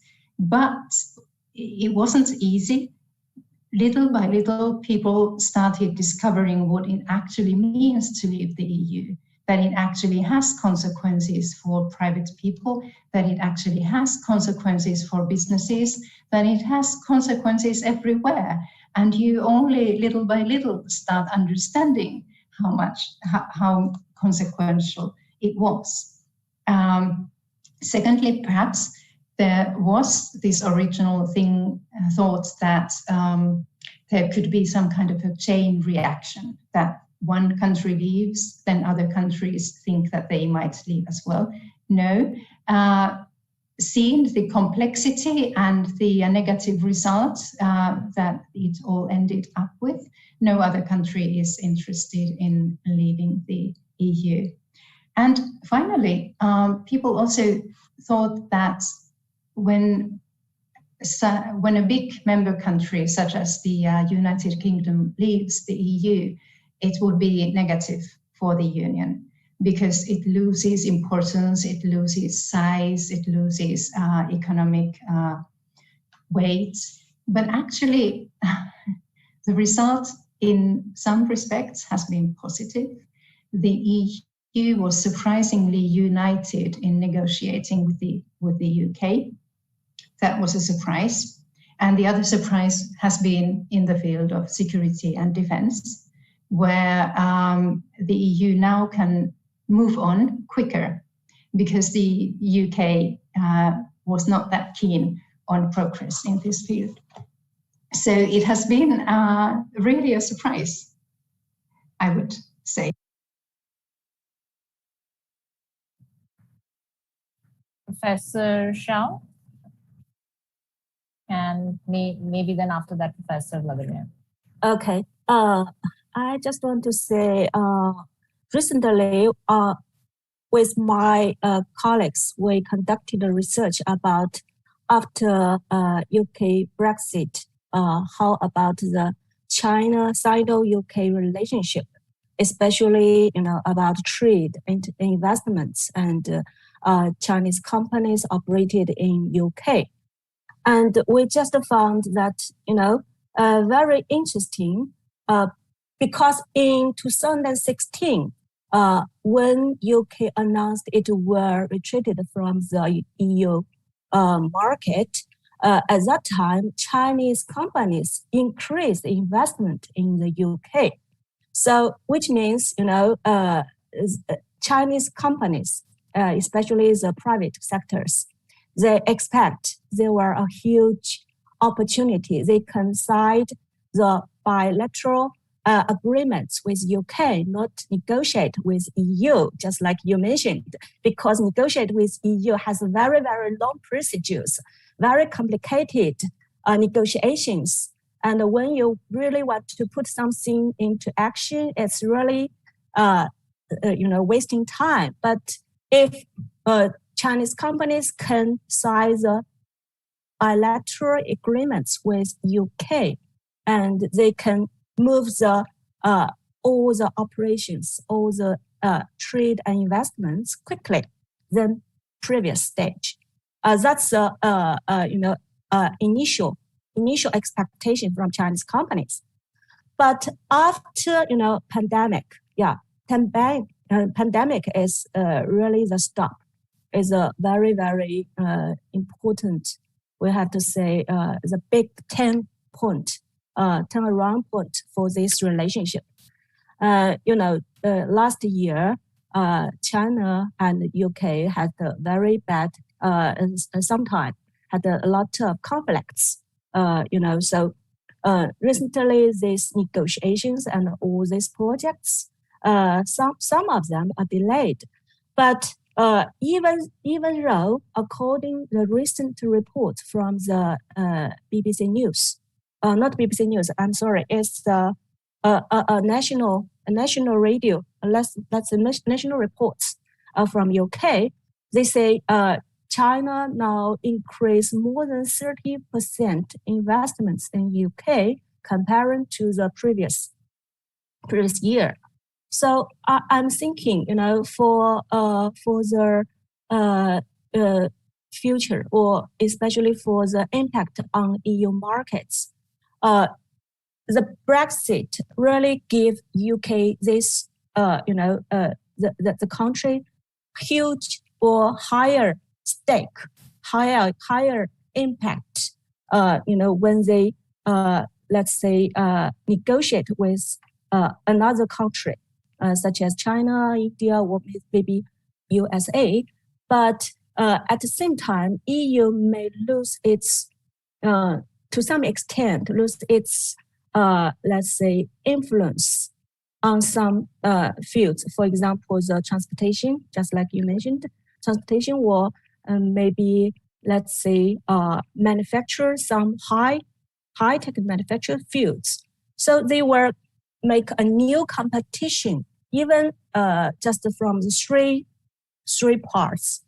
players, China, EU, and UK. So I think the balance may be already break, and it will need a new stages or a long time to make it equilibrium, maybe make it more like, let's say, because agreement signed also for UK and China need more time to make deal. So I think the situation, if from the point of view of economic and benefits, it will become more complicated and very, very diversified, especially some fields. That's my point of view, just to share with you with our current research. Yeah. Thank you, Professor Zhao. And now, Professor Vladimir, you have 3 minutes to respond. It's more than enough. In my opinion, it's too early to make any assumptions or conclusions. I'm not a fortune teller. We shall see in the future. but it was the best example of civilized divorce. Two partners were tired of each other. They decided not to fight, but to separate, and they decided that they would be much more happier without each other than together. It was a wonderful example for people how to divorce in a civilized way. So that's it. But it's too early to make any assumptions on what will happen in the future. Okay, that's it. Did I make it? Yes, in time, good time. Okay, thank you. Okay, so I have like one last question, and then we have some audience questions. So after that, we'll take the audience questions. So my last question is, and this is kind of drawing from, because we had this very interesting discussion on Brexit, and this is my next question is to do with Turkey's withdrawal from the Istanbul Convention. And for our audience, who are not aware of it, Turkey was the first country to sign the Council of Europe Convention on Preventing and Combating Violence Against Women and Domestic Violence, which is known as the Istanbul Convention. This was in 2011. Now, the Istanbul Convention seeks to prevent violence against women, including domestic violence, and bring an end to the legal impunity on for perpetrators. But recently, Turkey withdrew from Istanbul Convention, and my question is that what are the potential consequences of Turkey's withdrawal on the future of the Istanbul Convention? So maybe if Professor Ohanen could respond to this, and then we will quickly move to the audience questions. We have quite a few. Thank you.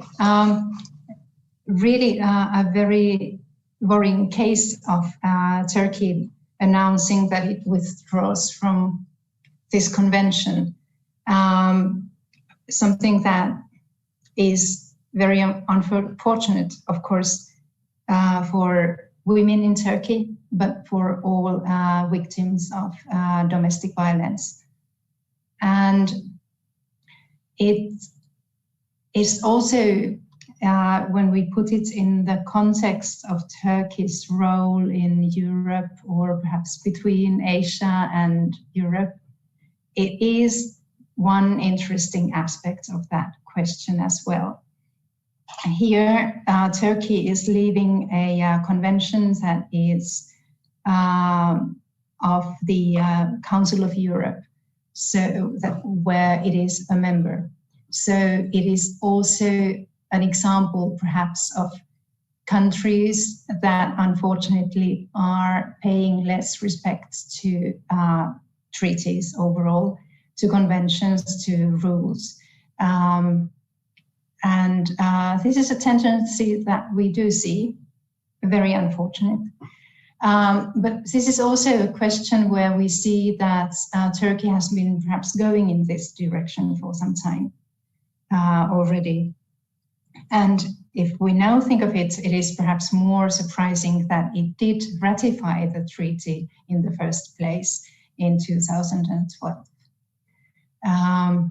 Now, this is also a question that divides the EU countries, but overall, the majority of EU countries have ratified this convention, and the EU has signed it as well.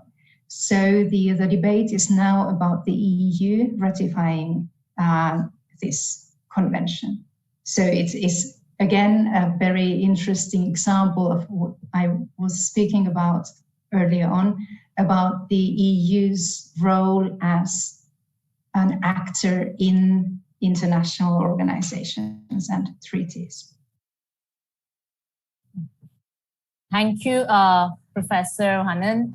I think we'll wrap up with the discussion. We'll wrap up the panel and respond to the audience questions. We have some audience questions already. We don't have much time either. So my first question, not my first question, but the audience's first question, and this is addressed to the panel at large, that how do we address ultra-nationalist trends that we are unfortunately observing in modern times? Do the esteemed panelists feel that countries becoming isolated from each other a reality we cannot escape? This is the first question. And then there is the second question, that is the year 2021 is still facing a significant change in the geo-economic landscape, which has caused severe damage to the global economy. In this context, how do you think that EU and countries in Asia can cooperate to strengthen multilateral cooperation, social protection, and economic resilience? These are the two questions, and anyone can really respond to this. Who wants to go first? Professor Zhao, you want to go first? Or Professor Nawanan? Okay, I will be the first one. It will be very short, like points. There is no, we should not be afraid of ultranationalism. Because in any country, they get support only for up to 5%, really, if we do it. And ultranationalism doesn't work if we talk about competitiveness. If you're so ultranationalist, okay, be isolated. Who cares about you? Who will cooperate with you? It will end up very soon, because if you see that, for example, some countries tend to become more nationalist. So you just move your business to other countries who actually remain friendly and so on and so forth. And we need to separate two notions, ultranationalism and national interest. If we talk about national interest, yes, countries will become more egoistic. If we talk about returning to the roots, so-called roots, as Turkey moves towards it, other countries, so-called roots, Russia moves there. So yes, there is some danger, but only for these countries. It will be their problems, not all over the world. And about how to cooperate, I think there are good like measures. We do right now, we do cooperate, such things as conferences, networking, personal meetings. This is the first step. Negotiations at the highest level, government, it's only the last stage. The first stage is communicating with people, making conferences. Thank you very much for this conference also. Meeting new people and breaking the ice and making new ties and networks. So this is my recipe for the success of the European Union, other European countries, and the Asian countries. Okay, thank you. I'm done. Thanks, Professor Tucker. Professor Zhao? I want to respond to the second question, how to cooperate. For this question, I firstly, thank you for this conference. I think, we should, everyone in this world, because we're living the same planet and we face the same, the environment, all these things are linked with each other. So I think, firstly, we should not take it for granted, especially, we are from developing countries and also, undeveloped countries. There are a lot of people living there. For example, in China, we live in China, but, a lot of, I have to say, the Westerners, they still has a very, very old stereotypes for China, for other countries in South Africa, or, East Asia or South Asia. So I think, firstly, we are people, okay? Especially when we face the pandemic, okay, this disaster faced all the people, we firstly should be very, very open-minded. So this conference gives us opportunity to listen to each other. Just like Hannah just said, as insiders, you really like to listen to what other outsiders say. And also, I want to share with all observations and a point of view, because we are from different fields. Maybe, sometimes I think the issue is we are from different fields, and when we talk about maybe not the same concept or same, same questions, that's always I had, because at the beginning, I'm really shocked because I'm not in political, I'm not in economic, it's macro level. I'm very, very micro level. I only focus on the company's level. But after, these questions, even Brexit, even Turkey, very far away, I actually, frankly, I had a lot of very little knowledge about that. But I have to say, you know, after we talk, you can say we have more common things. We have more common, you know, let's say, knowledge than our difference. So firstly, let's just take the heart, you know, very equally, and we really face others, take others equally, and not have so much prejudice or so much, you know, stereotypes. And we think about how to make the world better, how to really do some things, for example, decrease the carbon emission and decrease the you know, all this the disease. I think that will be just like Vladimir said, you know, action. Okay, not too much argue, too much negotiations, but just think the time. You know, time is very, very important, and all these things happened, but we're still in our, you know, individual fields and our individual, you know, the stakeholders, the circle of stakeholders. That really, I have to say, decrease the solution, you know, the percentage of solution in the world. So I frankly thank you for your organizers. Thank you for the Jindal School and Vladimir and Hannah. Even the first time to meet you, but I have to say I learn a lot from you guys, and I see different point of view from you guys. I think everybody will reflect what we see, what we perception, and what we should change, and that we can make things happen. That's my point of view. Thank you. Thank you, Professor Zhou. I think that's a very nice note to end this, this panel. And unfortunately, we are really, we are running out of time. I will just hand over the mic to my colleague, Professor Manveen. Manveen can conclude the panel. Thank you. Thank you so much, Professor Juma, and thank you very much to all the panelists for taking out time on just about that line of weekday ending and weekend starting. So thank you so much. I hope you enjoyed the session. We, of course, very much did. To the audience, I would say, please stay tuned for the next session. That will be the role of Bologna process in streamlining European studies. That will start at 6:30 p.m. Indian Standard Time. Thank you so much. Thank you.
Hello to our viewers.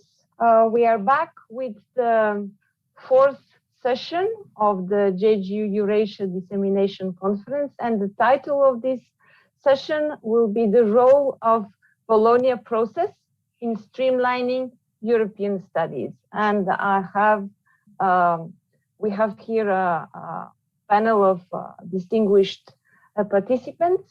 We have first Professor Ludovic Heimann, who is Associate Professor of the University of Bath, but also Research Center Associate at the University of Oxford. We have here Professor Nuria Gonzalez Rabanal, I hope I'm pronouncing it correctly, who is a Honorary Chair for Security and Defense at the Department of Economy and Statistics of the University of León in Spain.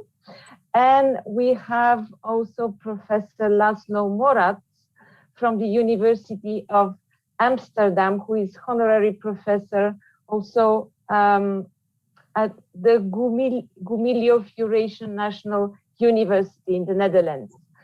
And as moderators, we have Mrs. Pranjali Kirloskar, who is a lecturer at the Manipal Center for European Studies, which is also a Jean Monnet Center of Excellence at the Manipal Academy of Higher Education. So over to you, Mrs. Kirloskar, for the beginning of the session. Thank you. Thank you, Galina, if I can call you Galina. Good evening, everyone. It's my pleasure actually to be a moderator on this panel discussion with such esteemed speakers. After having gone through our emails and their profiles, I'm actually very glad that I have a chance to interact with them. So on this session, which is titled The Role of Bologna Process in Streamlining European Studies, we'll closely deliberate on critical issues which are surrounding the conception and the implementation of Bologna process. So as we are aware, Bologna process is an intergovernmental initiative that has indeed transformed the higher education in Europe. And this higher education reform was basically launched to enhance compatibility, comparability in educational structures, facilitating scholar mobility, and well, essentially to create this European higher education area. However, what has happened over the past 2 decades has been a very interesting story, and we are here today to actually assess whether the aims and objectives which were mentioned in the Bologna declarations have been met with. So without further ado, let's begin this discussion, and I would put forth this first question. Is this that Bologna process as an intergovernmental initiative has been quite instrumental, like I'd said, in cooperation between national academic institutions in Europe. However, does this process in any way also help in building this idea of Europe, this larger idea of Europe that we've been dealing with for the past more than 2 decades now? Other European initiatives in different areas of policy making have definitely led to the construction of their idea in Europe. But what's important to really, reflect on is, was it also the idea of Bologna process to help in creating this distinct identity of Europe as a place of learning and discovery? And is the argument that Bologna process is an essential consideration in approaching the definition of Europe?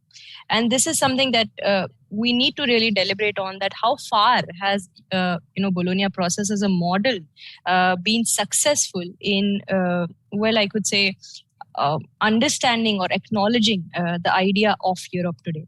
So I open this panel for discussion, and whoever wants to go in first, maybe can chip in first, and then we move forward. Thanks very much, Pranjali. Do you mind if I just jump in and say something? Definitely. From the start? Yeah. Thank you. I think when we talk about the Bologna process and Europe and an idea of Europe, it's very important to first understand that the Bologna process isn't, or at least didn't start off as an EU initiative. So there's European, as in pan-European, the continent, and then there's EU-driven, so European Union, the 27 member states. And I think that's something that's really crucial to understand the development of the Bologna process, what it became, the European higher education area, and its potential impact abroad. But what you see with the Bologna process is that incrementally, slowly, the the EU got more and more heavily involved in Bologna process initiatives through like funding, steering, being a partner of the process and basically in some ways directing it. When you talk about the Bologna process, it is an intergovernmental, originally intergovernmental initiative, and it still is, but it also, a lot of the Bologna goals aligned with European Union goals towards greater competition, achieving a knowledge economy, and the EU needed or wanted the Bologna process to go a certain way, and so it tried to also align that to its own objectives. I think that's really important in order to understand the impact the Bologna process had abroad, to understand that it's not only an intergovernmental initiative, but it's also heavily flavored by EU goals globally and internally. Right, definitely. I mean, we cannot look at Bologna process in isolation from the other EU initiatives. Maybe Laszlo, if I can address you as Laszlo, Professor Maraks. Yes, absolutely. Thank you. Thank you also for inviting me to this panel. I think it will be a very interesting hour with highly esteemed colleagues. I think Ludovic already made a very good point that more or less the Bologna process was hijacked by the European Union.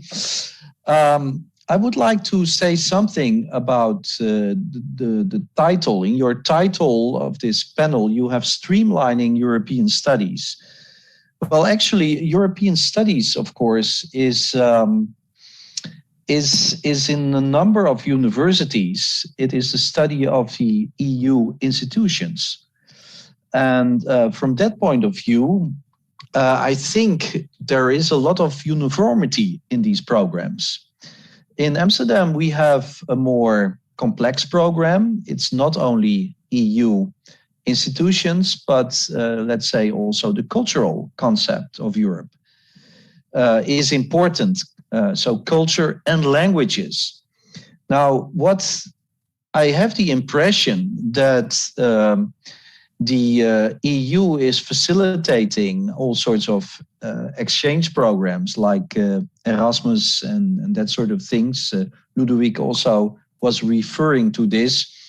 And actually, instead of students going to other countries in order to encounter, study different European languages and cultures, they quite often follow courses in English on the sort of subjects they also can do in other university institutions in Europe.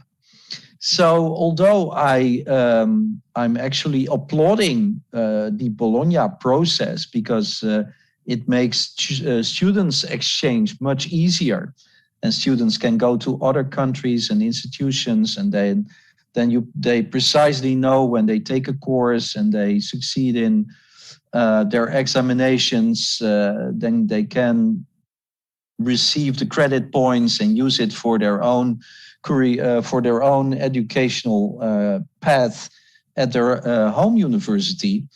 It is actually also contributing to a kind of uniformity which I'm not very happy with. In my view, Europe is a cultural project with a number of different languages, with a lot of identities, all sorts of identities. And actually, the Bologna process has been contributing to much more uniformity in teaching and curricula, especially in the field of European studies. And I think it's a pity because when students should go to Italy, well, you should learn also, and you stay there for a semester or maybe for a whole year. I think it's worth to deal with the Italian language and to know more about Italian history and the way Italians are related to European issues. I think it's equally important as knowing how, let's say, the European Council operates and takes decisions. Right. Absolutely. I think that diversity factor is something that Europe is very well known for, and Bologna project is probably putting certain considerations there. Nuria, would you want to respond to that as well, to this question of Bologna really representing this idea of Europe or not? Well, aligned with the most of the opinions that was given by the other panelists, I think that the Bologna has undoubtedly contributed to building the idea of a more united Europe. Not only because the goal of the European Union is the promotion of one basic objectives. I think that the European Union from its beginning established the fundamental principles on which to base its policies, including the education. That means to improve the democracy, the equality between member states and European citizens that belongs to the European project, the promotion of the respect of the human rights in all in the regions, the citizens, different countries, the loyal cooperation between at all the levels, the solidarity and the proximity. And I think that the Bologna is a good example of all these things. As an essential part of these principles, we find education and also the research at the academia level as a pillar for the development of these basic fundamental principles. For example, Professor Laszlo made mention to the Erasmus program. I think that the Erasmus program that is prior to the development of the Bologna process was without undoubtedly and a very good example of the cooperation, the solidarity of the universities. No, this program has allowed European students and non-European students, in some cases, that is the case of Erasmus Mundus Masters program, to non-European students to take part of the cultural life of European life. And to spend time at other universities with financial support from the European Union in any European center with similar characteristics. I'm not sure, I agree with Professor Laszlo that in some sense we have uniformity, but I'm not agree with the idea that this uniformity means that we are teaching the same contents in all these places. I think that it's a similarity in the structure of the studies, but I think that you have, all the students have the opportunity with the same name of the subjects, learn different ways, different methodologies, and also I think that the experience to live in other country means that you are inside other culture. I agree with the dominance of the English language in all the universities and international programs. I completely agree. But at the same time, we need to give the students a little uniformity, because it's the way to put in contact all the students with a new cultural environment, different place, and different social life. Okay. Right. I think it's always something that we ponder upon, that if we should move really in the direction of homogenized structures, or really maintain the heterogeneity of the national education systems. So moving on to our second question, which is even more. Hello.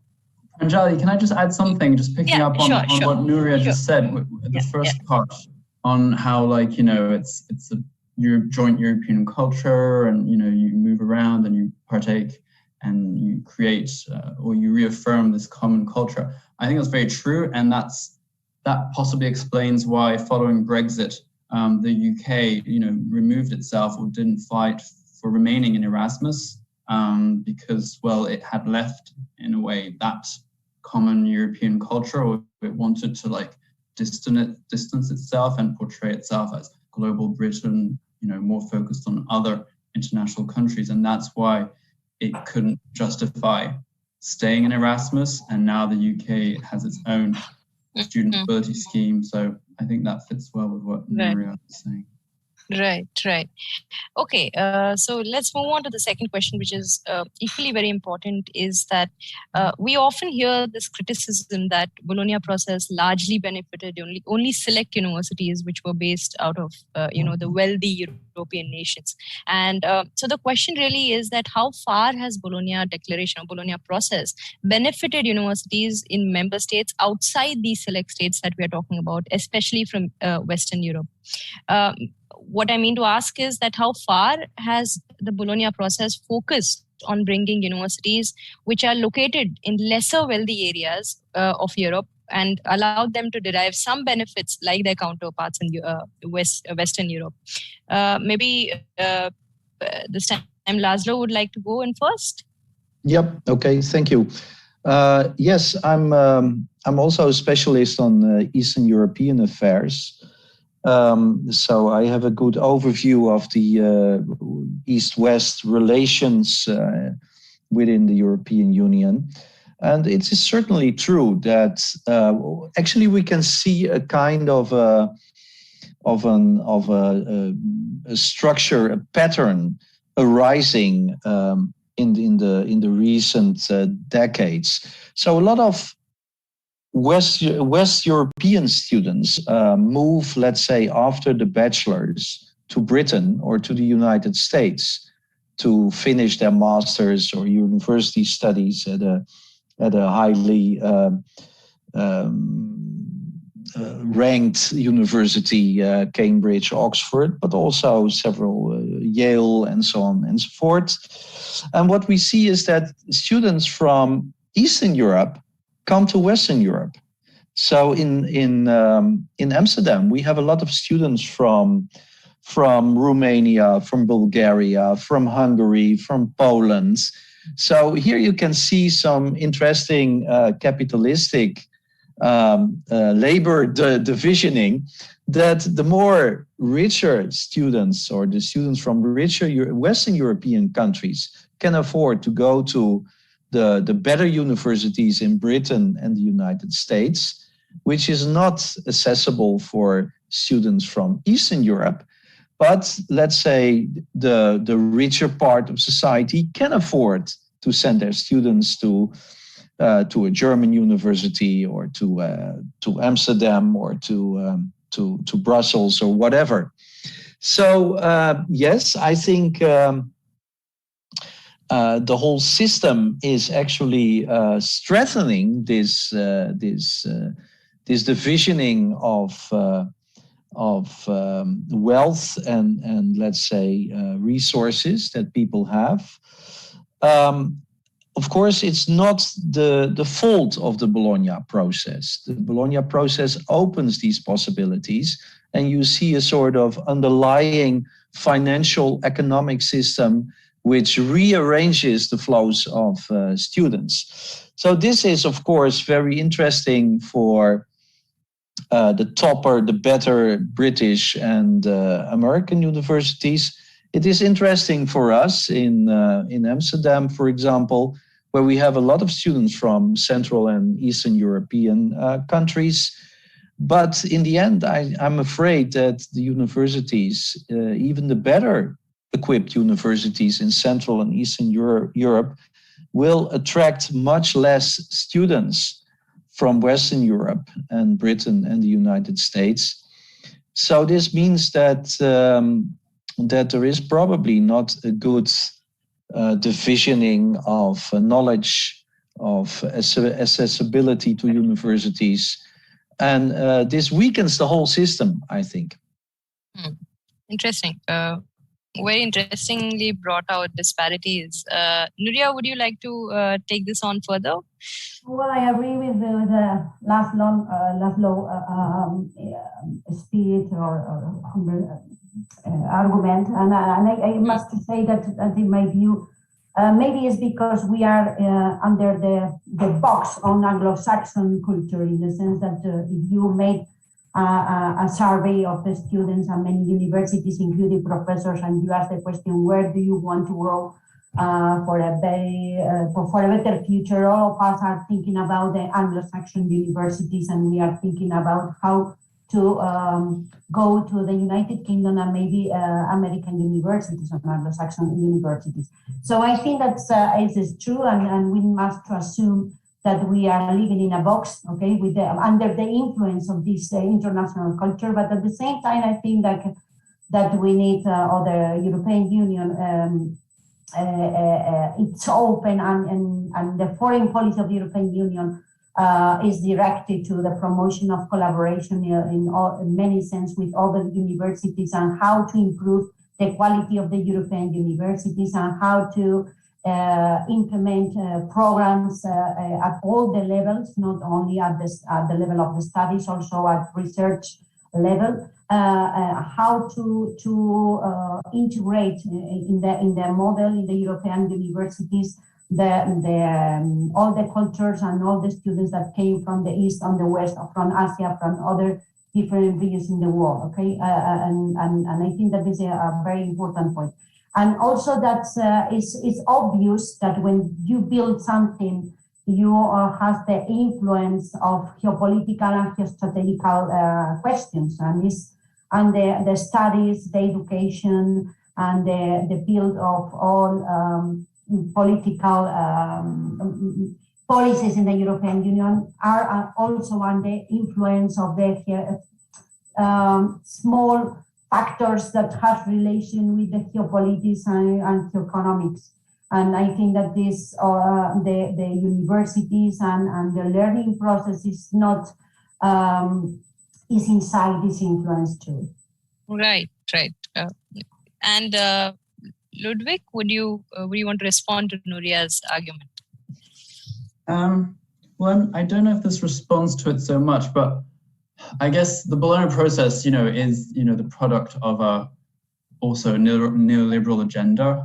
There's this idea that Europe has to respond to competitive threats from other regional hubs or other countries, and there's this growing, marketization of higher education, and countries are competing against one another. So the Bologna process, the governments that came together, were trying to create a really attractive pan-European system that would attract people from all over the world, and it would compete with the US and maybe Australia and other very appealing higher education systems. So yeah, there is, I guess, that competitive streak within it that means it's going to be unequal at some stage. But I do also think that the Bologna process is being used to build capacity, for capacity building in neighboring regions at least. There have been efforts to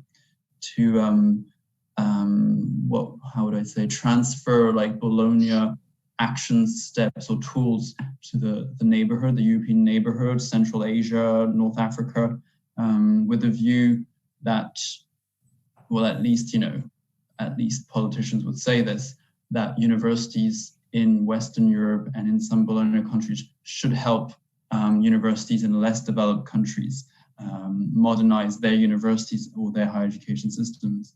So that has happened, and you see it in some of the joint strategies between the EU and other smaller or other regional blocs like Central Asia. So if you read the EU Central Asia strategy, they clearly state, the EU will help Central Asian countries continue following up on Bologna process tools and to modernize their higher education systems. So that capacity building aspect is still there, but one could argue there's also an almost imperialist or near-imperialist dimension there, where the EU or Europe wants to export its model and impose it on other systems. So. Right. Interesting. And now maybe we move a little beyond Europe, and we, as we know, because Bologna process. Hello. Hello, I have a question. I have a remark to make here. So I raise my hand. Sorry. Just like in the kindergarten, I think. Okay. Yes. Well, we see a structure in doing research. If you apply for a European Union grant, one of the requirements is that it should cover the whole of Europe. So your partners must always be from a region you are not in. So if you were a Western European university and you build a consortium, you have a partner from the south, from the east, from the north, and so forth. So I think what can be done in order to have more, let's say, a more fair divisioning of educational capacity is to develop BA, MA programs with a small group of universities where the regions of Europe are represented.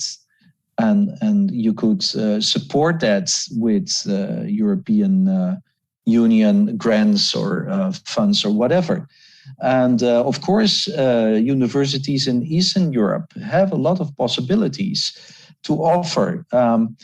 Take, for example, the fact that studying a semester in one of the capitals of Central Europe is much cheaper than to study in the same period in Western European capitals or in London or whatever.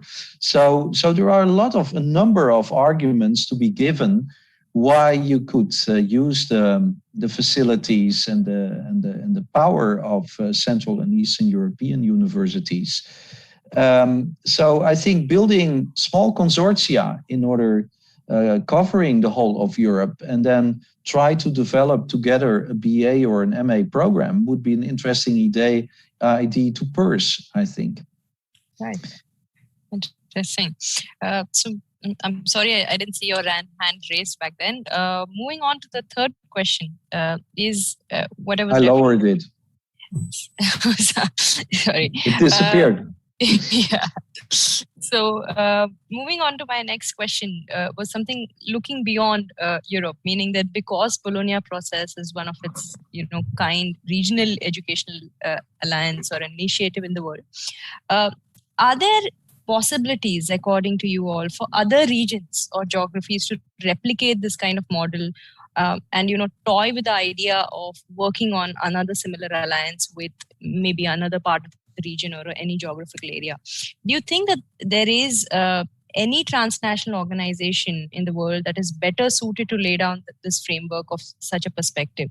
And before I hand it over to maybe Ludwig on this question first, can I request each speaker to keep their response to maybe 1.5 to 2 minutes, if that's possible? Yeah, thank you. Yeah, I think that's a really good question. There are other supranational organizations out there that do coordinate some sort of higher education cooperation. I think ASEAN does it. The African Union also does some of that. Mercosur. But I guess, and I'll keep it short, but it depends at what stage of regional cooperation that region is, because there's a lot of literature out there on regionalization, and there's different levels of regionalization. You have a conceptual mapping from Jane Knight, which goes from simple cooperation to deeper collaboration, where you get the political will but also the bottom-up will from the universities and the people, and then you go fully into regional integration of the types you get within the EU. So I guess it really depends on how closely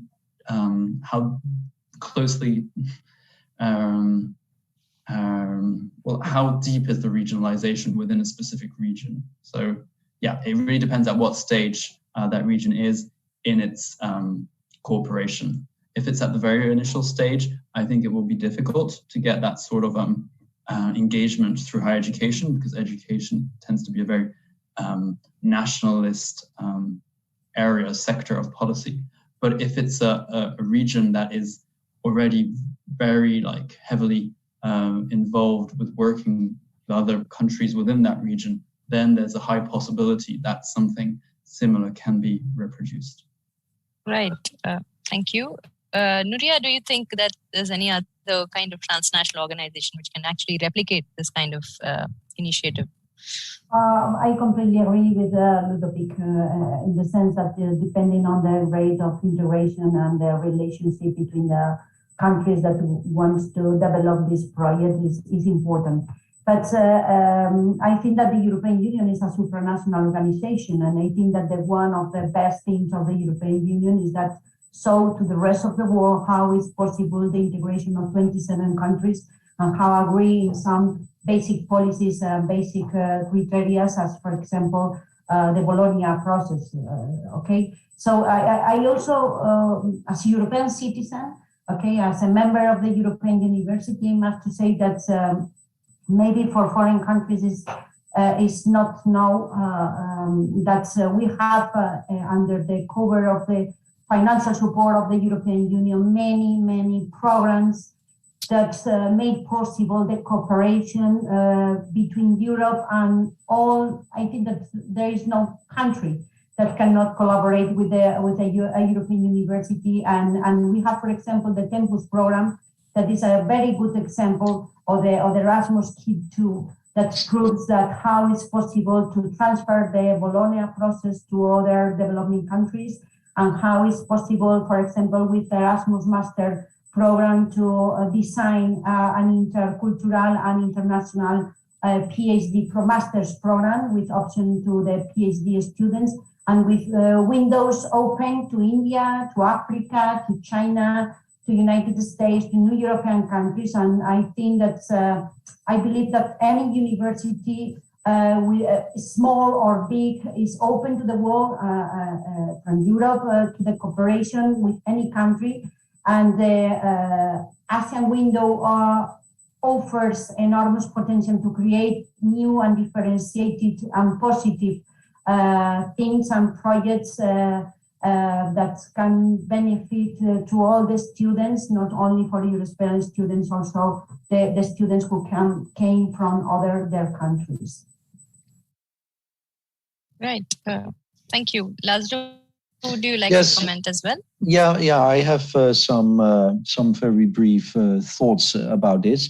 First of all, I think the Bologna process should be kept for Europe, because we really need to invest much more in knowing each other, in communicating with each other, learning each other's languages, knowing more of each other's history and culture. So we can witness almost daily a number of issues and problems and miscommunications in the framework of the European Union, which have all to do with the fact that European countries are not very familiar with each other. So that's one thing. So let's say to soften or to weaken the Bologna process, I don't think it is a good idea. What is a good idea is to open a similar program for the whole world. And the Bologna process experiences can be used. Maybe there should be a supranational organization taking the lead in this, let's say the United Nations or some educational, cultural section of the United Nations, and having these discussions about the recognitions of each other's diplomas, make it possible for students to go to India, to Nepal, to Kathmandu, and from Amsterdam and vice versa. So I think that would be an extremely interesting idea, and Europe could be a driver in this process because of the Bologna process, but the process itself, I think, should remain in place in situ, because we need to learn so much of other European countries in order to be able to cooperate successfully, and we are very, very far from that in Europe right in this moment. Just witness every day the press, European press, and you will find a lot of conflicts between countries, having tensions between Central European countries and Brussels. And you can bet that most of the time it has to do with a lack of communication, a lack of knowledge about each other's habits, traditions, cultures, and languages. All right. Very interesting thought on if this could be actually applied globally, this kind of initiative, and maybe this is something to think over. And moving on to our next question, which is more relevant to this idea of academic freedom. And today we are rapidly experiencing this retreat from globalization in multiple sectors. All kinds of questions are raised today when we talk about institutional autonomy of academic institutions, basically. Helping create an educational network or an alliance will in some way lead to loss of sovereignty is what the hunch is of all academic institutions that will agree to become a member of any kind of alliance such as Bologna process. So the question really is that what kind of concerns, if any, with respect to academic freedom, the freedom of universities, so to say, have been raised in Europe after the Bologna process, and how do you think an alliance like this can address such concerns? Maybe I hand it over to Nuria this time to take this on, and then move ahead. I don't understand very well the question, but some intuitive with the sound. I have some problems with the sound. Do you want me to repeat the question? Please, yes, please. Okay, sure. So the question really is that given the kind of dynamics that Bologna process holds today, what kind of questions are there when we are talking about freedom of universities? And because we really talk about, when we talk about Bologna process, there's a lot of criticism that academic freedom or the institutional autonomy, so to say, has been really, I would say, under question or at stake. And how do you think this can be addressed in the model that we are working with? Well, I think that at the beginning of the panel we spoke about some questions related with your question has mentioned it, in the sense that maybe Bologna implies that we have some restrictions with the structure of the titles, maybe some restrictions or uniformity that Laszlo mentioned before. Okay, we need to agree in some rules when we are designing something under the Bologna process, but at the same time, I think that all the institutions and the academia in general is free for design the contents on one big part of the contents of different subjects. I think that's the problem. Maybe can be, or in my appreciation, is that maybe we have some problems with the how to adapt.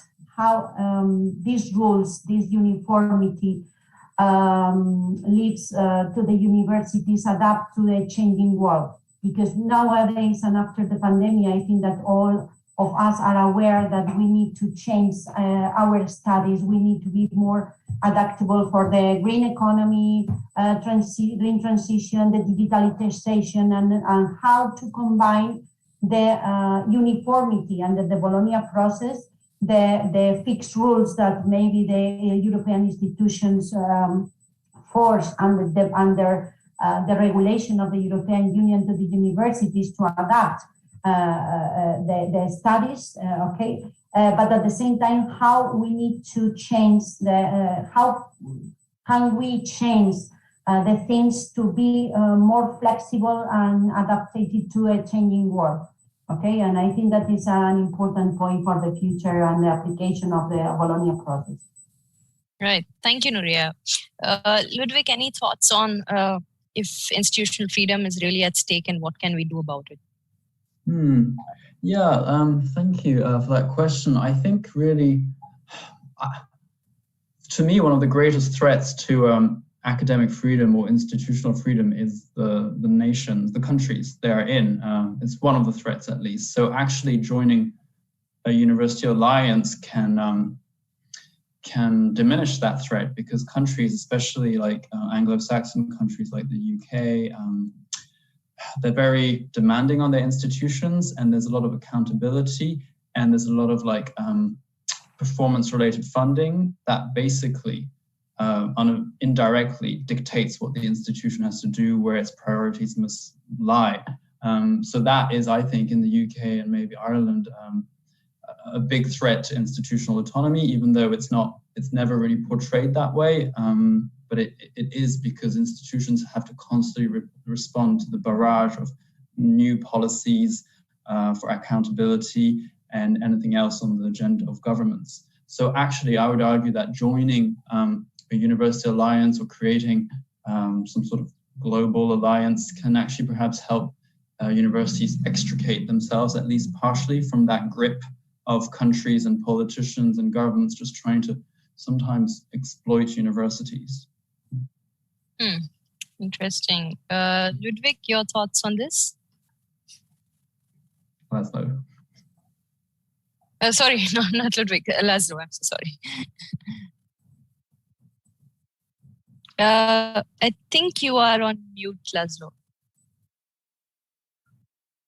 No. Yes, now it should be better. Yeah. Okay, thank you. Well, actually, I joined the preceding speakers, Ludovic and Nuria.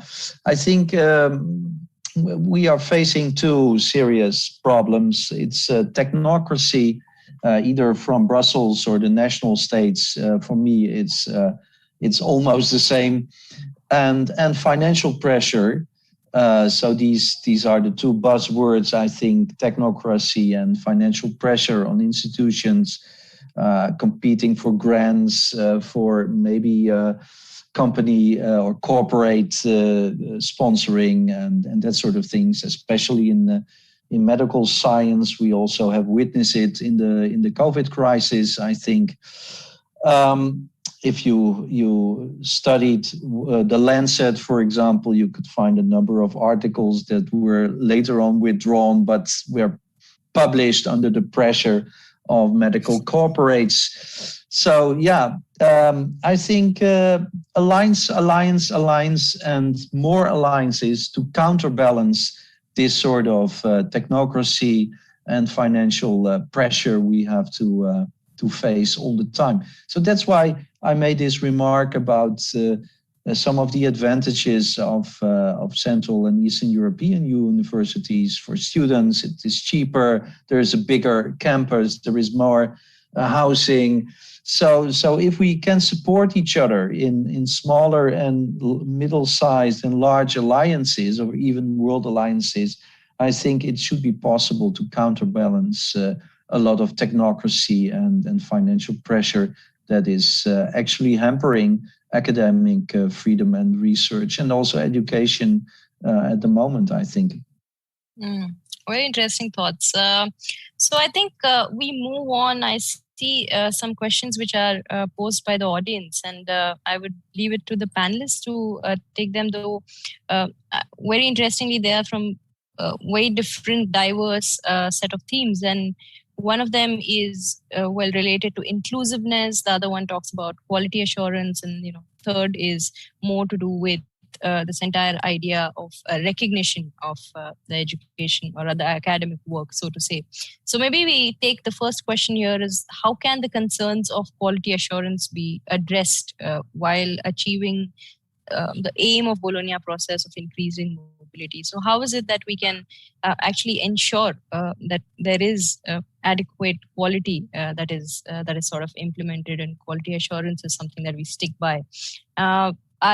This is something that is open to anyone to take it up, and I leave it to all three of you who wants to go in.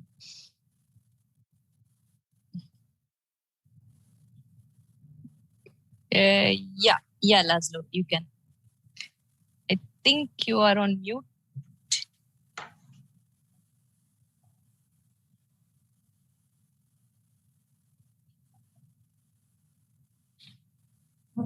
Yeah, now it should be okay. Yeah. Yep. Yeah. I think we have all universities are part of a accreditational track. So normally, university programs are being evaluated by independent independent experts and colleagues. So what's one of the things that we could do? Normally these accreditation teams, they are quite often operating within a national context and are consisting of national specialists. So someone from a few people from Leiden and Groningen University are evaluating a program in Amsterdam, okay? So why not use the Bologna process to broaden this accreditation work? So why not having, let's say, a team of Dutch, Belgium, English experts evaluating a program at a Spanish university? So I think the Bologna process should not only be used for the recognition of curricula and diplomas, but it should also be used for the accreditation system within European programs. And that could guarantee, I think, quality. Because if you do it within the borders, you always get these, well, people know each other, and I mean, so you have a small country and you know your colleagues from the other university, and next time the accreditation will be vice versa. So you will be sometimes be a bit kind and say, well, okay, this is a problem in the program, but okay, let's hope and see how it can be repaired within a few years. So it would be interesting to use Bologna for accreditation tracks as well. And then I think it gives us some instruments to secure quality of teaching. Right. Anyone else would like to say something, or should we move on to the next one? I would like to Sure. Okay. Sure. As Laszlo said, which is I think that it depends on the accreditation track at national level. But in case that you are designing a project at European level, that means that you are a part of the consortium that is applying for financial support of the European Union, for example, a master or international degree that now is a new line of the European Union in this educational program. I think that is a part of this big bureaucracy is the requirements that all the partners that wants to be founded by the European Union need to write, and how many evidences and quality indicators must be included in the proposal for the consortium of all the members that wants to apply for financial support of the European Union programs.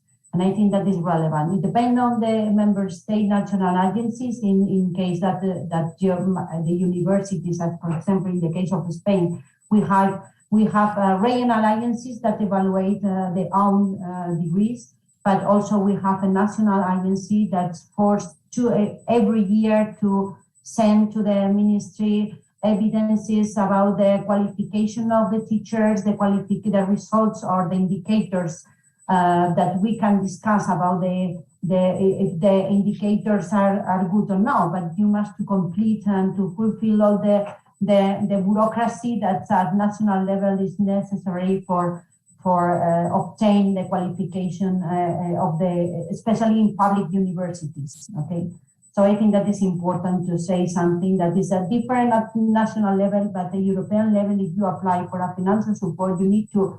A very big part of the bureaucracy in the European Union means that you need to build a very good project with a lot of indicators and evidence that prove that in fact your program or your project is very good for the eyes of the expert evaluators. Right. Okay. Thank you, Nuria. Maybe we move on to the next question. Is that fine? Okay. Something that I found very interesting and I would like to pose that one, is this, that how does Bologna process really encompass inclusiveness in its broad functioning with respect to, marginalized communities or the LGBTQI community or individuals who come from conflict related areas? How is it that Bologna has considered this inclusiveness angle and inclusiveness? Nuria, is this audible? Yeah. Okay. Reading on the chat. Yeah.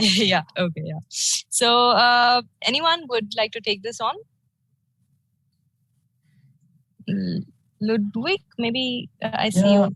Yeah. I can. I mean, what I would actually say is that that's not, to my knowledge, that's not something the Bologna process has really focused on. It hasn't made it clear that that's a focus anyway. You'll probably find some actions and conferences done on that, but it doesn't seem to be one of the main drivers of the process, especially the marginalized identities such as women of color and LGBTQI. I haven't seen real efforts towards focusing on that. Maybe the other panelists are aware of more efforts in that domain, but I haven't. Yeah, I think there's actually a lot of work to be done maybe on those issues. That's all I would say, really. All right. Anyone would like to respond?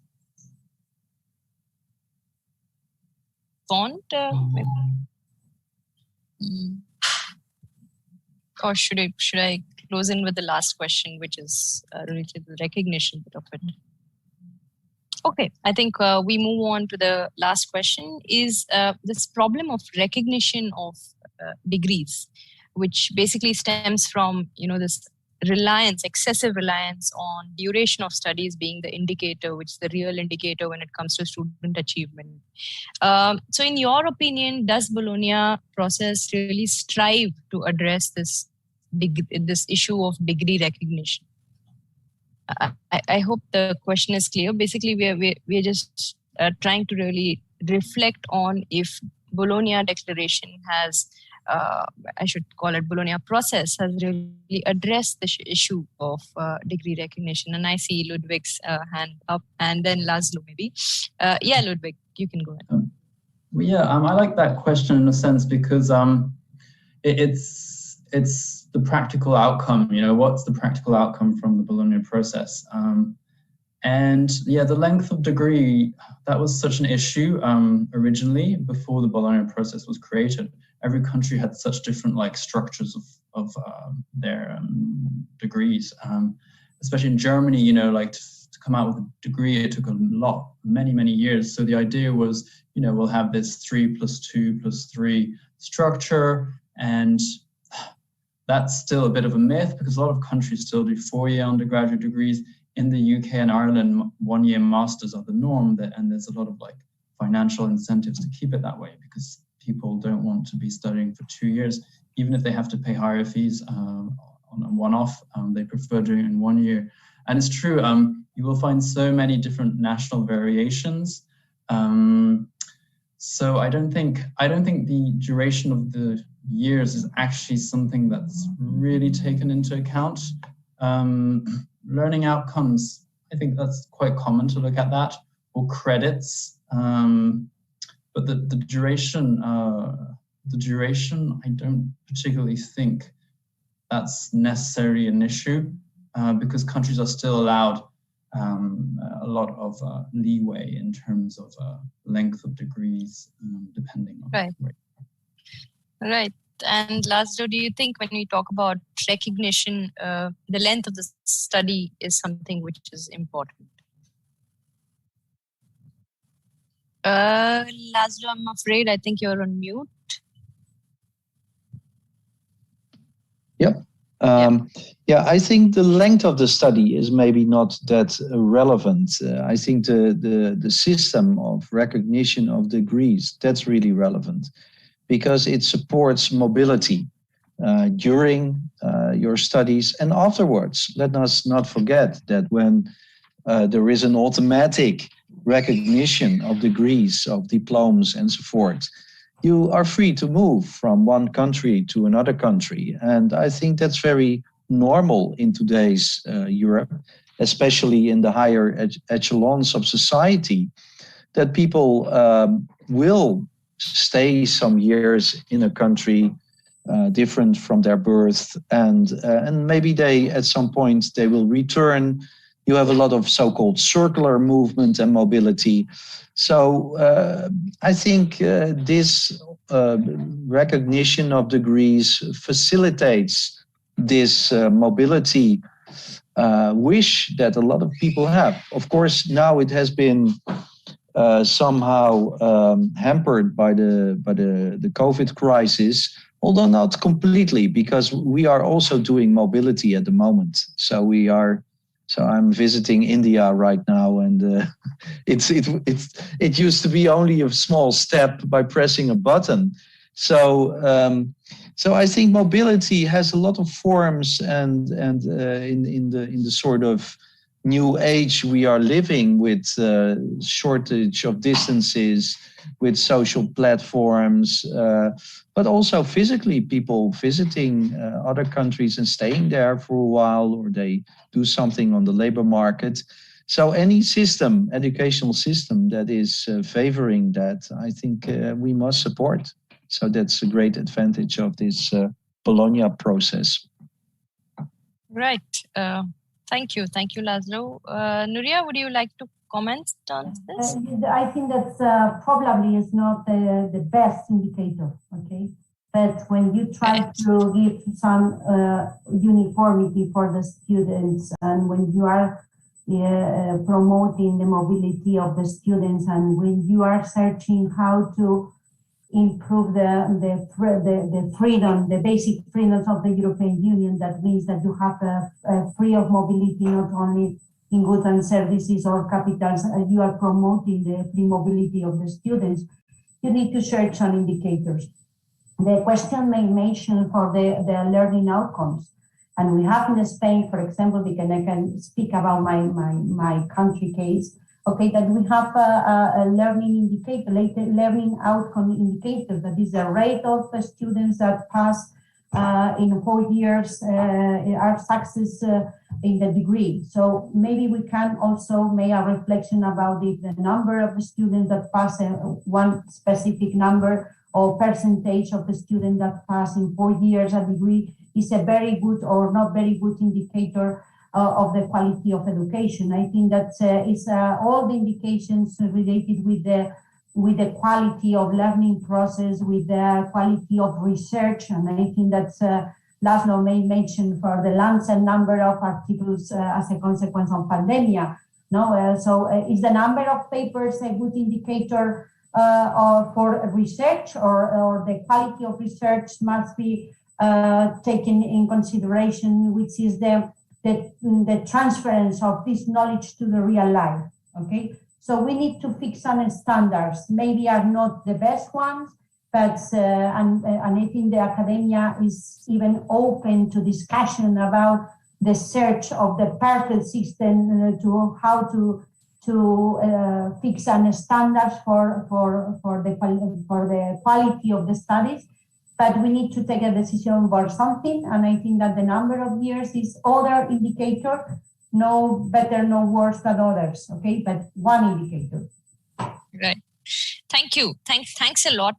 Thank you, each one of you, Laszlo, Ludwig, and Nuria, for this very, very interesting discussion on implementation of Bologna.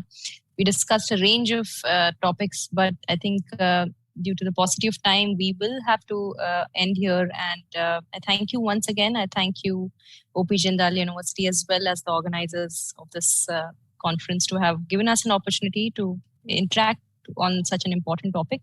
And with this, I leave it to Galina to take it ahead. Thank you so much, everyone. Thank you.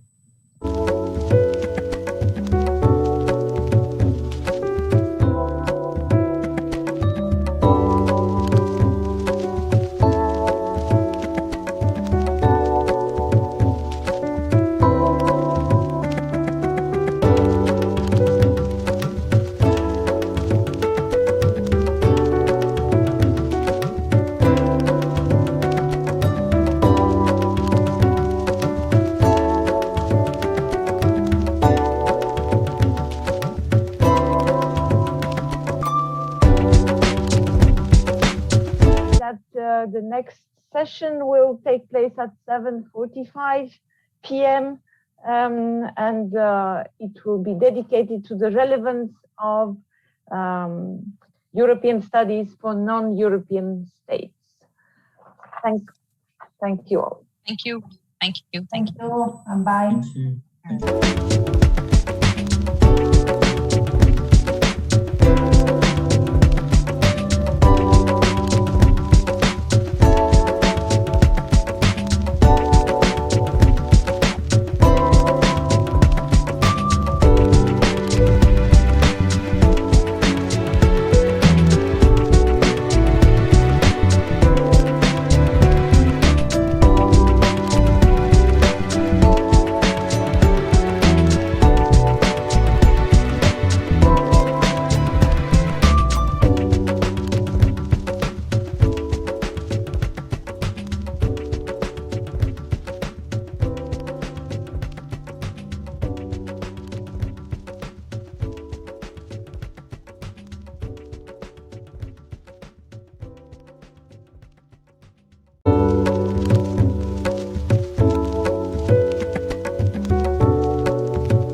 A very good evening, a very good afternoon, a very good morning to all the people who've joined in today for this virtual dissemination conference on the future of European studies in Asia.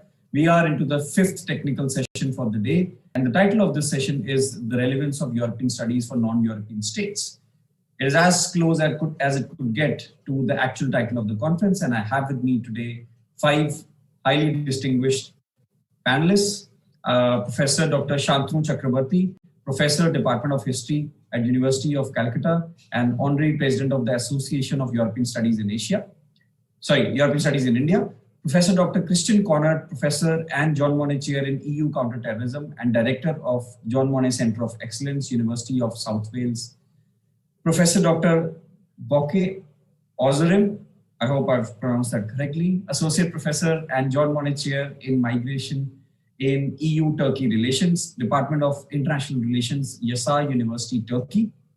Professor Dr. Yanis A. Stivaktis, Professor and John Monnet Chair in EU Strategy, Security and Foreign Affairs, John Monnet Center of Excellence, Department of Political Science, Virginia Tech, United States of America. And of course, Professor Dr. Shashikala Gurpur, Director, Symbiosis Law School, Pune, and the Dean of Faculty of Law, Symbiosis International University, India. Professor Gurpur will be the moderator for this session. Without much ado, I would invite upon Professor Gurpur to take this session forward. Professor Gurpur, over to you. Thank you, Dr. Manveen Singh, and welcome to my esteemed fellow panelists. A warm good evening to you from India, and wherever you are, good morning, good afternoon. So it has been a great pleasure to be introduced as a moderator to this August session, which is about relevance of EU studies for non-European states. So as the providence or by default it would have it, we are all from different disciplines focusing on the same theme. All of us have read the note provided by the organizers. There couldn't be a better comprehensive note, very scholarly, very well researched. Now, to capture as a kind of introduction to this panel, this note clearly lays down the fact that European studies today is a kind of interdisciplinary study dimension. It's a kind of area which is beyond the traditional distinctions of law, political science or economics or history. It's more of an interdisciplinary and multidisciplinary kind of discipline by itself, which may be looking at innovative dimensions such as terrorism studies, or it could be looking at something like migration studies. What the researcher called, probably Professor Srijit and his team, the augmented culture and intercontinental mobility, establishing locality and regional relevance. So what is the kind of locality and regional relevance of this? Maybe when the John Monnet Chair is addressing issues on political science prism in Virginia Tech on the other side of the Atlantic, or on this side of the Atlantic, if it is the question of our friend Gyoke looking at the issue of migration studies, or Professor Christian, again in the John Monnet Chair, looking at relevant issues, again in the regional dimension. And when we look at our leadership figure here, Professor Shantanu, looking at how European studies are in India, they were in India. So from this point of view, as the organizers have rightly noted, the relevance could come from the huge achievements which are there for the credit of European Union in terms of policy, institutional change, going beyond party politics. And what does it bear as a testimony, as an example, or as a model in terms of system of governance, in terms of values or ideologies of freedom, human rights, rule of law, democracy, in resurrecting humanity, in resurrecting peace, in resurrecting prosperity in a war-devastated region. So as the organizers have rightly pointed out, one of the biggest qualities is, aside from this ideological dimension, aside from this achievement dimension, the single market unification, harmonization in terms of security and environmental policies, among many other things, creating that kind of Europeanization in terms of internal dynamic, whereby whether it is the question of embedding the ideas of European Union policies or politics or polity, or if it is the question of looking at diversity, peace, cherished values. Now, from that point of view, where is Asia? Because that is more authentic for me as a moderator to talk about with my colleague Shantanu here. And that is, or my Jindal colleagues, that it is about whether we emulate European Union model as a great model, or we emulate with a lot of reservation, not to lose our identity, the Asian voice, the Asian way to regionalism, which we were rediscovering in the 1990s, or should it be a kind of strategic union between ourselves in Asia and also with Europe? What role should the European Union model play in unification, if at all, in discovering unification in Asia or a common ground in Asia? Because now the Asian regionalism is more ASEAN driven, or it is having three different schisms, West Asia, South Asia, East Asia, because it's a huge group of states. And there are two big players, India and China. So with this, when we look at EU, there are a few issues which have been rightly captured. One is, are we willing to internalize this as nations or as a region, learning from European experiment? As a norm-creating organization, whether European Union would be maintaining a kind of very unique approach, both to India and China and to the Asian issue as such. Or for us in Asia, whether European Union studies is only a local specific territorial area study, or are we only interested in foreign policy because European Union is our big trade partner, therefore trade, investment, bilateral and multilateral arrangements, where we also have Asian bilateral and multilateral arrangements for, again, trade and investment, like, how European Union is sponsoring a lot of those infrastructural projects. We heard from Ambassador Mohan in the morning. We have JICA and others sponsoring our infrastructure construction. Now, what kind of relevance for us? From the academic point of view, is it only a kind of nominal research and dissemination, or informing foreign policy kind of studies? What kind of critical inquiry could go in there? So these are some of the issues that are in front of us as a panel. Now, first of all, the first question that we raise here is in the background of dissemination of European Union and its ideology and values as a product, positioning a product, or is it only just positioning it so that we are seen as an internationalizing university?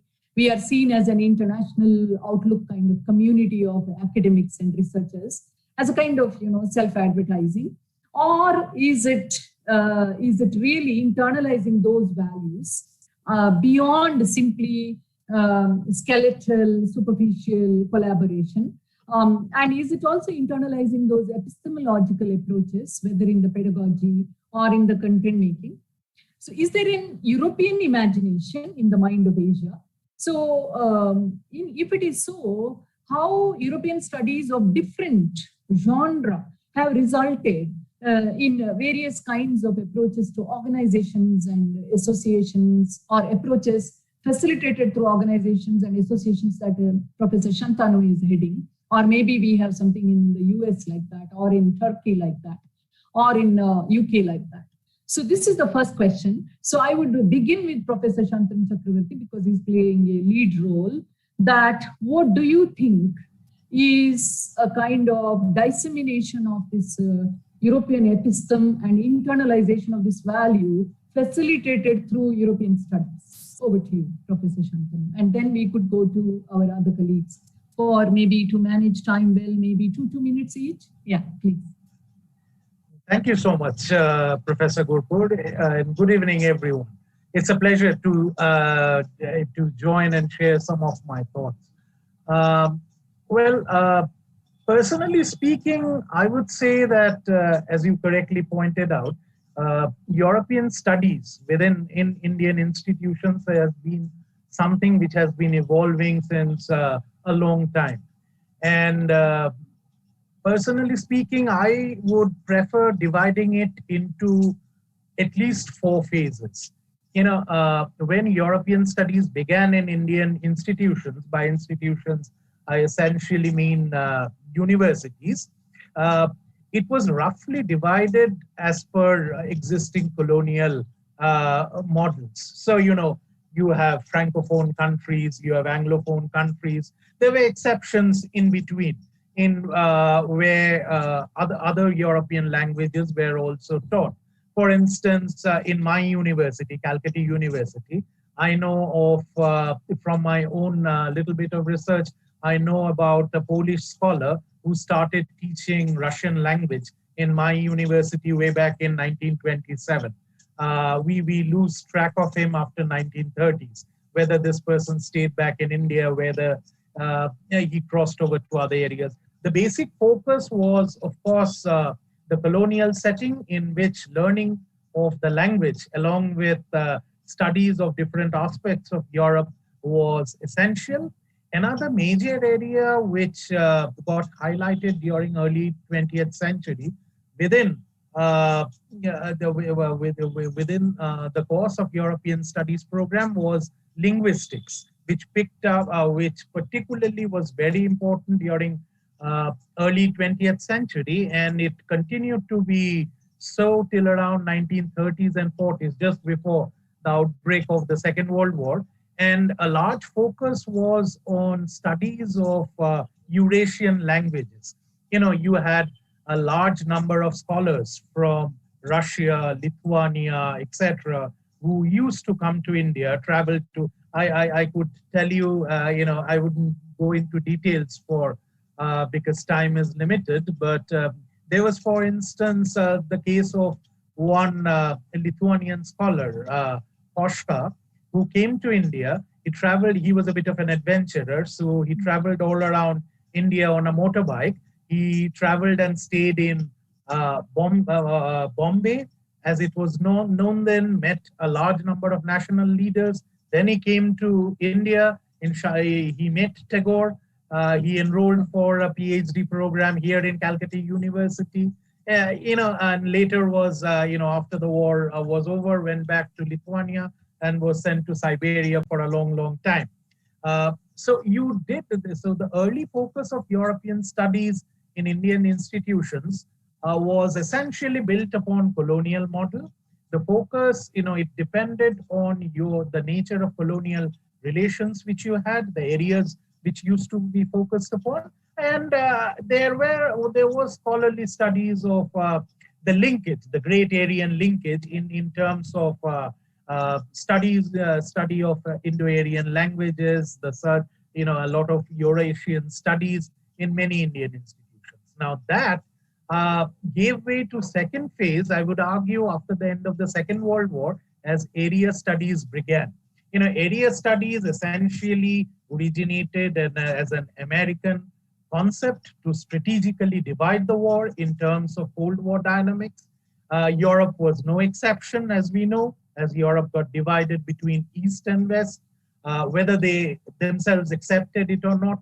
And as a part of that, if you look at European studies in India, then if you look at our course material, we consciously or subconsciously accepted that. For instance, we placed countries like Czechoslovakia, as it was then, Poland, and we called we pushed them into the area, the study of Eastern Europe. Whereas if you go to Czech Republic or Poland today, they would vehemently deny that they belong to Eastern Europe. They would specifically call themselves as Central Europe.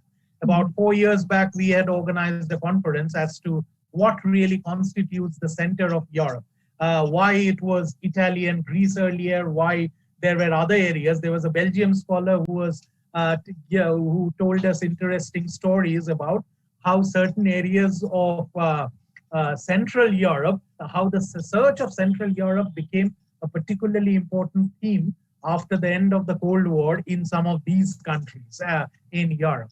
And in our third phase, the third and fourth phase in case of European studies in India, I would say are closely linked with each other in the sense that after the end of the Cold War, as you said, our focus on European studies became more EU-centric.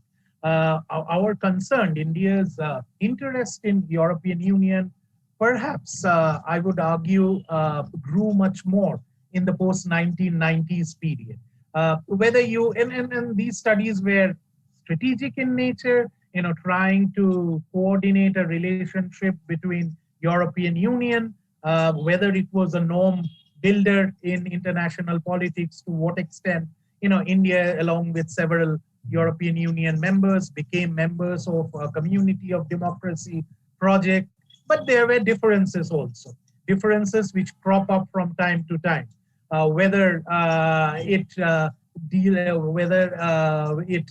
was dealing with the case of linguistic minorities, or whether it was dealing with whether you should accept our vaccines. Even yesterday, there was this big debate where to what extent there should be a mutual acceptance of vaccines. Now, if I may interrupt, if we could quickly go to the fourth phase. The fourth phase, yes, of course. As I said, you are giving, so with such ease, it's so encapsulating. So just quickly, the fourth phase, if you could introduce and move to the next speaker then. Right, because I would say that the fourth phase, which became related to this third phase, is that precisely at the moment when we became interested in European Union itself, the studies of European Union, which became an important component of our own European studies program, and a significant development occurred in Indian institutions, which is we have an increasing demand within our within the world of political science and international relations. There is a quest to build up a non-Western IR paradigm. Now, in this connection, I would say the third phase and the fourth phase are continuing together. On the one hand, you have an attempt to greater engagement with European Union, but on the other hand, trying to challenge the Western paradigm in trying to create a more indigenous paradigm to explain your own problems, which is particularly significantly affected the IR studies in India, also poses some challenges to our own engagement with European Union. So I would argue that post-1990s, these two phases are continuing together. Thank you, Professor. Now, what I could understand is how there was a dominant paradigm, and that dominant paradigm became transformed over a period of last almost 30 years, especially with the fall of the Berlin Wall. Our limited understanding of Europe also fell. So now I divert the question to Professor Yanis. How did you feel these tremors on the other side of the Atlantic? As a scholar, how would you view it in terms of what European Union studies meant to us in India or in Asia as non-European actors? How did it feel there? Thank you, Professor Gurpur. Thank you. First of all, I would like to make a distinction between European studies and European Union studies. This distinction is very important for me because Europe is much broader than European Union, and many important countries in Europe are not members of the European Union, although may be members of other European organizations.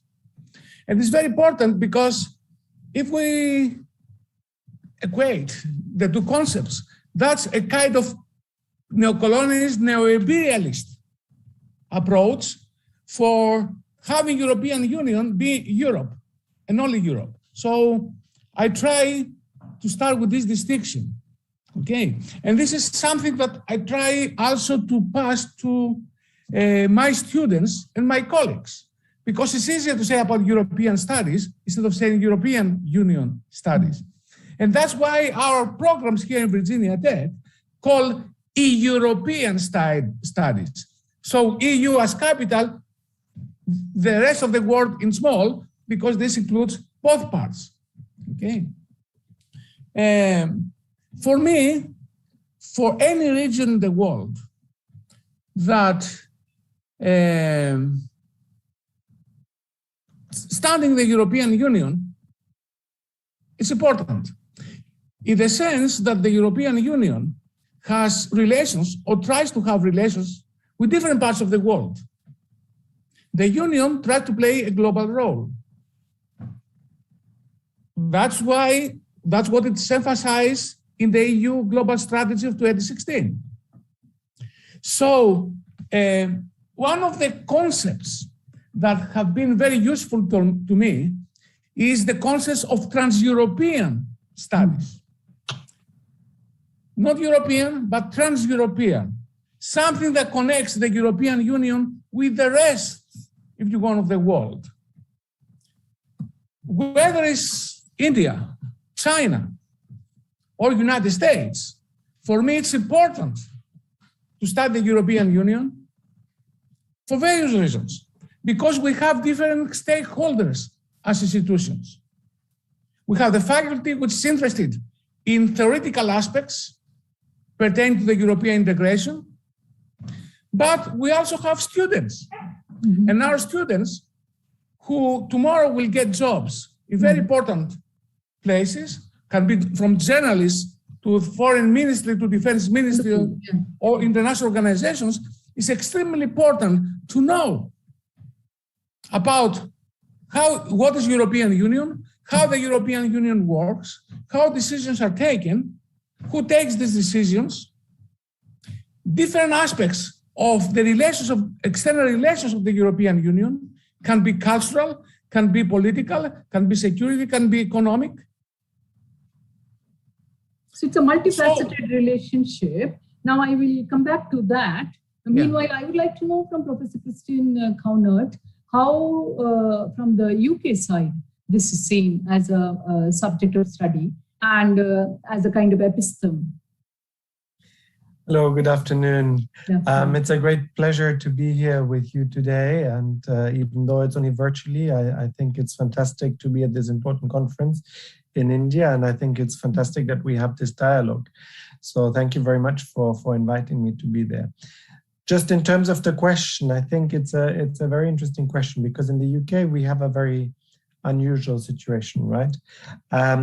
For somebody who holds a Jean Monnet chair, who's directing a Jean Monnet network, who has been involved in different Jean Monnet activities. In fact, I'm in the unusual situation that during the lifetime of some of those projects, we have left the European Union, right? So it is a slightly unusual situation that you are in the middle of a project and the country as a whole is suddenly outside of the European Union in a way that I guess not many people get to experience this. So from being on the inside, we've now started being on the outside. In fact, if we look at the history of European studies in the United Kingdom, the very strong phase of development was in fact in the 1970s. Why in the 1970s? Of course, the 1970s is also the time period when the United Kingdom was preparing to enter the European Union alongside the Republic of Ireland, alongside Denmark at the time, entered the European Union after a long struggle, after having had the UK rejected a number of times, but then finally managing to enter the European Union, then having a certain discussion about membership, having the first referendum on EU membership, which was overwhelmingly won, and the United Kingdom remained a member of the European Union. But over time, we saw a very significant growth of the discipline. We saw a significant growth of a discipline that included languages, that included social sciences, that included humanities, that included a variety of different elements of different academic disciplines. But ultimately, it was partially driven by the political dimension that included the European Union, that included the United Kingdom inside the European Union, in particular here, UK membership. We see an increase, a massive increase in European studies relevance in the United Kingdom from the 1990s onwards. Of course, again, this coincides with some political developments, which are the adoption of the Treaty of Maastricht in the 1990s, and later the Treaty of Amsterdam, and then subsequently treaties of Nice, and of course then the Constitutional Treaty and the Lisbon Treaty, that all became, in a sense, defining features of European studies, even though, as was rightly pointed out by the previous speaker, It is true that, of course, European studies and European Union studies is not the same, but coincidentally, political developments in the European Union also push the development of the broader field of European studies, even in those areas that are not necessarily linked directly to the European Union as such. So therefore, it's going to become very interesting to see how European studies will develop subsequently to Britain leaving the European Union, because of course Britain has been one of the countries that has been at the forefront of developing European studies. You see many important scholars that have been academically educated in the United Kingdom that subsequently went to a number of other European and outside European countries as well, and have really pushed the field forward. You see many of those having been educated or developing their career in Britain. So this is going to be an interesting question now. Is this trend going to continue? Now, there's a number of things that we can see is immediately as Britain has left the European Union, we see a spike in interest in European matters. Now, this can be related to the kind of salience, obviously, of the European Union in the wake of the discussions of Brexit, and of course, a number of students that were always, as you rightly know, were opposed to the idea of Brexit, and as a result of that became more politicized and became, in fact, even more attracted to European studies. However, and as a cautionary note, this is not necessarily a trend that will necessarily continue for the next 10 years. This is something that we need to observe, that is something that we need to pay close attention to. Nonetheless, what we can already see is a slightly conflictual, perhaps competitive relationship as it is developing between the United Kingdom and the European Union, as we see at the moment. You see the whole discussion about the Northern Ireland Protocol. You see discussions about how Britain is leaving the single market, how Britain is leaving a number of areas, also in particular with regards to security. So this has not decreased the salience of the European Union in Britain. In fact, it has continued to increase the salience of the European Union. Professor Christian, it's a very interesting discourse that you're providing there in terms of post-Brexit features and impact, and also in terms of the key theme of the conference about the future. It has a lot of implications. But coming back to the relevance, the behavior of Asian nations is very similar to the post-Brexit or Brexit behavior of UK in terms of coming into a family of nations or unions. So my question is now directed to Professor Gyokai.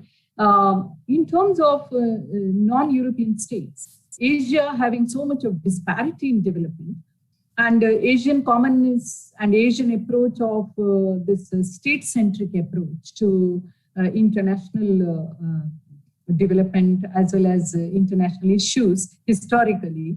How will the institutional philosophy and methodology of European studies be seen in terms of Asian countries or non-European context? Professor Gyokai, please. Thank you very much. Thank you very much. First of all, it's my pleasure to be a part of this event, and I would like to thank you for your kind invitation for this conference. I think for answering this question, first we need to underline Turkish exceptionalism or liminality when we compare with the other non-European states. Historically, Turkey's orientation towards Europe has been intense always, even during the time of Ottoman Empire, but it became more and more increased just after the establishment of Turkish Republic in 1923. So, as a country culturally and geographically located between the East and West, Turkey has been depicted as a liminal country which aspires to be a part of both the East and West, yet not belonging to either of them. Therefore, as regards Turkey and its distinctive geopolitical location between the intersection of Asia and Europe, or let's say East and West, liminality is often used as a concept that describes its converging and contrasting geopolitical orientations in foreign policy. So as regards to Turkish case, we can discuss this liminal character while talking about the relations with European Union, or let's say with all European countries.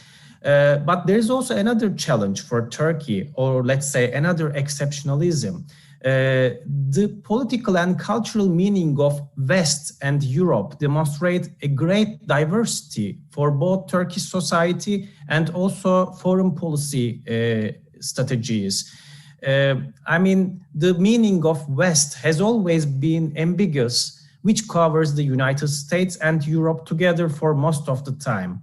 Furthermore, when we look at only European part, it evokes a very complex phenomenon, because Europe covers Europe as a geographical area, as a continent on the one hand, and also European Union as an institutionalized integration project on the other hand. So more importantly, while the picture is so complex, the Brexit process brought some other challenges by creating a multiple Europe's perception for Turkey, because there is a continental Europe, there is a European Union, but also there is European Union without UK. So there is a greater Europe understanding, including United Kingdom. However, when we talk about Turkey-Europe relations, mostly we refer to the relations between Turkey and the European Union. So in this context, I think European studies has always been very relevant for Turkey by being an important tool to provide a perspective against this complex structure and dividedness, in particular in terms of foreign policy. So I think in my point of view, European studies in Turkey functions or serves for two major purposes. One of them is to contribute Europeanization of Turkey as a constructive learning tool. And the second one is to provide an intellectual platform for Turkey by creating a two-way bilateral communication between Turkey and Europe. Therefore, differently than the several Asian states, I think internalization of values from European studies has been always a must for Turkey rather than option. Thank you. So I think there is a very rich perspective coming from you in terms of multiple Europes. I mean, this is quite interesting. So I would be combining the third and the fourth question when I'm going further on in the discussion. Gathering from the wisdom of all the speakers so far, while combining this question, the fourth question is European Union as an international actor. And while becoming an international actor, how does it define itself? Does it define itself as decentered? And then while doing so, whether the European Union member states are internalizing what the union policies are, and whether European Union is going beyond European populism as a passive actor internationally or as an active actor. I would like to listen to Professor Yanis from this perspective. Then I'll switch over to Shantanu sir and then Christian one by one. So Professor Yanis. Thank you for the question, Professor Gulpur. Actually, there is no a single identification of European Union. We have different ones. We speak about normative power Europe. We speak about civilian power Europe. We speak about trade power Europe. Mm-hmm. We now start speaking about, after what happened with President Trump and the effects of on the presidency of US presidency on transatlantic relations, we speak about the potential military power in Europe. And not all these different types, different identifications come together. And this has important implications, of course. But also, we have to see how the situation develops. Some different phases in the development, in the evolution of the European Union corresponds to different types of political developments in the world. Mm. So depending on what happens outside the European Union, the EU identity may change. Okay, we spoke about crisis. Okay, but whether it will be migration or economic crisis. Yes. My position is that crisis are good for the European Union and the integration process. And the reason I argue such as, like others, is that usually states prefer to have competencies under national sovereignty. And it's only when they realize that they don't have the capacity to deal with certain issues, then allow the European Commission to come in and take more responsibilities, and therefore the European integration process goes forward. So that's why I argue crises are good for the European Union, and something that goes back to what Winston Churchill was saying and what Jean Monnet himself was arguing. Crises are good and should be taken advantage of. So going back to your original question, to the main points. The identity of Europe is very much related to political developments outside Europe that allows European Union to play a role or not allows the European Union to play a role, and what kind of crisis exists in the European periphery to which the EU member states cannot respond, thereby giving responsibilities to the European Commission through which the European integration process evolves. So then I would ask Professor Christian to highlight further this dimension itself in terms of how it will be. Now you said that in terms of security and other things, the UK is exercising a separate stand now. But then generally speaking, let us look at it in terms of transnational cooperation on issues where states cannot act, as rightly pointed out by Professor Yanis, whether it is human trafficking, whether it is organized crime or drug trafficking. So what do you think are the security strategies of 2025, to mention one, play in terms of global security? Then I will come to Professor Shantanu to reflect well on the Asian dimension, or what relevance it has got for Asia in terms of research and critical inquiry. So I would appreciate if Christian could focus on the research and critical inquiry based on this, or what kind of inspiration, what kind of models it can throw, please. Right, well, thank you. I really enjoyed the previous speaker's comments, and I think there was something very important there in terms of mentioning how crises obviously shape the European Union and how it brings the European integration project forward. And I fully subscribe to that, and I think this is very, very much true. But for those who are on the outside, I think it can have the opposite effect. And we certainly see that at the moment when it comes to the United Kingdom, because there's certain tension that we have between the United Kingdom and the European Union, in particular when it comes to the Northern Ireland Protocol, is sharpening the division between a Britain that is non-EU and the European Union as a member state. It is sharpening the division between Brexit Britain and EU Britain as well. So it is in fact politicizing the whole issue even further. And it is, in a sense, pushing forward the agenda that it was the right thing to do to leave the European Union. So in fact, while inside the European Union, a crisis has the effect to reinforce the idea that the European Union is necessary. Outside of the European Union, with Brexit Britain, we see that in particular when it comes to the COVID-19 crisis, it reinforces the idea that it was right to leave the European Union as well. And it is in fact the same crisis that has those very, very different effect. It is the health, the pandemic crisis. It is a sharpening of the national identity. It is a fallback on what the previous speaker was talking about, the kind of initial instinct of falling back on national sovereignty that is even more sharpened when the country is outside of the European Union. As a result of that, the instinct is to go back to national sovereignty even more strongly and to see whatever is happening as a confirmation.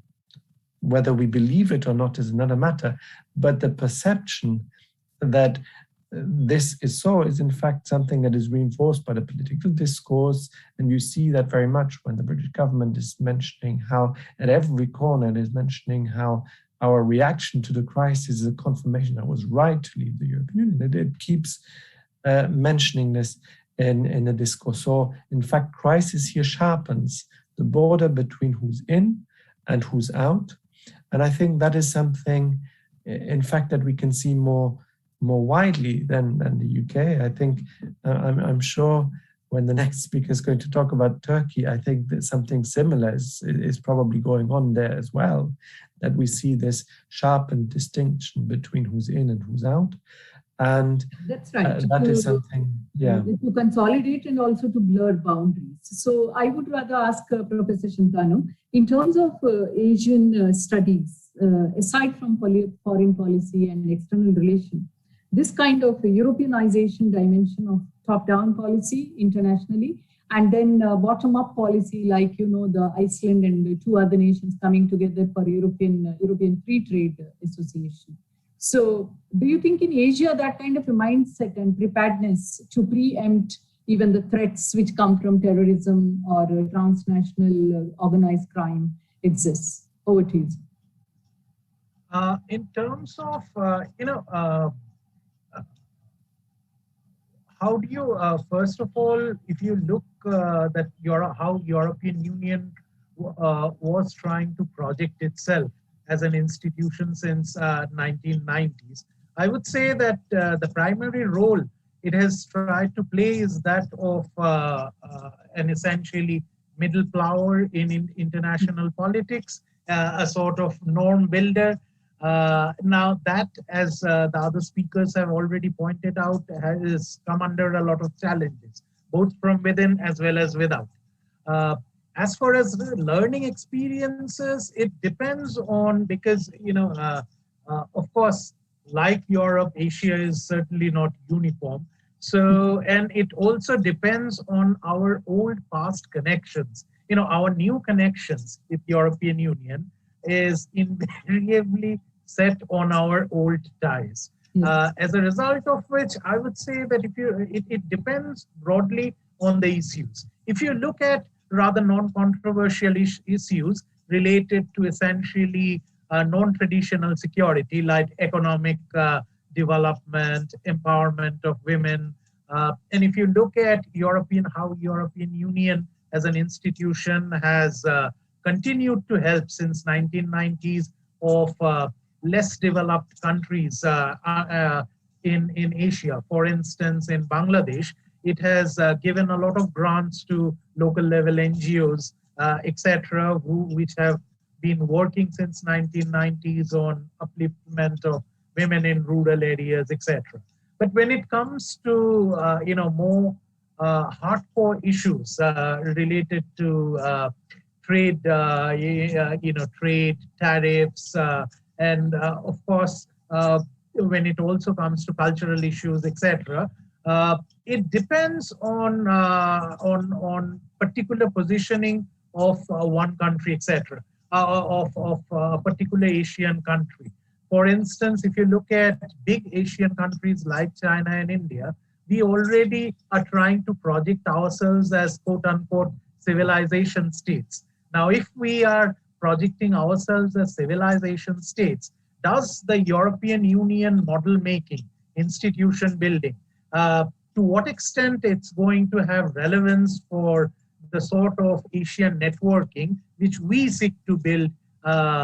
Because essentially, when you look at Asian networking, the sort of institution building which we talk of, be it Belt and Road Initiative, be it India's recent initiatives in the Indian Ocean world, it starts with the primary, instead of focusing on institution. I think our focus still continues to be state-centric rather than institution-centric. That's one of the reasons why regional organizations, except ASEAN, if you look at regional organizations in South Asia, etc., it has not developed to an extent to which we would have liked it to develop. So as long as such networking continues to be individual state-based, I don't see European Union model really influencing Asian networking pattern, at least in the near future, in a major manner. Now, a very interesting question I would have for a quick two-line reply to Professor Gyoke is, what do you think would be the academic project in terms of critical inquiry in relation to all the issues that we discussed so far?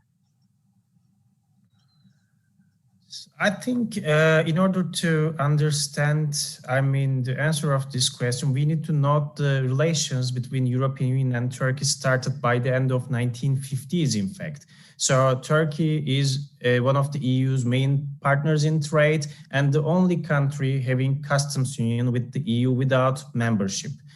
I can say, in particular, between the end of 1990s up until 2010, there has been an overall reform process for Turkey's Europeanization, and there were intensive efforts for the EU membership process.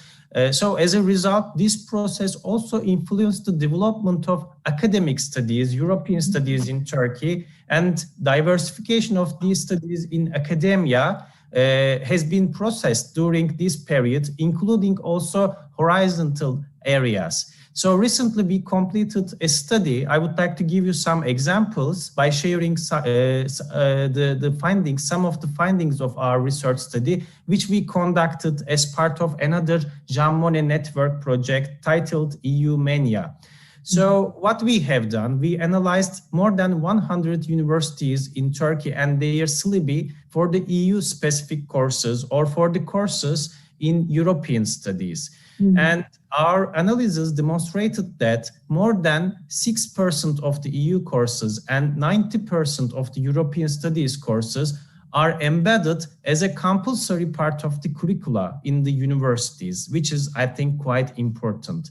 So most of the courses are designed for explaining the European integration process, but also, I think this is also very important, there are some very specific courses, technical courses, focusing on other aspects of the EU-Turkey relations, such as social policy, public policies, environment, and for sure, migration policies. Yes, the process was important, but there was also an institutional aspect behind these policies because, as part of the EU candidacy process, many public institutions and EU relations units were established in Turkey after the beginning of 2000. So there was even a ministry in Turkey called as Ministry of EU Affairs. Right now it's the Ministry of Foreign Affairs. So in the same way, there are many research institutions and postgraduate programs for the EU studies in Turkey. However, what we found out in our syllabi for the EU courses or the European courses is the lack of critical approach. So most of the courses are offered, most of the studies are offered as explanatory courses for the students. There were some critics. I understand these kinds of curricular input. Now we have some questions from the audience, which we would like to make it more participatory by investing a little bit of time that I have in hand. So I'll have to divert the question to all of you, Professor Gyoke. So this question is about the agreement that European Union has been signing in the less developed bloc of Africa. What kind of strategy is this, where there are such agreements signed between developing and developed countries in terms of external relations strategy? What kind of implication it has for Asian foreign policy? So I would specifically ask this question to Professor Shantanu, or any one of you can respond to this quickly. Could you repeat that question, please? I think there was some audio problem on my side. Oh, I'm sorry. See, European Union has been signing as a strategy agreements with certain other countries, which includes Africa, which is a less developed area. So this kind of relationship agreements between developing and developed countries, what kind of implication it has for Asian countries and Asian foreign policies? Again, as I said, it depends on where in which part of the Asia that country is, and it depends on whether that country itself is developing or a better developed one.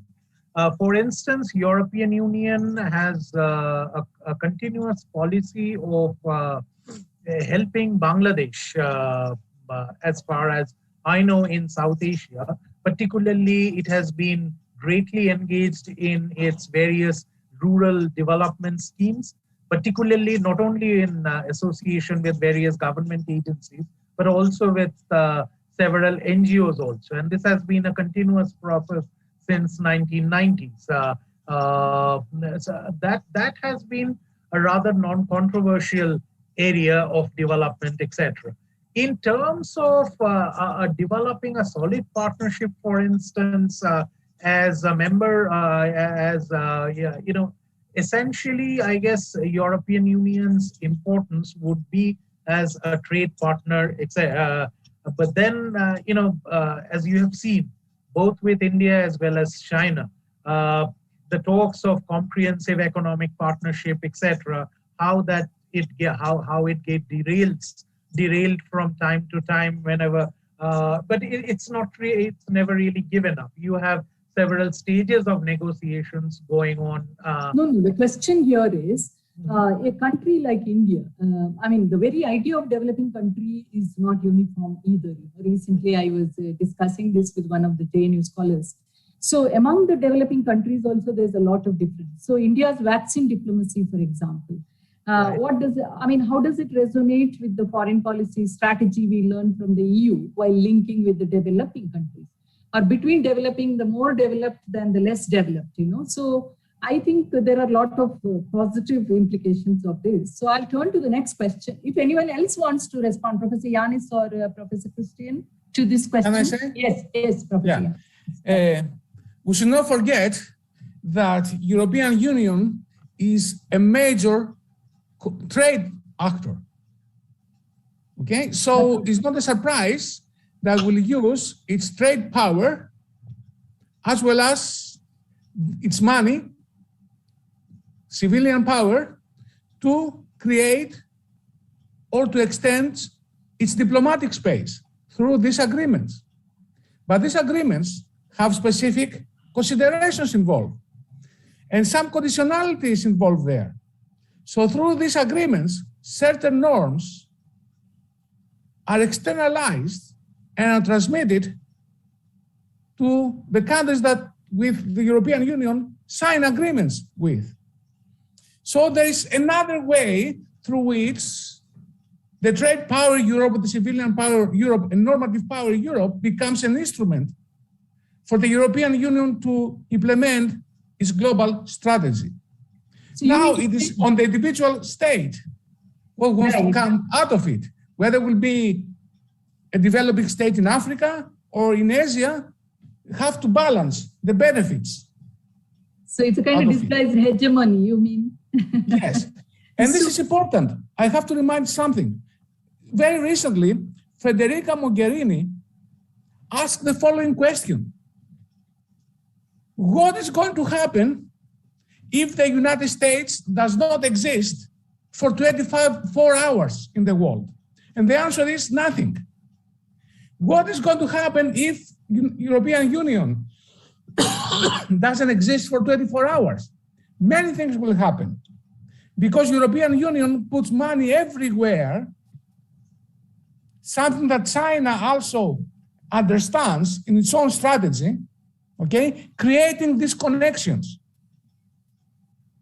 So the next question that we have is, should European studies, which scholars said that earlier it was a vehicle of informal means of academic exchange between India, China, or Central Asia, to a unified European studies curriculum, should it be a unified European studies curriculum or simply contribute to the foundation of a new EU representation of organizations? So how should the EU studies be? Because earlier it used to be academic going and coming, then giving some kind of insight about one's own country to them and their systems being understood. Or should it be more about EU institutions and organizations? How should this be? The question is not formulated with a lot of clarity, but I am trying to show, should it be a unified European studies, or should it be contributing to the knowledge of foundation of new EU representation organizations? Should we study EU organizations or larger metrics of EU studies? Quickly, which one do you choose in the panel? One word. EU studies, as in EU organizational institutional studies, or larger metric of academic exchange? Well, if I may venture one thing that, we perhaps educational institutions here, if I could share my experience with my association with European Studies program at Manipal, when we decided to create this association of European Studies in India, we deliberated a lot on this. It took about 1.5 years in formation, and finally we decided to keep it more general, because we realized that the way in which European studies are offered in Indian universities and think tanks are not always EU specific. In fact, I think in Indian universities still would prefer to keep it in this in general. And if we forcibly try to create a sort of uniform European studies course, we may run the danger of turning the European studies centers in Indian universities and think tanks almost like Confucius institutes, and we wouldn't want that. Thank you. Anybody else wants to have a take? Quickly, should it be EU studies or EU institutional studies? Yeah, I can add one comment very briefly. I think we need both of them, because one of them is under the regional studies, but we need EU studies to understand this complex phenomenon and to manage our relations. As a model, yes. And Christian? Yes, I mean, the dissidents. Yeah. The EU's motto is unity in diversity. So I think in the same way that the EU has that as a motto, I think the European Union studies should have that too. So I agree with the previous speaker. Obviously, we also need to have some element of looking at the EU institutions, but we also need to have a broader vision of what Europe is. Thank you. Thank you. I would agree we should have to learn about European Union, but other European institutions, whether it will be Council of Europe or the Organization for Security and Cooperation in Europe. We should learn about that. And we should learn about European integration in more general terms, because European integration is considered only as part of the Western Europe. But there's another type of integration in the East through Russia, maybe different, but for comparative purposes, and for academic purposes, it's interesting to see these two different types of integration processes.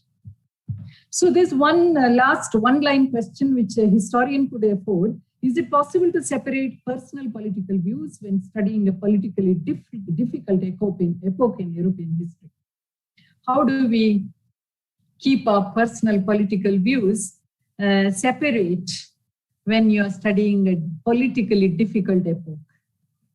Shantanu, Professor Shantanu is a specialist in history, so maybe. Well, it is really difficult, and particularly so as you could see in reflection of the cancel culture which is prevailing in a lot of Indian Western universities today, which in fact creates difficulties for European studies in India, because if you have to study Europe comprehensively, you need to include its history, be it colonial or not. And in that sense, we need to, overcome our personal prejudices, etc. when we study Europe. We need to understand that today's Europe is different.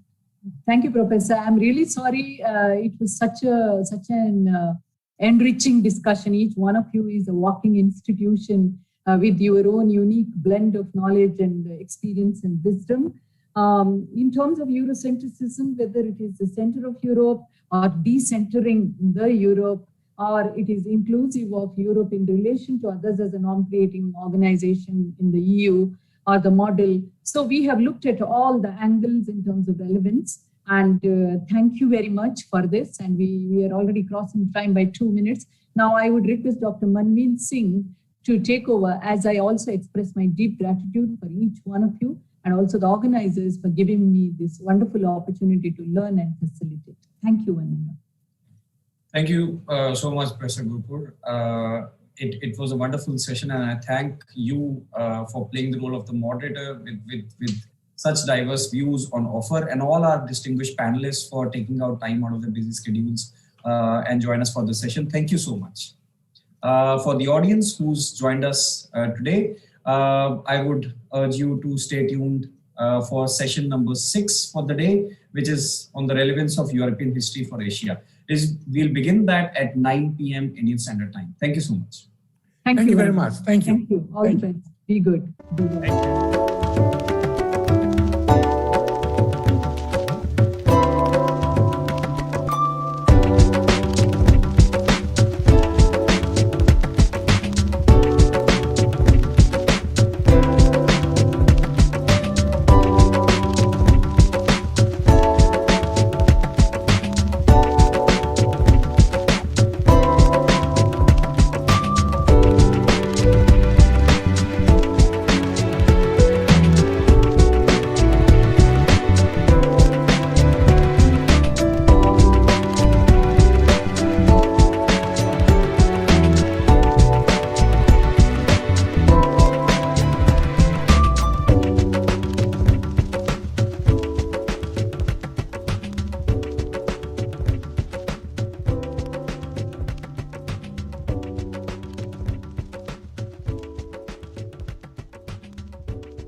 Hi, good evening, good morning, good afternoon, wherever you are.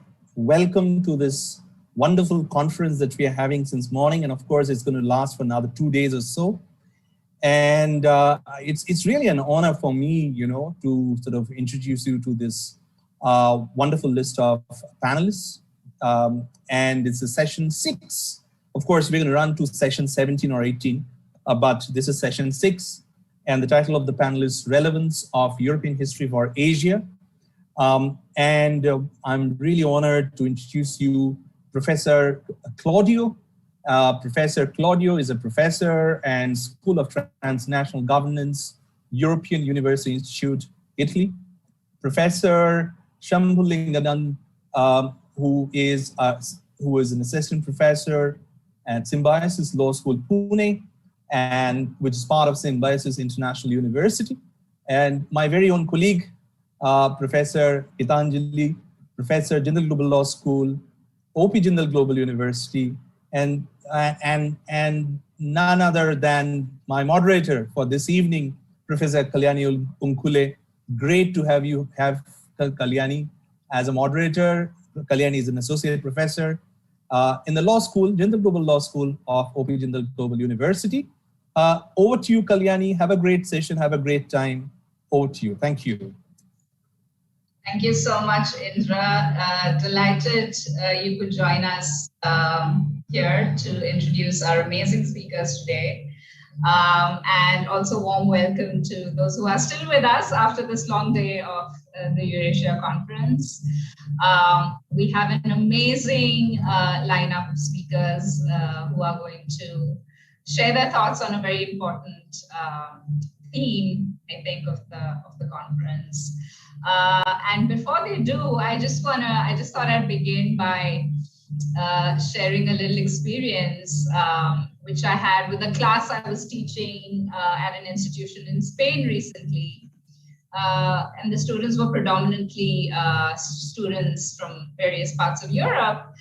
And what I asked them to do, and this was a class on foreign policy analysis, and we were talking about foreign policy making under supranationalism, right, versus bilateralism and multilateralism. And as a thought experiment, what I thought I'd ask them to do is to imagine that they're writing a book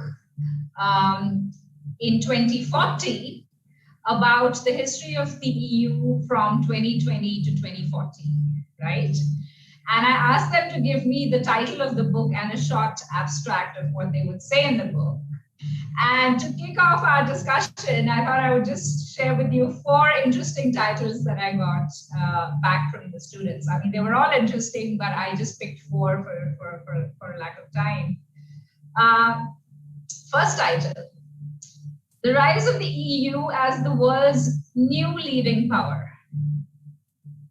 Remember, this is a book about European history between 2020 and 2040, yeah? First title is The Rise of the EU as the World's New Leading Power. Second title, The EU from a Battlefield to a Solemn Union.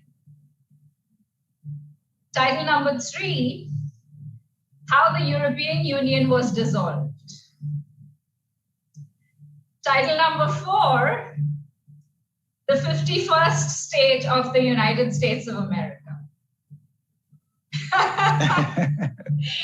So all in all, I wasn't quite able to decide where the future of the European Union lies based on this particular exercise.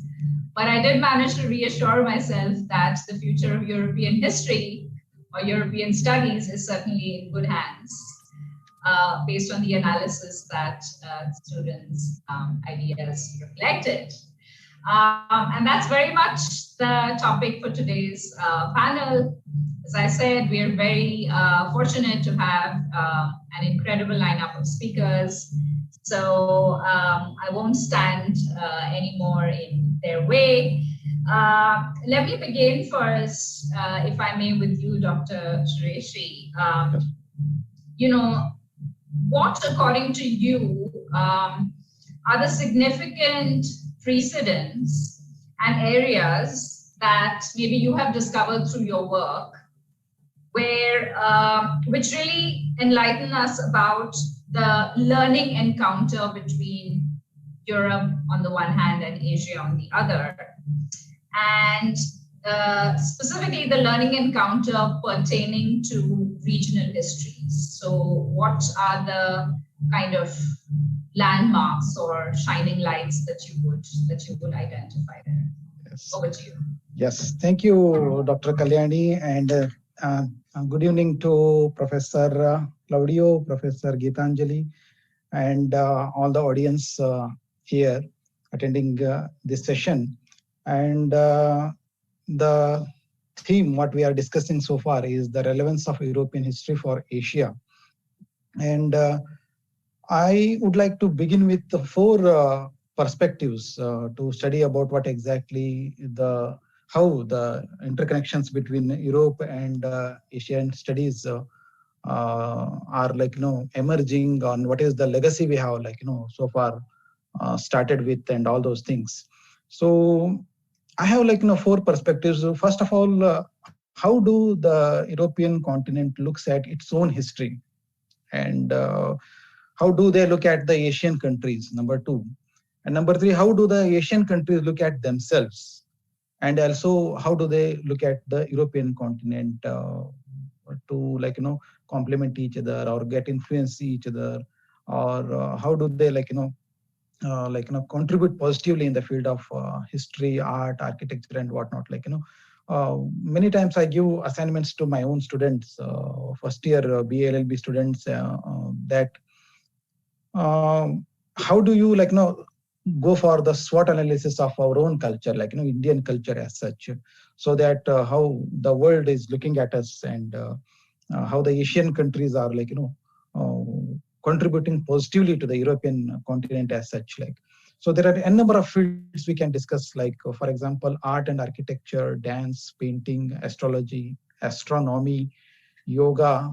And now you already have seen the yoga has gripped the entire world. Now we have just recently celebrated the International Yoga Day as well. And the various traditional games we are contributing, and the martial arts, what we have so far, and also the customs and traditions of Indian origin, and also of various countries in and around India, you want to take it to far eastern countries, or China, or Japan, or whatever other countries surrounding, are also having their uniqueness to contribute in the field of these customs and traditions, rituals, values, festivals, food and science and technology, law and order, jurisprudence, and mythology. Mythology has a great contribution to influence, and these mythologies can be revisited again to understand what is there lying behind, whether they can contribute in the field of science and technology, or they are mere stories or the mythologies. So now a systematic study is already been started to find out what is the message they are conveying subtly. So mythologies also have a lot to contribute in the field of culture and all. And n number of languages we have, the Asian countries are rich in various kinds of languages, literature, Ayurveda, medicine, spirituality, and Indian gods. And if you can compare the Indian gods, there are some resemblances with the Greek gods. And these days, special discipline is emerging to make comparative study with the European continent. And are they having any kind of resemblances, or do they have any kind of connectivity? All these things are still going on, So going by all these studies and all, what I personally feel is that, yes, both the continents have a lot to contribute to each other, and they have complemented with each other. There is a legacy we have. We need to learn from each other. And due to the advancement in the technology and the available mass media and communications, now the world has literally turned out to be the Vasudhaiva Kutumbakam, the world as a one global village as such. So I believe strongly that yes, there is ample space and opportunity and scope for development of re-establishing the lost connectivity between the Europe and the Asian continent. And I must say that I had a unique experience of teaching in the Department of Indology in Germany, where in the year 2007 and 8, where I literally saw the Germans showing so much of interest about the Indian culture. Like Indology is like exclusive department meant for knowing about the Indian culture. And whatever the things we have discussed so far, they are already done a lot of research activities in the field of culture, language, and whatnot. They have even come down to the South India and also some of the regional languages and their contributions. I would rather take this opportunity, making use of this forum, that it is high time to rejuvenate the Indology departments, which are almost 13 in Germany, and some other countries are also offering these Indology studies. Even in India also we have a number of departments. But somehow I am afraid that they are now dying their natural deaths. And I have a small call using this forum that it is high time to rejuvenate those departments, and we have to re-establish and we should strengthen these departments so that we can reconnect with all those legacy we have. And lots of volumes of literature have already been produced by the Indologists. They have spent years together to know about the Indian subcontinent and also the Asiatic countries like China, Japan, Far Eastern countries. So I strongly believe that it is high time to rejuvenate the Indology departments. And I also would like to derive the attention of the forum. The role and contributions of the Christian missionaries, especially in the field of education, medicine, and spreading European culture in Asian subcontinent, is something noteworthy. Only because of which now we are speaking in English, or we are communicating with each other. And there are many positive elements also.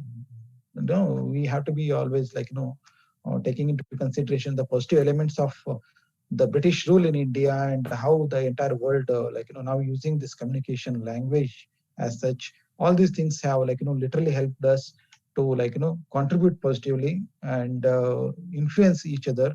And there is one special reference I would like to make. I was a student of one degree college which is called as in the name of Reverend Ferdinand Kittel, who was a Christian missionary, came all the way from Germany, and then he settled down in my hometown called Dharwad. And then he began to develop interest about the Kannada language. It's a very local language spoken in one of the South Indian states. And he not only mastered the local language, in fact, he could go to the extent of writing a Kannada to Kannada dictionary. Like, for example, if at all you really want to know the Kannada language and the various meanings of a particular Kannada word, then the only reference book which we have, even to these days, is the dictionary written by the Reverend Ferdinand Kittel, which is quite noteworthy. So I'm of the opinion that given an opportunity, the European missionaries have contributed a lot in the field of literature, language, art and architecture and whatnot. So I'm also of the opinion that yes, after the introduction of the European scholars coming all the way from European continent to India, they influence certainly in shattering the watertight compartments of our caste prejudices and the society and the social evils like sati system, or introducing the general education system, and also establishing the democratic setup, all those things. So I strongly believe that yes, European contributions are quite noteworthy, and in at the same time, the European and the Indian subcontinent also contributed positively even to the European continent as well. The Sanskritite texts, the science and technology what we have so far, all these things have influenced even European continent. Sometimes I believe that it boomerangs, it boomerangs from Asian continent to European continent, and it comes back again with modifications or alterations or some kind of sophistication, it comes back to India. And we learn yoga from European continent, like, though yoga is originated from Indian subcontinent, even Ayurveda and medicinal plants, or the concept of this vegan emerging now. All these things, it's we have a legacy. We just have to revisit those possibilities of re-establishing, reconnecting with each other. And I do believe that there is a possibility of influencing each other.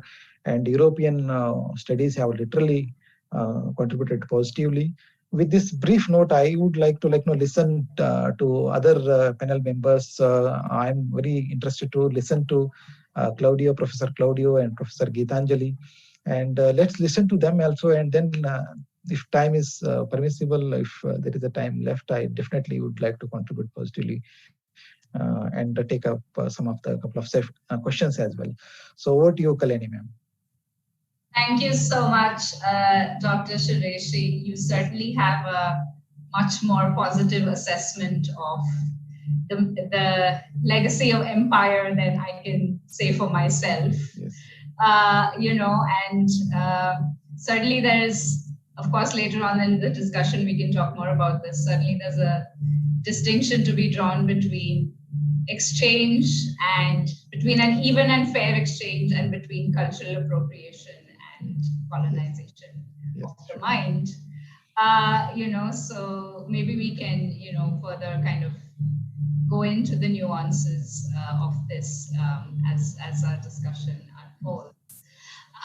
But coming now to Professor Radaeli, who I know, I've just been pleasantly surprised to discover your work on nonviolence as the theme that can possibly help connect the histories of both regions, almost like a potentially unifying narrative of the separate regional histories. So we would love to hear more about that, and especially how did you kind of navigate while you were working on this? How did you navigate the pitfall of trying to take an idea and almost kind of divesting it of its indigeneity or its indigenous essence and recasting it completely in Eurocentric hegemonic terms? So if you could kind of reflect on that too, that would be great.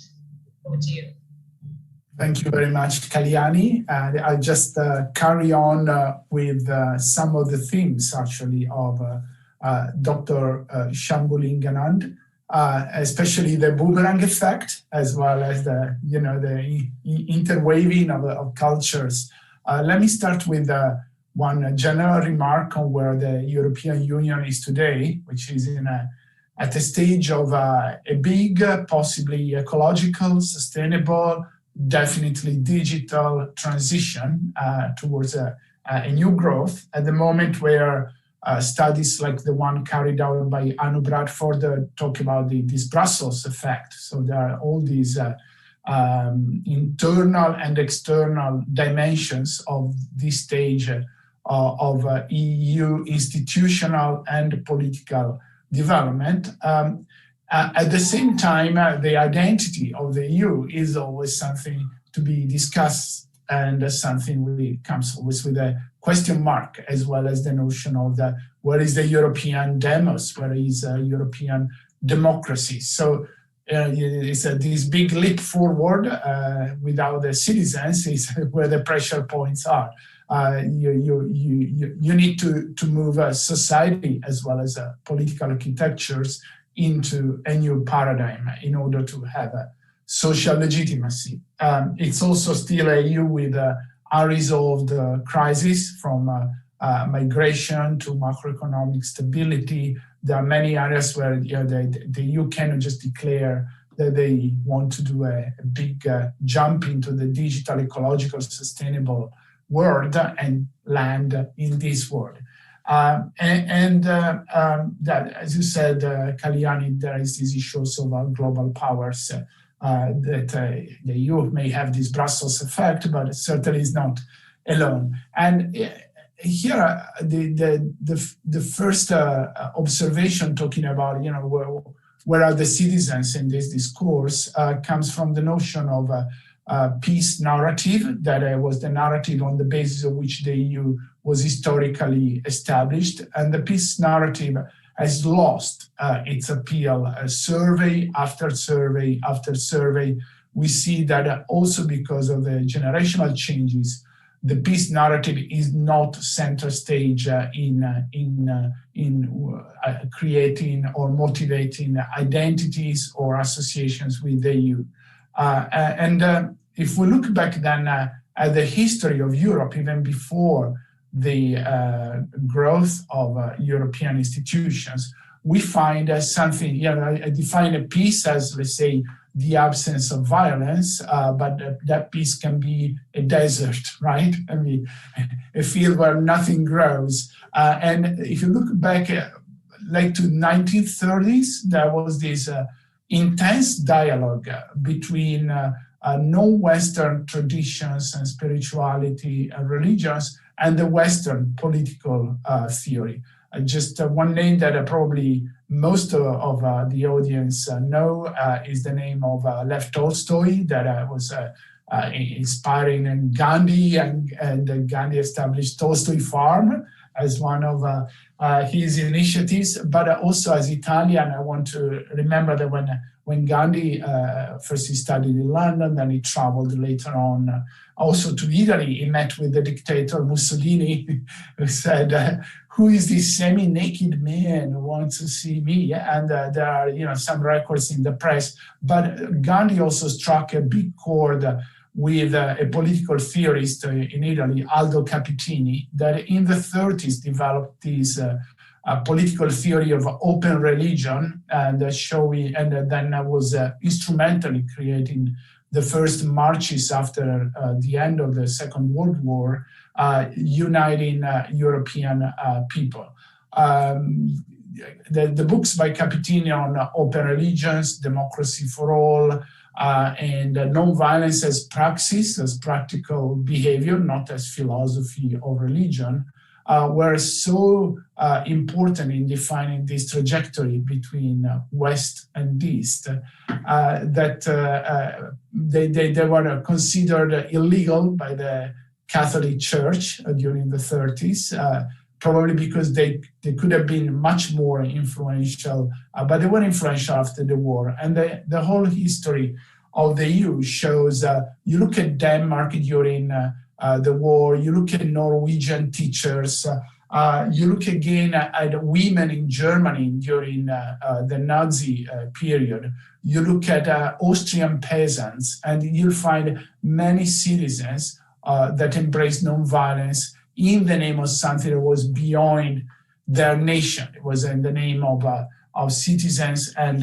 in the name of dialogue. So the European Union had this history of nonviolence then with the transition from communist rule to democracy in Eastern Europe. And now outside the EU, you think about the last 5-6 years in Georgia or the Ukraine, and you see this history, I would say, that was never claimed by the EU institutions, which is the history of nonviolence, of the penetration of Gandhian political theory as praxis, and sometimes just spontaneous movements that embraced nonviolence, like the Otpor movement in Serbia that ousted Milosevic, was inspired by an instinctive feeling for nonviolence. Now, what can nonviolence do in this scenario is to redefine the power of the EU. Often when we think about the power of the EU, think about military power, institutional power, and power to destroy. Nonviolence starts from an opposite idea, which is the power of every citizen, people power, or even the power of one. The fact that Rosa Parks didn't sit on the bus where she was supposed to sit, and she sat in the place allocated to the white people, triggered the civil rights movement of Martin Luther King in the USA. So what nonviolence does is it thinks about not military power, but civilian power. then conceptualizes power as the power of one and the power to say no. I think the EU is obsessed with civil disobedience. Actually, civil disobedience should be accepted by the EU as an element of dialogue, as good for democracy, especially when it makes us think that the power is contingent on the consensus of citizens. So it's a consent theory of power here, and not power that has to come down from strong institutions. So the fact that the EU institutions are not military strong means less than the power bestowed by citizens through their legitimacy, and each of them has to consent to the power being exercised upon them. And the third dimension of power, after the power of saying no and the civilian power, is the power to build or constructive program, as Gandhi would say. Nonviolence is not protest, civil disobedience is not protest. Civil disobedience and other means of nonviolent struggle are ways to show the future that is kind of incarnated in the actions that you bring about.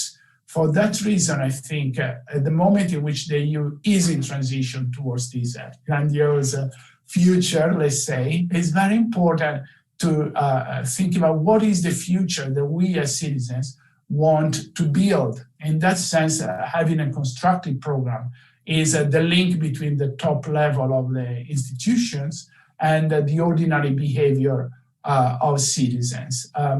I think that to finish with, then we can go back to these or other themes.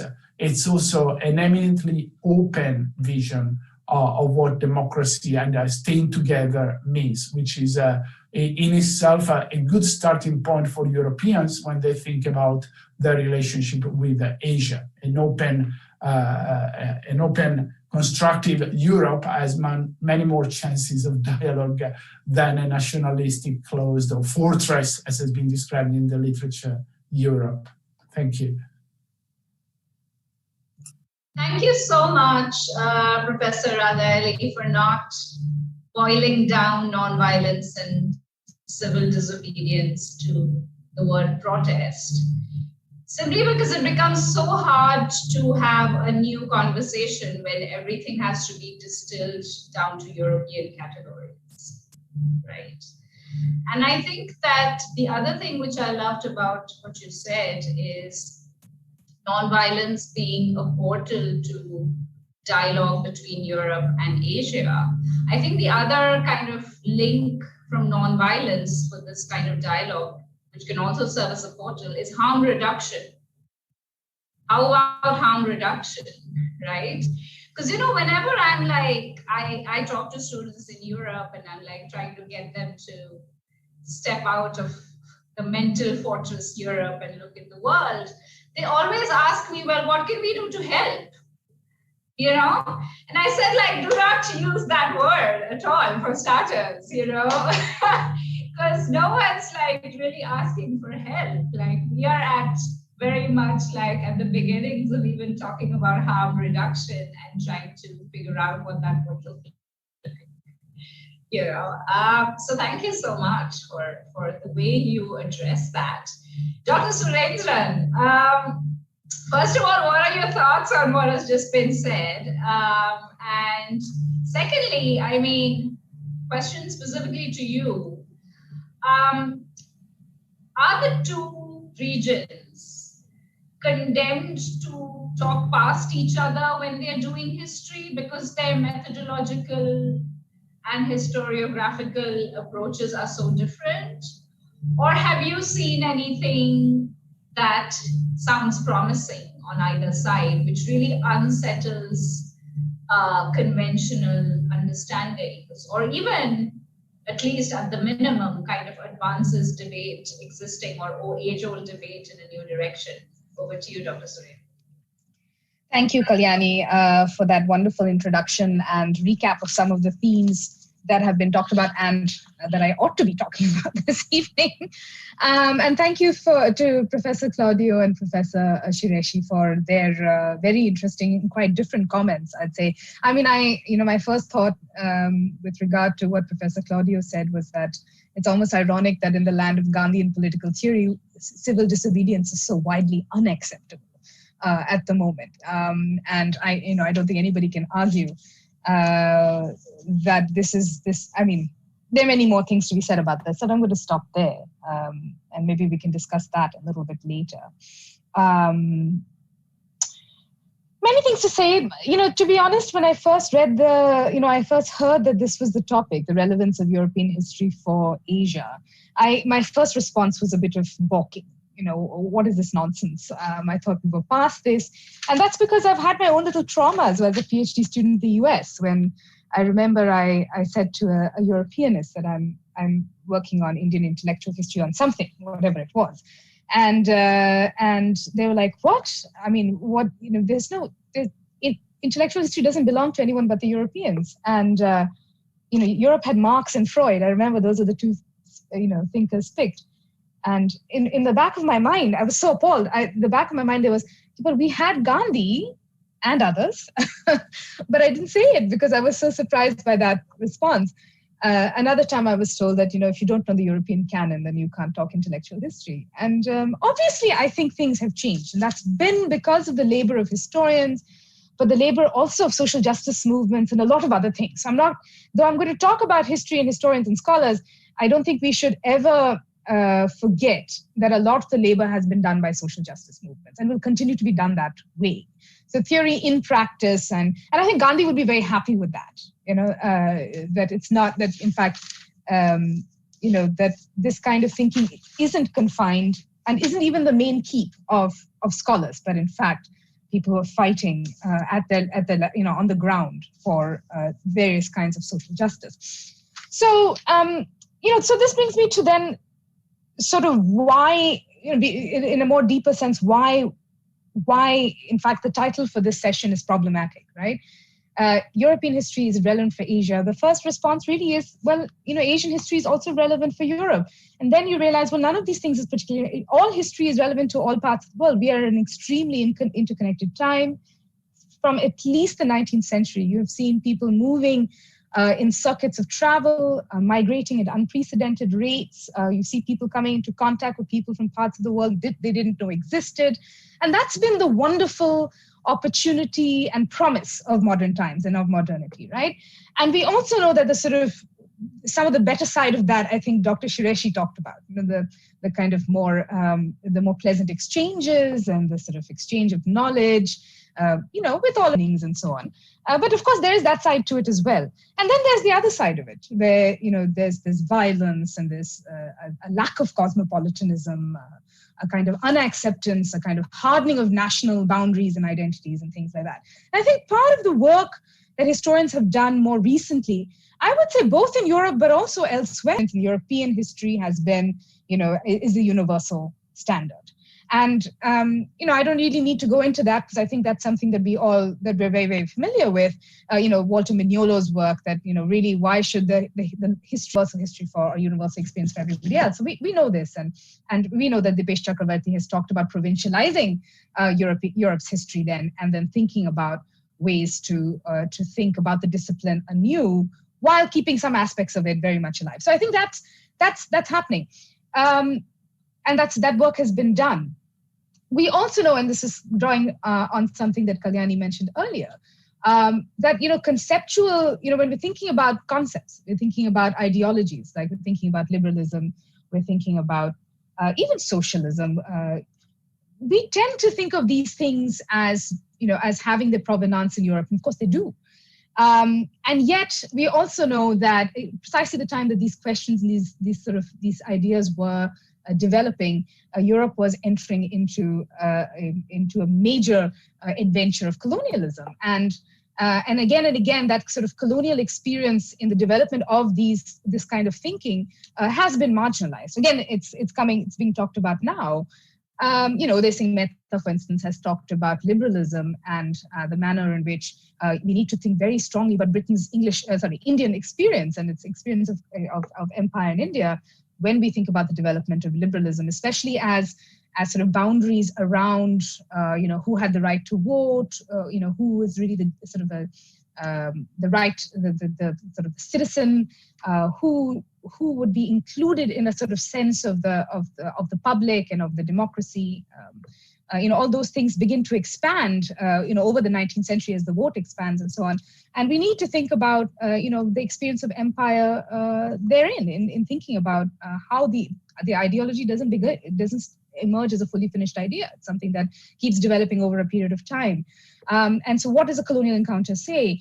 And then, this often translates into the public wars on history. So I remember, the controversy in England, especially, about the place of empire and colonialism in a sort of standard British history syllabus. And for instance, Priyamvada Gopal talking about Insurgent Empires, it's a wonderful book, which is really a book of history, in which she talks about how there are exchanges, of the kind that Professor Claudio talked about, somewhat of the kind Professor Qureshi talked about as well, where the ideas of dissent are actually going back and forth, ideas of rebellion, of revolution, of what it means to protest, what it means to, what justice means, therefore expanding the boundaries of that concept as well. And that, nothing about this is a one-sided relationship. This is a relationship that is, it's very difficult to pinpoint where an idea comes, where it develops, and where it goes. And yet that kind of work is extremely exciting. And it's extremely important at a time when we are publicly discussing in many parts of the world, as we're seeing the rise of right-wing populism, again and again, we're discussing the boundaries of history and who the proper subjects of history are, something that the Subaltern Studies School of Indian History brought up way back in the 1980s. The controversy over Juneteenth, for instance, in the United States. In fact, the entire Black Lives Matter movement is focused so much on, thinking about African Americans and their role in American history, and what the future of that role would be, and so on. So I could go on. I'm not going to. I can see that I should really only be speaking for another couple of minutes. I think that what I really wanted to say is that at some level, we accept that history is part of that sort of disciplinary universe that itself has its own kind of knowledge power, aspects. So for me, it isn't so important that everybody know everybody else's history. But what is really important for me as today, as a scholar, especially as I see what's happening around me in our society in India, is the importance of historical thinking. So now, what are these aspects of historical thinking that I think are really important and need to be inculcated, at every level? One is, of course, a kind of belief in evidence to make a claim and to be very transparent about that evidence, right? So avoiding blatant lies, of course, is the most obvious thing, but also sort of presenting evidence for an argument that's being made, right? The second thing is, of course, thinking about context. We've talked about Gandhi. I'm always amazed when people say Gandhi was racist or Gandhi was sexist. And okay, well, by the standards of today, certainly, and certainly at certain times of his career, he said things. This is a very public life. It's a very long public career, a very long life in the limelight. Things get said that, we would consider inexcusable today, but his mind also changed. And, that's the sort of beauty of doing intellectual history is the more you examine a person, the more you realize all people are contradictory, but it's interesting to think about what they're saying in particular context. So context is important. The third thing, of course, will be the recognition of time, and that's related to context, how things change over time. Nobody is the same from the time that they were a young person to the time that they're middle-aged, the time that they're old, right? A respect for multiple perspectives and an engagement with historiography, engagement with what's been said before, the understanding that different perspectives, have come into making any argument at any point. The opening up of new questions, I think that's somewhat obvious. But this last point I want to make is, about historical thinking that I think is important for us to be thinking about, is that history is messy. It doesn't always say the things you want it to say. it doesn't always do the things you want it to do. It doesn't follow a beautiful trajectory, whatever the nationalist historians or people committed to various ideas would like us to believe. History is an extremely messy affair. In fact, sexist things do get said, racist things do get said, anti-national things do get said. The nation is a mythology, and I think that it's precisely when we try to say things in history or as historians or as amateur historians or as members of the public where we're not, where we just don't have the evidence, where we're not comfortable saying we don't know, maybe we'll know in the future, but we don't know today, that the trouble begins. So let me just stop there. That was truly an excellent overview of the lay of the land and how history as a discipline can inform even some very important dilemmas we are confronted with in knowledge creation at large, right? One small thing as you were thinking, I would just venture to add here, as you were speaking, I was just thinking about I would venture to add here, is probably also the issue of access, right? I mean, I was listening to a podcast by a British academic recently who was speaking about a new book on 7 myths of the Nehruvian era. And at some point, they almost, I mean, I probably bragging is a strong word, but that's what that was, even though it may not have been fully conscious. It was said that, 60% of the research for this book, or 70%, was done sitting right there at LSE and looking at the archives at the LSE. Which just got me thinking, what about access, right? Apart from like approaches and understandings and sense of history, if we are going to agree on some of the ground rules that you set, then we still have the issue of, who has cornered off the resources available. But leaving that for another time, let me go back to sort of European studies and the lessons there, which is what this conference is all about. And come back to you, if I may, Professor Radaeli, on this ongoing debate, and you certainly kind of alluded to that in your earlier comments. This tension between the European Union, on one hand, being conceptualized as this technocratic and expertocratic body politic, and on the other, being discussed as this normative power, which has been projecting domestic solidarity and international influence.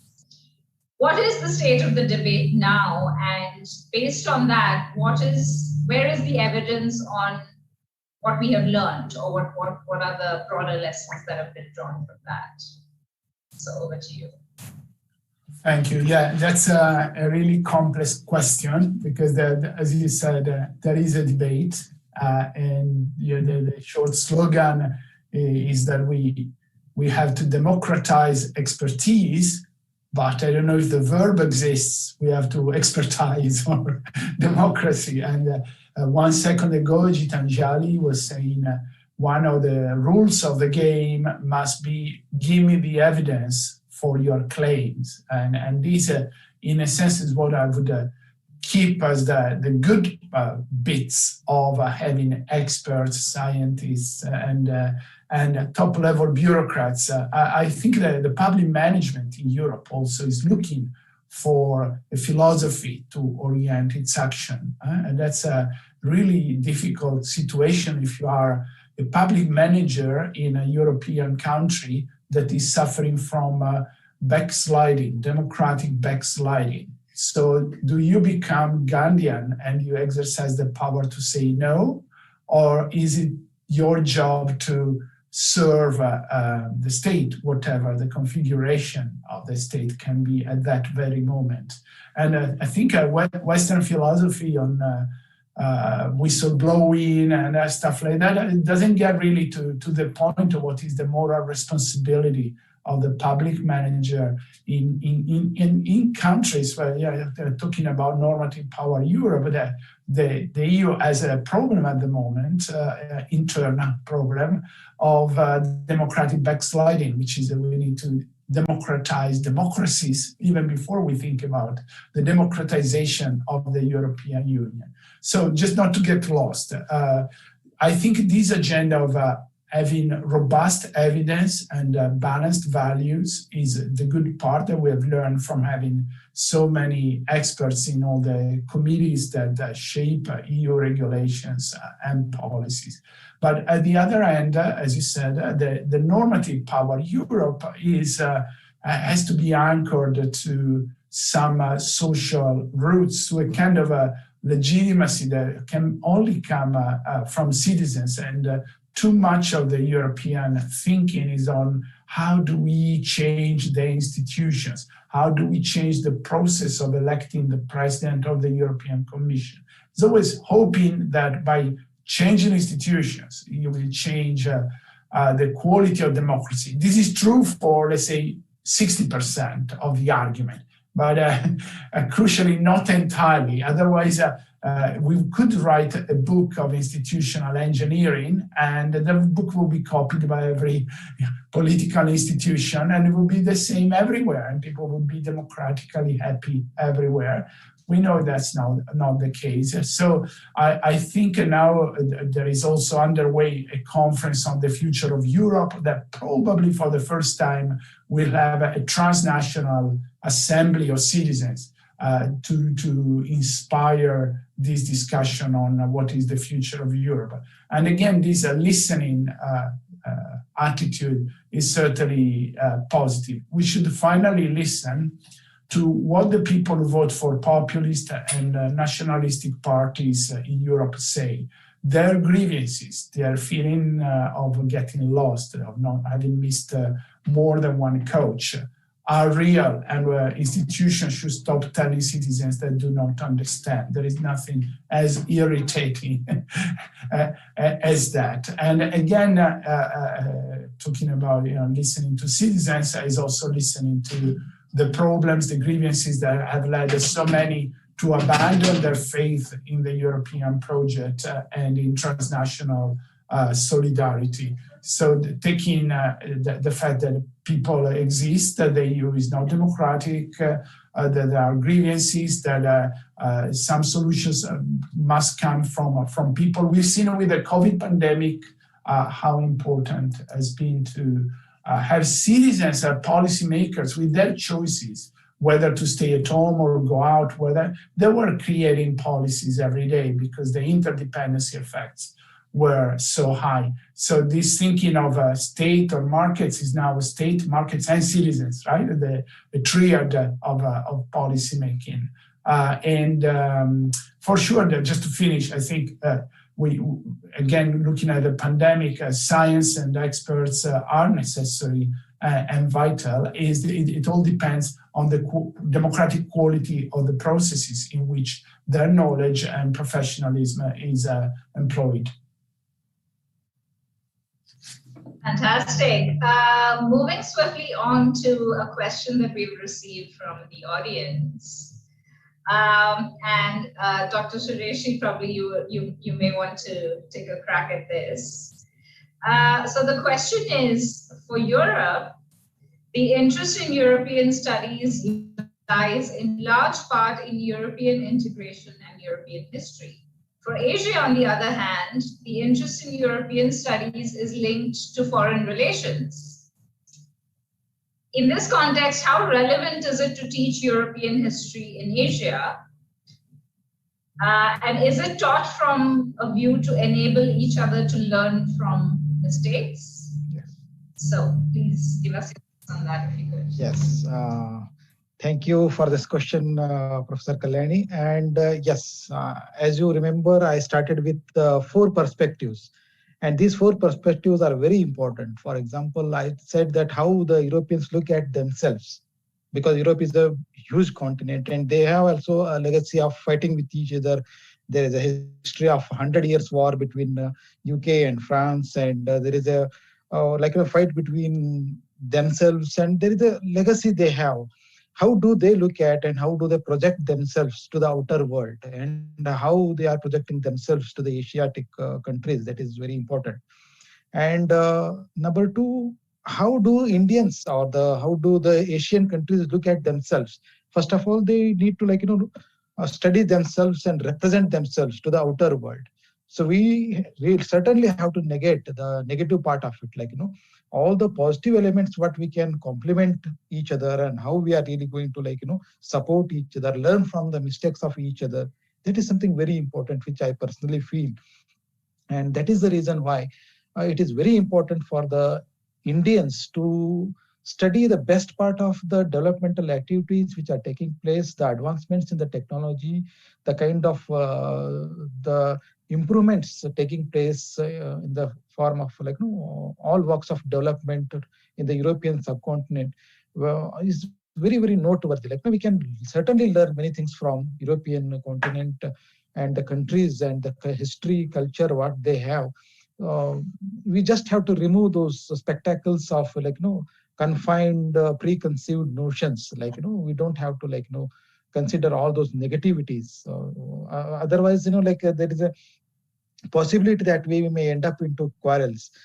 Since I should be thankful to Professor Claudio and Gitanjali, because they have raised the issue of the concepts of contributions of Mahatma Gandhi.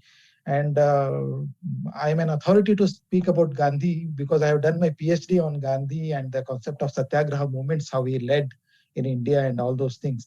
And now because of the concept of Gandhi, the Europeans are looking at the Indian philosophy, how this concept of Satyagraha emerged, because Satyagraha is the term coined by Gandhi, and how it is now gripping the entire world in the form of peace studies, in the form of conflict resolution. And I think there is a lot to be contributed with both the continents. And I am of the opinion that keeping aside all the negativity, we really can contribute positively in the field of art, architecture, literature, language, dance, music, and whatnot. There is a hell lot of opportunities are there that we need to explore those things. That is what I sincerely believe. The way they have established themselves there in Europe, pertaining to the Indology and all those things, we really have to open up our windows and look at the European continent with a different perspectives. What are they? How have they advanced themselves and united themselves as a one continent? The Schengen countries, what we call lovingly. And I have spent more than 6 months in the year 2007 in the Department of Indology, teaching the Kannada language, the history of Karnataka, and also the life history of Mahatma Gandhi. In the year 2008, again, I went to the Department of Indology there in Würzburg, in the Department of Indology. I was teaching there. And I could see that Europeans have that so much of zeal and enthusiasm to learn about the Indian culture and all those things. So like that, we do have to develop that habit of good aspects which the European continent can contribute, barring the political aspirations, the economic interests. There is a huge amount of space left in the field of cultural exchange, historical studies, and contributing the systematic approach for the research and all those things. That I think I strongly believe that yes, we do have an opportunity to learn about the European continents, and we can complement each other and support each other. And there is a lot of space still left, and the gray areas we have to explore, and then we can. I believe I'm of the opinion that I'm always thinking positively, and I still believe that yes, there is a lot to be done, rejuvenating ourselves and reconsidering, refooting the relationship what we have so far. And yes, that's what I believe, that it's high time to restart, knowing each other in a better way, using the latest technologies. The way now we have started, this is a good beginning. In fact, this facility was not there earlier. Now we can make the best use of this advancement in the technologies. We can talk, we can visit, we can invite, we can make them reveal, we can show the videos, we can take them to the grounds. That is something very noteworthy. So thank you for this opportunity, and thank you for Professor Claudio and Geetanjali ma'am for bringing Gandhi, because Gandhi is, I am of the opinion that all our freedom fighters, two things are very important as far as the freedom fighters of India and the freedom movement is concerned. Every prominent leader went to England to study barrister degree, and most of them were lawyers. You can name any prominent leaders who led from the front the Indian freedom movement. They all they studied at the European continent. Even the Indian National Congress, which started with the European influence and ideologies. So I strongly believe that yes, we have a lot of space to complement each other, and then we can join hands and continue the best part of creating new history as such. So thank you for this opportunity. That's very well responded, Dr. Sureshi, and two points in particular you made, which is that, constructive dialogue has no room for negativity, right? Just because we are trying to kind of harness our critical understanding and try to look at things anew does not mean that we should bring resentment into the picture, because that's not helpful. And then the other thing you mentioned was about curiosity, right? And I know we have, of course, I've seen that like you in Europe, but I know we have also partners from China in this EURASIA Consortium. And in my recent experiences in China, I've seen that there as well. So, I mean, I certainly also do take inspiration from a lot of our Asian neighborhood on that curiosity front. We have room for just one more quick question, and I'll go to you, Dr. Surendran, for this, for a final word, and just to bring things back to some 21st century broad trends. And I was in particular able to identify one, global history, two, decolonizing knowledge creation and indigenous approaches, and three, reassertion of nationalist politics, which has also been mentioned earlier today. How would you say has history responded in the early 21st century to the influence of these broad terms, both epistemic and ontological trends? And are there any other systematic drivers that you are watching or you identify as potentially shaping the evolution of the discipline in coming decades? Well, I mean, I agree. Yes, all of these things have been very, very useful. Global history, of course, has highlighted connection, which I think is a really and exchange in a new sort of way, which I think is really interesting. Although I sometimes think the global connections that historians tend to look at are the sort of obvious ones, Europe and Asia, okay. Sometimes I think we haven't looked in India, for instance, at our relationship with the broader within the broader subcontinent, right? So some of my recent work has been on India and Burma. And one of my colleagues at MIT calls it, we have a workshop, she calls it returning Burma to South Asia, at least to that framework, not obviously returning it to South Asia, but the framework of thinking. So I think that a lot of things are passing for global history, and it's all interesting, and it's all very important in some histories of commodities, sugar, cotton. Some of these are really fantastic, and they open up all kinds of possibilities for thinking about regions differently and exchanges differently and processes differently as well, especially by kind of sort of bypassing national boundaries, which I think is very much one of the most important things about early 21st century history. The decolonization bit, yes, all of that, all very important. Even the kind of language we use to write history, retaining words from native language that are important. For instance, in India, we really don't have a word for religion in the same way. You think about Dhamma, you think about Dharma. Why not use that word, and do your best to explain it without having to necessarily find an exact congruence in another, in the language that you're writing. It could be English or any other language that you write in.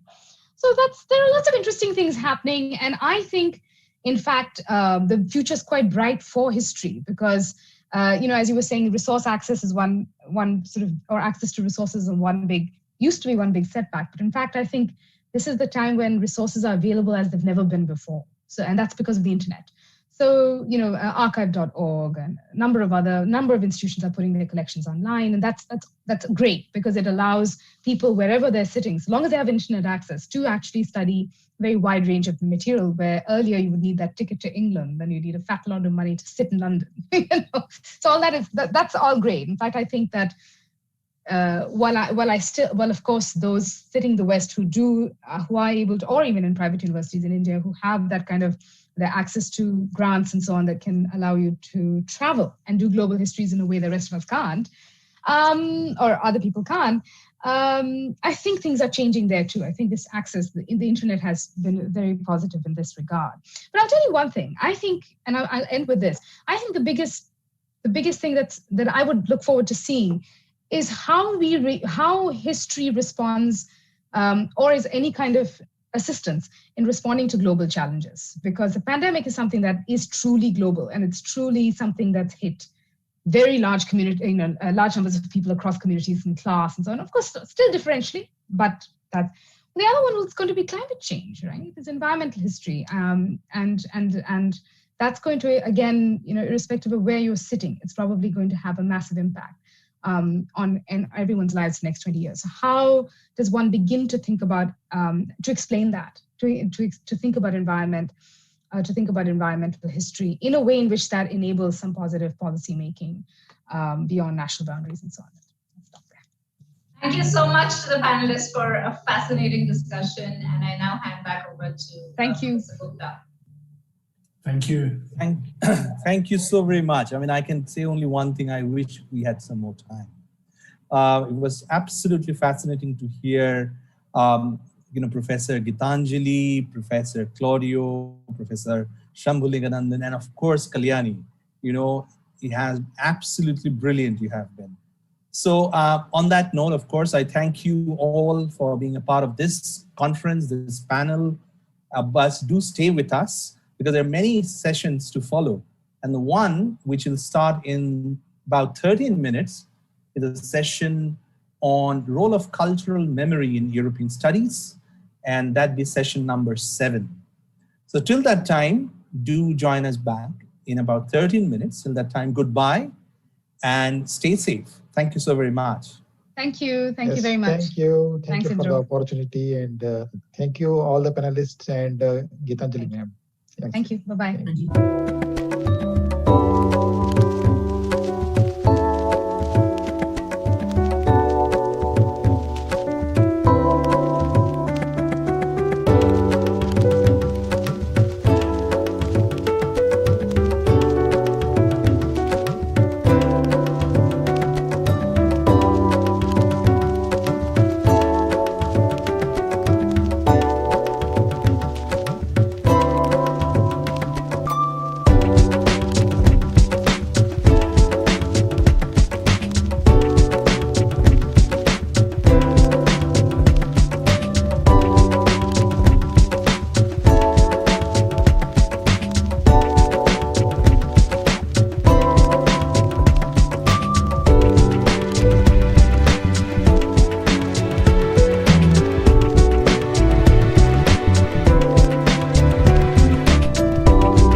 We are live.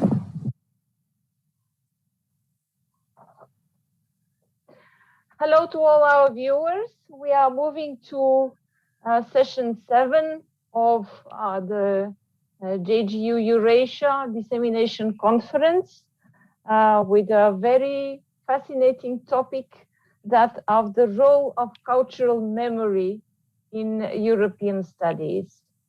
And I have here with me a panel of distinguished speakers. First, Professor Alexander Fischer, who is a professor at the Jindal Law School. Then we have with us from Symbiosis in Pune, Professor Lasya Vyakaranam. Then from the Jagiellonian University, Professor Agnieszka Sadecka, I hope I'm pronouncing it right, who is an assistant professor at the Institute of European Studies. And we are expecting a fourth contributor to join us soon, Professor Marina Keda. Now, Professor Agnieszka, I turn to you as the moderator of this panel. So over to you. Okay, hello and welcome everybody. Thank you, Professor Galina, for presenting all of us. And I am very happy and very honored to be chairing this session today with our distinguished speakers.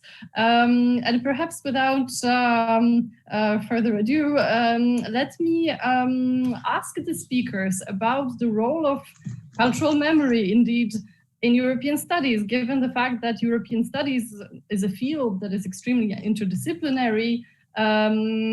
But if we think of Europe as a whole, we know that it has been a continent that has very frequently drawn on its past, drawn on indeed the collective memory of its shared past, shared heritage, and the European integration itself is born in a way out of a collective trauma of the Second World War, of the Holocaust. So we can see that this issue of the past, of memory, is extremely present in our discussions on Europe in the field of European studies. So I would like to know your thoughts on that, and perhaps I would invite each of you to give us a brief reflection on this topic.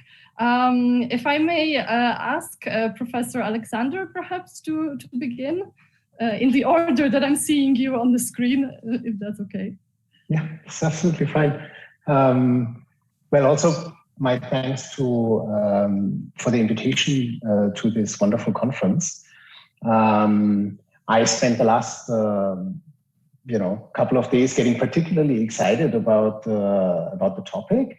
And I wanted to start with a little anecdote that really links Asia, Europe, and cultural memory. And it's all related to my thesis supervisor, Professor Subrata Mitra at the South Asia Institute in Heidelberg, who is a Bengali, but he grew up in Orissa, then studied in the USA, where he fell in love with a woman from France. They got married. So then for a long time, he worked in France, in the United Kingdom, and in Germany. And at the end of his career, he retired at 67. He gave his last lecture at the University of Heidelberg, his last official lecture. And he picked the topic of cultural memory, France, Germany, the history of war, the museums, the memorials, the cemeteries. And he compared that to India and partition. And I found I still think about this lecture very, very often. And one thing I wanted to point out with respect to cultural memory in Europe is maybe that what might be surprising for somebody coming to this field from Asia or from any part of the world is the strong role of states and politics, public symbols, the maintenance of public iconography, memorials, museums, with which we frame our cultural memory. So I found Subrata's observations here really, really powerful. And a few years later, I saw that we now have a museum for partition in Amritsar, Yeah, and if you walk around in Germany, we have something called the Stolpersteine. So everywhere, there was a crime against Jews, or everywhere there was a missing synagogue, there's a plaque or something. So it's very memorable. So you walk through Berlin, and there are these little objects of memory enshrined in everywhere, really.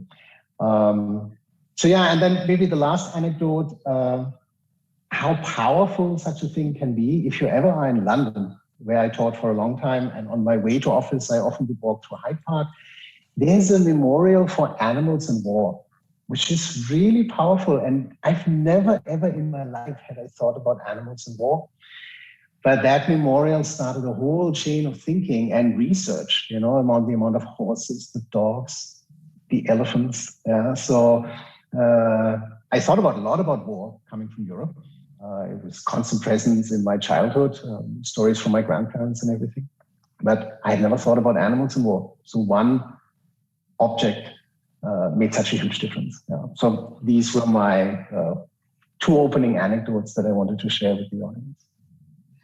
Thank you, Professor Fischer. And this is extremely valuable, given that if we think of memory, we think of sort of micro level memories. So these different objects, these different figures, and the collective memory in the macro sense. So I think these kind of individual memories or symbols that stand for a bigger idea are extremely powerful indeed.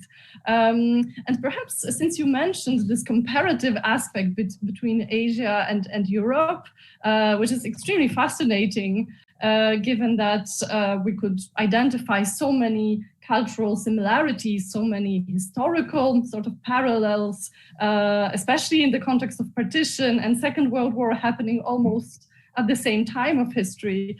It is particularly relevant to think of cultural memory and European studies in this global context. So I would like to ask Professor Lassia perhaps to comment on that from your experience. How is this global dimension relevant in the cultural memory aspect? Professor Agnieszka, please forgive me, and Professor Lassia, sorry to interrupt, but I would just like to present our fourth contributor, distinguished speaker of our panel tonight, who is Professor Marina Keda, who just managed to join us. Professor Keda is Associate Professor and Jean Monnet Chair in Cultural Dimensions of Europe at the Department of World History and International Relations of the National University Chernihiv Collegium, Ukraine. So welcome, Professor Keda. And one more thing that I forgot to mention is that towards the end, perhaps the last third of this session, you may receive, Professor Agnieszka, on your email questions from the audience that you can ask the participants. So over to you again. Thank you. So let me direct this question again to Professor Lassia about this global dimension of cultural memory, part of European studies, let's say. Yeah, thank you very much, Agnieszka. And I'm very honored to be on this panel. I think as the only non-European maybe. But I think it's valuable that European studies invite in voices from outside of Europe, and that's valuable because this is not just a journey of Europe, but it has been for centuries a kind of consolidated movement towards something. I think what Dr. Alexander brought out was significant because like he already pointed out with respect to the partition, but the partition in addition to colonization that we have also been a part of, I think that has created shared memory between European Union, European studies and Indian experience. But not to just keep it within the bounds of that, but I think cultural memory as a whole, it serves to not only remember, but it influences and shapes culture, but also governance and trade and media, education, social conduct. I think a large part of our global experience in cultural memory has been to be taken from media. I think Western media has so largely influenced our thought process, our social conduct, our even education. When I went to Italy, I had pursued my master's from Italy, and it was in any other part of Europe, it was so easy to fit in and kind of identify myself with a community that was nothing like the place that I grew up in. I grew up in India all my life, but it was easy to connect with and to get to kind of integrate myself into a culture that was not mine, because I was exposed to the cultural memory that was present through media, through film, through trade, through policies. Even in India, we still have pre-colonial laws that are in existence that have not been amended much. So there's a lot that we take from the legal point of view, but also through history, through art, through interchanges between countries. One of the things that I was also thinking of was in a lot of these memorials in countries, whether in Europe or America or India, we have there's always a memorial to an unknown soldier. I think that is something that really moves me, because the unknown soldier can be anyone. It can be from this side of the border or that side of the border. But that memorial to the unknown soldier is talking about just the tragedy and the trauma that war has caused on a large scale, on a global scale. Everybody loses in war, really. So I think experiences that were of development, like development in trade, investment, and all of that have been good, but also experiences of trauma have also been helpful in integrating our cultural memories in some way. So that is what I think I'll have to say at this point. Okay, thank you.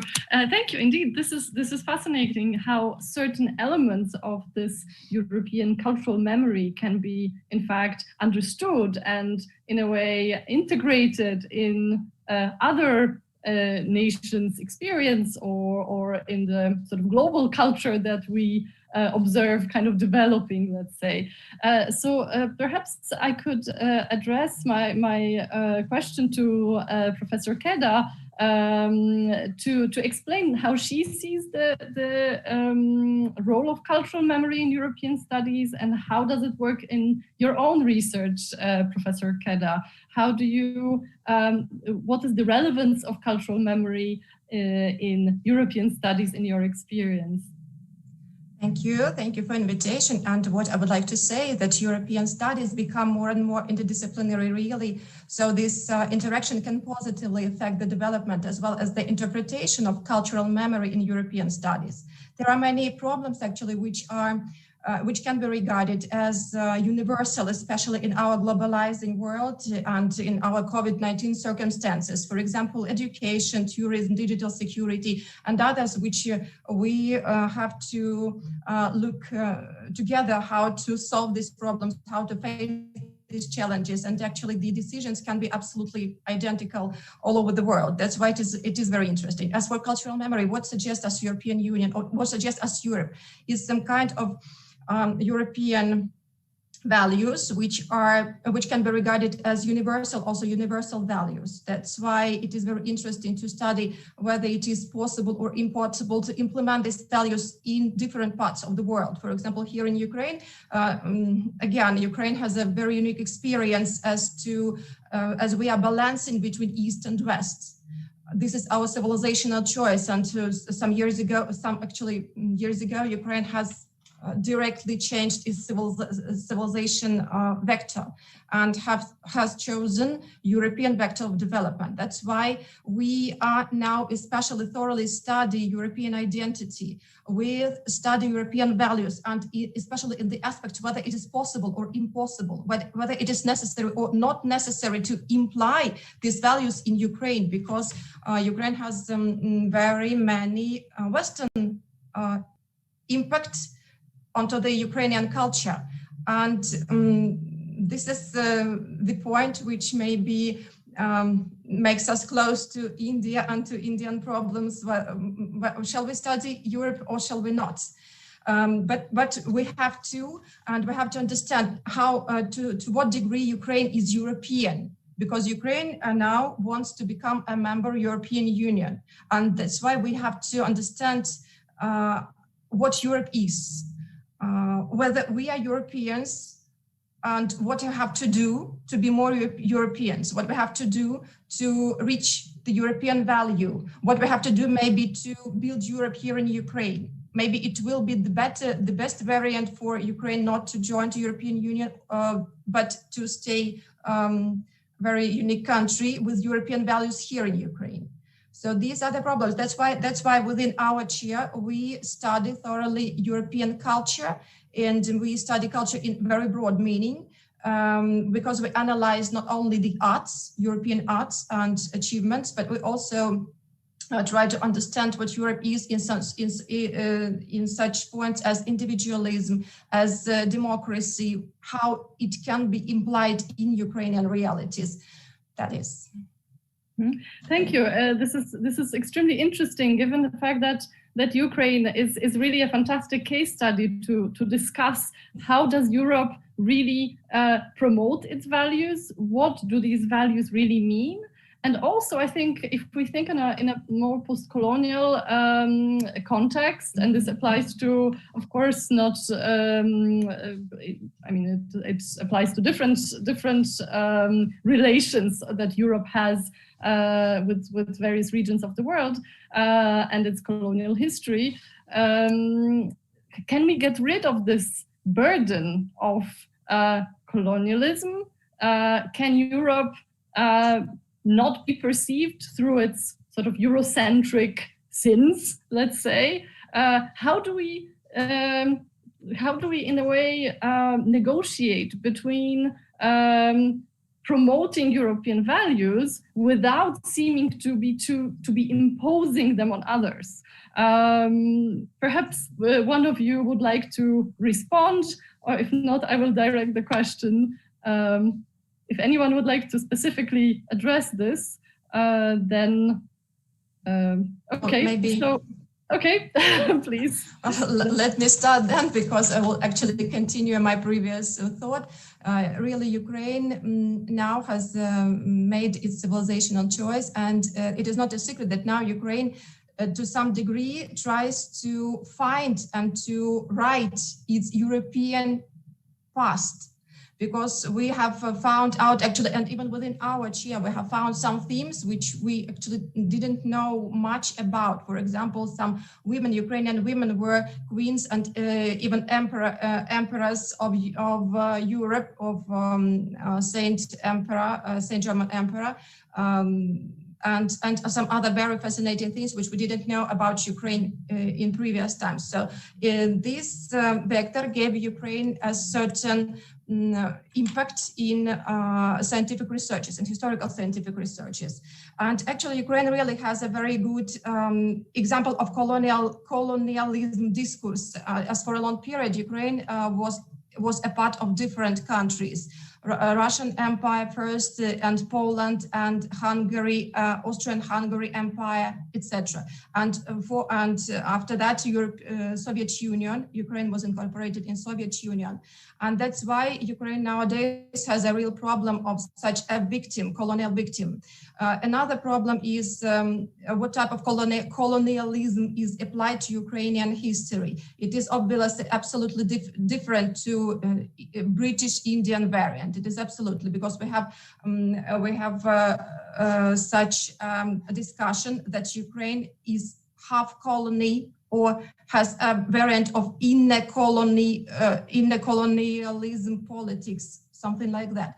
That's why I think that such discussions can take place within separate, even conference maybe, to find out what we have special, what we have indifference. But we should find out the mechanisms of overcoming of this maybe position of a victim within this discourse, because even in Ukrainian educational books, in school educational books, we have certain influence of such a victim position in history. It is not good, actually.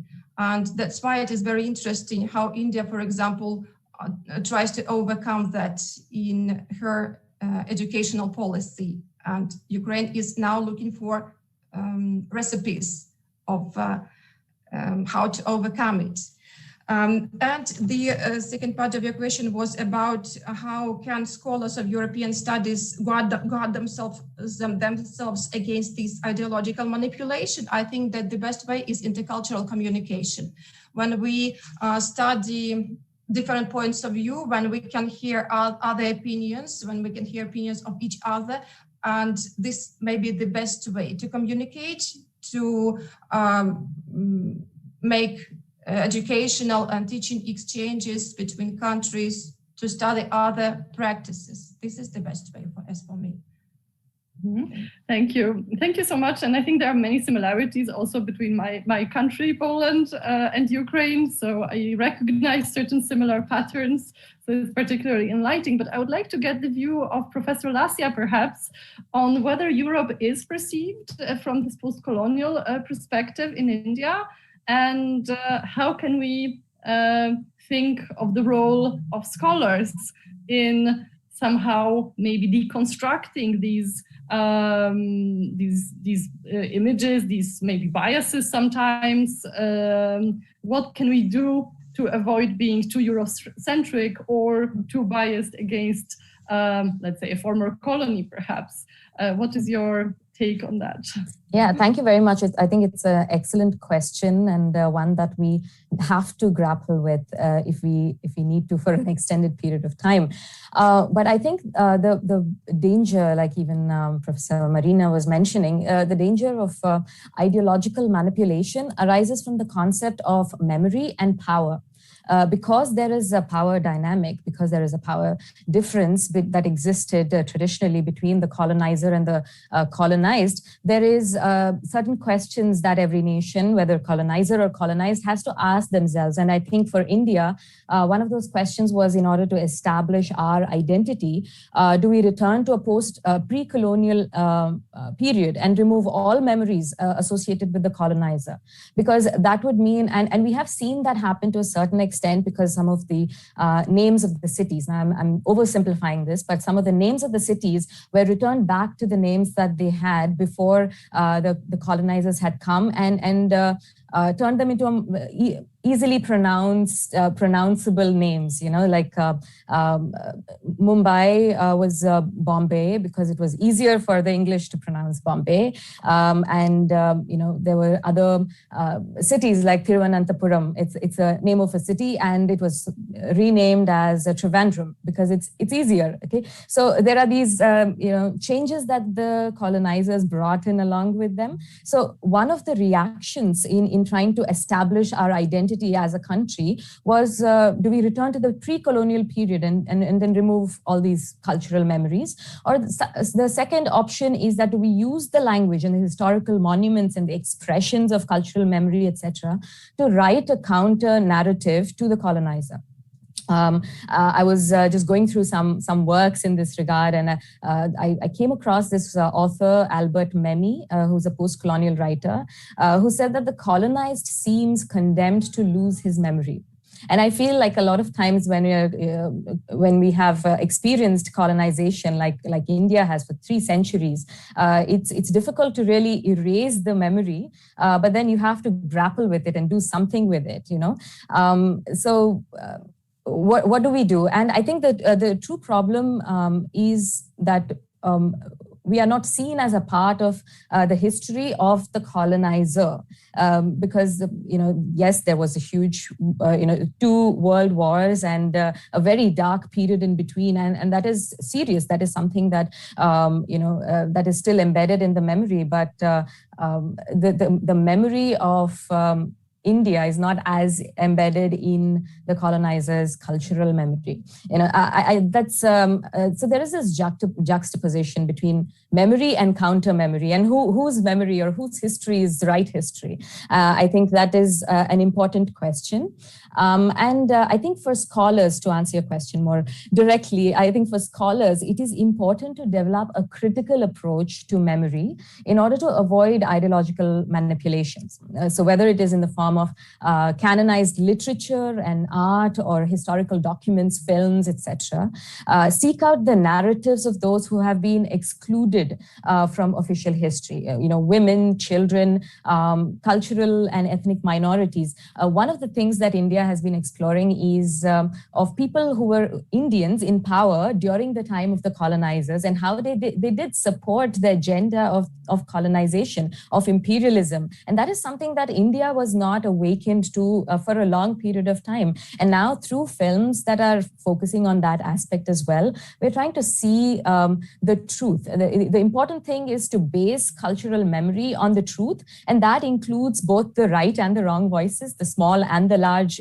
voices in history. And I feel that can help scholars to develop a more consolidated cultural memory when we are grappling with things like this, when there is a struggle of power. Why is there a dissent that is rising? Why is there this literature of resistance that is coming up? It's because that both sides of the parties don't want to be forgotten for the experiences and the culture that they have gone through. And I think that is it, that there is a critical approach to memory, and not just taking whatever the history books say as the truth, because history is rarely critical of the ones who write it, right? So I think that is my takeaway and my point of view on this. Thank you, and I completely agree that this kind of critical approach, and on the other hand, this kind of complexity that is represented in the way cultural memory is represented, rather than overly simplified versions of history or memory, is what we should think about. I think Professor Fischer also would like to speak to that. Yeah. I mean, there's this interesting relationship here also between the system of knowledge that produces truth. Yeah, I mean, a very problematic concept. But I think behind every cultural memory, there's also simply a story of facts, right? And if you take, for instance, the increased or the fact that we listen more and more to non-European voices when we're thinking about European cultural memory. Take, for instance, the statue of Edward Colston in Bristol, right, which was torn down after the murder of George Floyd and the Black Lives Matter movement. So I'm sure everybody has followed this in the media. But I would find really remarkable is that, we say Edward Colston's a slave trader. But actually, during his short tenure at the head, I think he's responsible for the trade of 80,000 slaves in the Atlantic slave trade, right? And so there are certain facts with which we can crack open the cultural memory that used to surround the statue of Edward Colston. So I think especially for Europe, when we had now we've just had this big controversy with the Global Compact on migration, right? I'm writing a paper on this, and that's why I keep thinking about this. So in this entire narrative that Europe presents about what is the purpose of migration and where does migration come from, it's always seen as opportunity seeking. There might be some push factors, but it's always the individual that goes and comes as he pleases. But for huge parts of the world, either you were not allowed to emigrate because of racist laws, or worse, there was force and violence in migration in the form of slavery or indentured labor or what have you. And again, the facts help really a lot, right? If we always remember that there were about 62 million Europeans who migrated from Europe and the other parts of the world into the global south in the 19th and 20th century. So behind each cultural memory, right? So if we now, what is our European cultural memory when it comes to migration? Do we think of the Mayflower? Do we think of the Irish on a steamboat on their way to America? Yeah, but then there are always these facts, which I think the numbers or a story, which I think can be really helpful. But at the same time, I think the relevance of non-European voices talking to us about European history, they really force us to rethink. Yeah. But at the end of the day, I think there are a lot of facts against which we can test our cultural memory. It's not just politics, I would say. Mm-hmm. Absolutely, and I think we have a few good sort of points to base ourselves on as scholars, right? So we have facts, research, right, which is so important to underline in the post-truth era that we are supposedly living in, but also as Professor Lasia and Professor Kelly have commented upon, this kind of diversity of views from the outside, from inside, from diverse groups, different genders, different ethnic groups, for instance. This is absolutely crucial to somehow integrate these various perspectives. But perhaps if we, let me just see if there are any questions. I don't think that anybody has sent any questions yet. So if I may just ask one more, if we have enough time.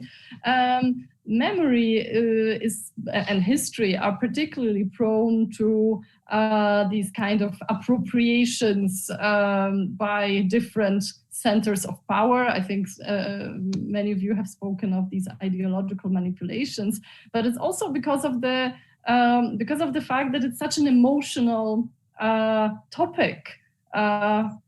People identify themselves through certain cultural memory. How do we think of this kind of memory on the level of nation states and broader sort of collective memory among Europeans? What do we do about those tensions between the individual, the nation state, and the broader level, if you will? I don't know if anybody would like to immediately comment upon it. Perhaps we can go the other way around. So if we can start with Professor Fischer now and then give the floor to the other two panelists.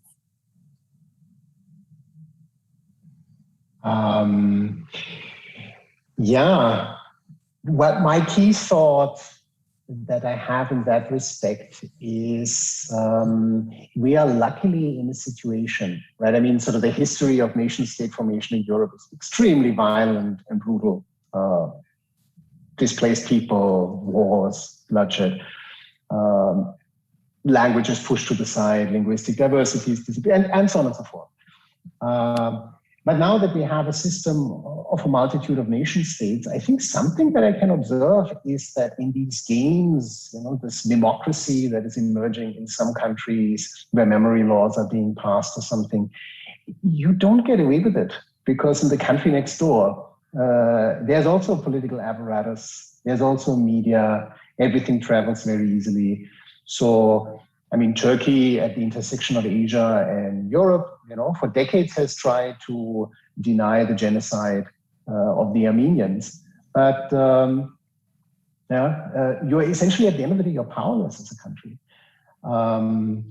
So I think there is this multitude of voices. So nation states can also be allies in that search for a better cultural memory. I mean, a cultural memory, which again, I would say at the end of the day has to be based on certain factual evidence. A good example from Germany is when I grew up as a child. I mean, when I was in school, I don't think we ever touched the German genocide in Namibia.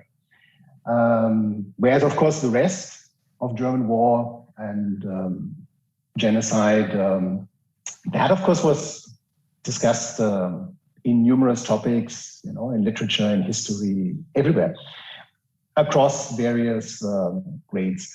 And so that has now come to the forefront. And again, I think it's voices at the end of the day will be heard. I don't think, I would also take something positive away from this. I think it's very, very difficult to suppress subaltern voices, and states are like megaphones now often. Yeah, and now that we have this system of sovereign nation states, let's just make the most use of it as we can in order to counteract these forces of democracy that are out there. Yeah. Mm-hmm.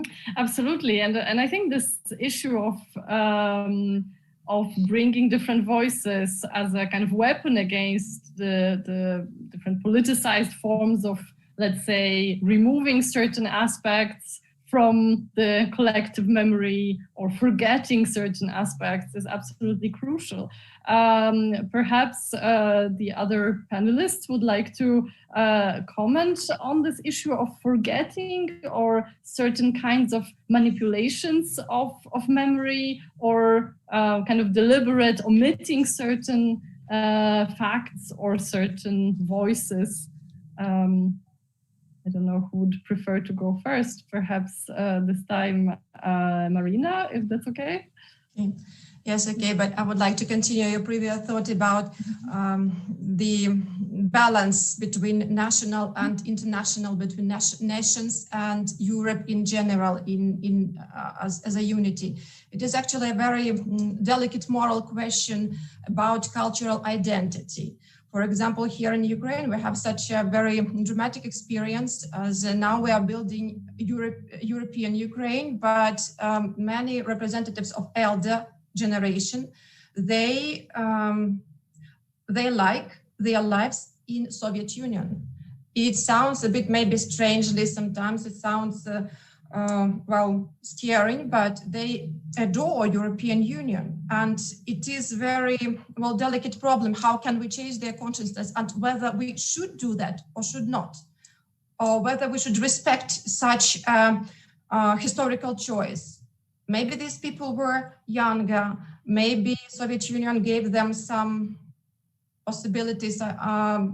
Maybe they didn't know some information. They didn't know about horrible crimes of Soviet authorities. But nevertheless, these people do believe that Soviet Union was their best period of life. And that was a great state, as they say, that was a great state. And what do we have now? But the best evidence of changing of cultural identity is that, for example, again, here we are building European Ukraine, and we have very many groups via Facebook, for example, and different other social media, which are called, for example, European Chernigiv, European values in Ukraine, and so on. This is the best evidence of changing identity. So it is possible. Again, we can talk much about instruments, how authorities influence on us, how European Union actually, these programs are also a great instrument of spreading or of implementation of European values. And it is up to us, up to every nation to decide whether to choose and to implement or whether we should not, whether we can regard as they are not applicable, these values within our nation. And actually, the best way to form a shared this cultural identity is to find a balance between national and international. That is. Mm-hmm. Thank you. Absolutely, and I think this is a fantastic sort of final point to this discussion on the European sort of national and international or supranational memory in this case. Professor Lassia, perhaps is there any comparison here that you can observe with India when it comes to these kind of different levels of memory, but also sort of remembering and forgetting? If you have some comment on that. Yeah, sure. I think with respect to forgetting as a part of cultural memory studies, you can have either active or passive forgetting, and usually the active forgetting is looked at as just the absolute destruction or demolition of monuments and things that have cultural memory inbuilt in them. But actually, some forms of active forgetting for a nation are necessary, and they're a constructive part of an internal social transformation. For India, it was destroying draconian legislations and antiquated and oppressive regimes. Like we had a regime called as sati, where if the husband is dead, then the wife has to sacrifice herself on the pyre of the husband's burning body. We thankfully don't have a cultural memory or a memorial of that. So that is, I would say that was an act of active forgetting. But it becomes a problem when it is violently destructive, when it is directed towards an alien culture. I think in order for our own internal transformation, if there is an active action of forgetting something, I think that could be healthy for the reconstruction of a country with renewed values and rebuilding the country. But I think when it is against an alien culture or a persecuted minority in the country, I think that can be an issue because that is for the purpose of eradicating their perspective, eradicating their voice, etc. I think we've seen examples of this practice where Red Indians in the US or Aboriginals in Australia, they were called in to be integrated into the culture, but what that integration really did was subsuming the language, the literature, the inherent culture of that minority group, and we see a total erasure of this culture. Or even in India, we have where tribes have to recede into the forests and outside of society in order to preserve their culture. I think that can be a very destructive thing for a country when it comes to active acts of forgetting. But I think a passive forgetting happens when they're just neglected, abandoned, leave something behind. So from time and again, we find these archaeological excavations, etc., that discover something that was used in a different era, that was that belonged to a different era, that doesn't find any place or in our modern life or in our cultural memories. So that is an example of passively forgotten. So I think a lot of ancient Indian practices in that sense have been passively forgotten. There was no active eradication of the practices, whether it's Ayurveda or yoga and things like that are being revived in the culture right now. But I think those were passively forgotten. So I think that is one of the ways that we can actually rebuild and reconcile with the past, especially if there is a trauma that is involved. For India, of course, there was a huge period of colonization, which made it difficult to then return to the pre-colonial period. But one of the things that I also wanted to just add in here quickly is with respect to the role of social media. I think it's relevant for us to bring in that in the context of memory and remembering and forgetting, because we live in a very instantaneous instantaneous reactions. I think a lot of memories that are being built now are built on social media platforms. So one of the things that I just wanted to put out there as a thought, as I was thinking about these things, I thought with respect to memory studies, are we being vigilant of the cultural landmarks and the memories that we are creating as we live today in an increasingly instantaneous world? So is our culture being aptly represented? Are our values being aptly represented in the memorials that will be left behind? Is it going to be an exaggeration or a facade of reconciliation and getting along together with countries when actually the voices of the distressed are still being repressed? Is that going to be the memorial that will be left behind? Who are the voices involved in representing and documenting culture? Who are the ones who are involved in the documenting and building of cultural memorials? And I think so we ought to pay attention to the legacy that is being built so that it is not forgotten. So I think that is something that I want to add to the discussion. Thank you. This is a great point, that we can also draw strength from the cultural memory, but also be very aware how we treat it in a way, or how we preserve it, how we represent that memory. I think Professor Keda wanted to add something. Please go ahead. Yes, I would like to add to what Professor Lesia has told about ruining of monuments as one of the instruments of forgetting. Ukraine is now surviving that process. We are trying to forget the Soviet past, and that's why we are now implementing European legislation. And we have 4 laws implemented which are aimed at overcoming of totalitarian reminiscences here in Ukraine. And one of these laws is aimed at ruining monuments. So we had very many monuments from Soviet period here in Ukraine and even in my city, and all of them are moved now. But what I would like to say is that we also should study the practice of European countries of organizing totalitarian parks. So not ruining, maybe just mere ruining is not the best variant here, but we should remember, we should not forget, we should remember that period in order not to repeat it anymore. And the alternative option to forgetting, as for me, is recognition our past. And here in our city, for example, we are now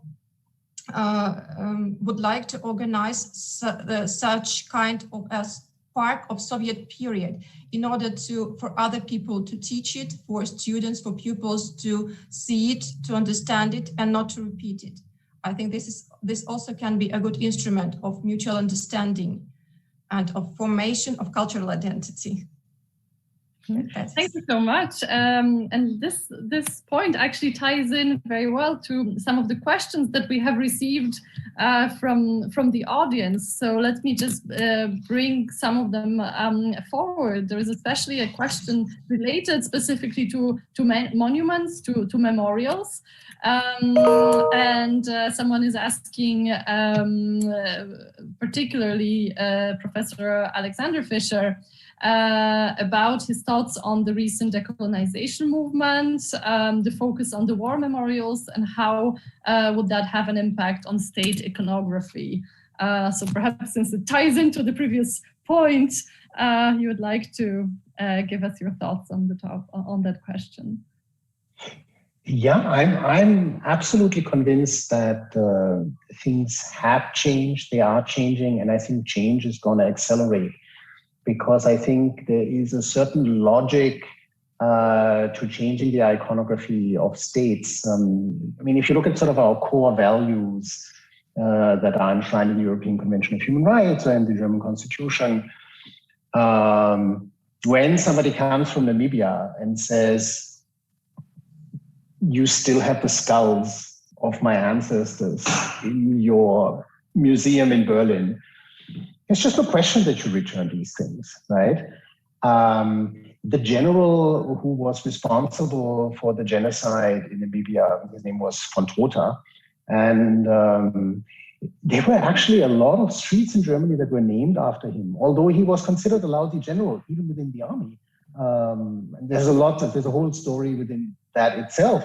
But these streets von Trotha, they were there until quite recently. And now they're all being changed, right? So now they're being called Namibia Street or Herero Street, and so on and so forth. And I think the way we design public space, there is still a lot of space in what we call the public space to represent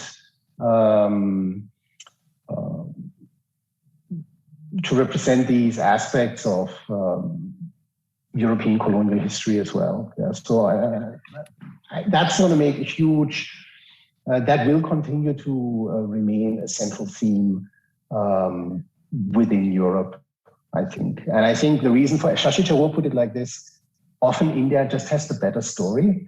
And I think when Europeans are thinking about the last 200, 300 years of history, very often it's just the case that somebody else has a better story. And so let's see how this plays out in specific examples. And it's not just iconography. I can give you a very concrete example. 1492, when Christopher Columbus set sail to find the New World, I mean, he was searching for India. Spain also had the edict of expulsion of the Jews. And 500 years later, the Spanish government, and that was a unanimous vote in the Spanish parliament, 500 years later decided to give citizenship to all the Sephardic Jews who could trace their ancestry to those Jews who were expelled 500 years ago. It's just a symbolic act. But from 2015, I think, up to 2019, there was a process with which anybody who thought he could trace his or her lineage to those Jews who were expelled from Spain could apply for Spanish citizenship. And so I would urge the person, it's not just the iconography. This is a specific example from migration. If you Google the Atlantic, Spain, Sephardic Jews, citizenship, you will find that article, and then you can follow up about the process with which this is unfolding at the moment. Thank you so much. Let me bring forward another question from our audience. So someone is asking about history that is an account of the past that covers good and bad events. And then the researcher tries to research those events that sometimes remind us of the dark past. And what is the role of the researcher in a way? I think this is, I'm trying to paraphrase the question. Where do we draw the line of inquiry? Does the researchers assume neutrality, give them power to not consider the insider's choice to forget their experiences? Does that do the service to capturing cultural memory in the study of European studies? So it's a very complex question. Perhaps Professor Keda, would you like to respond? About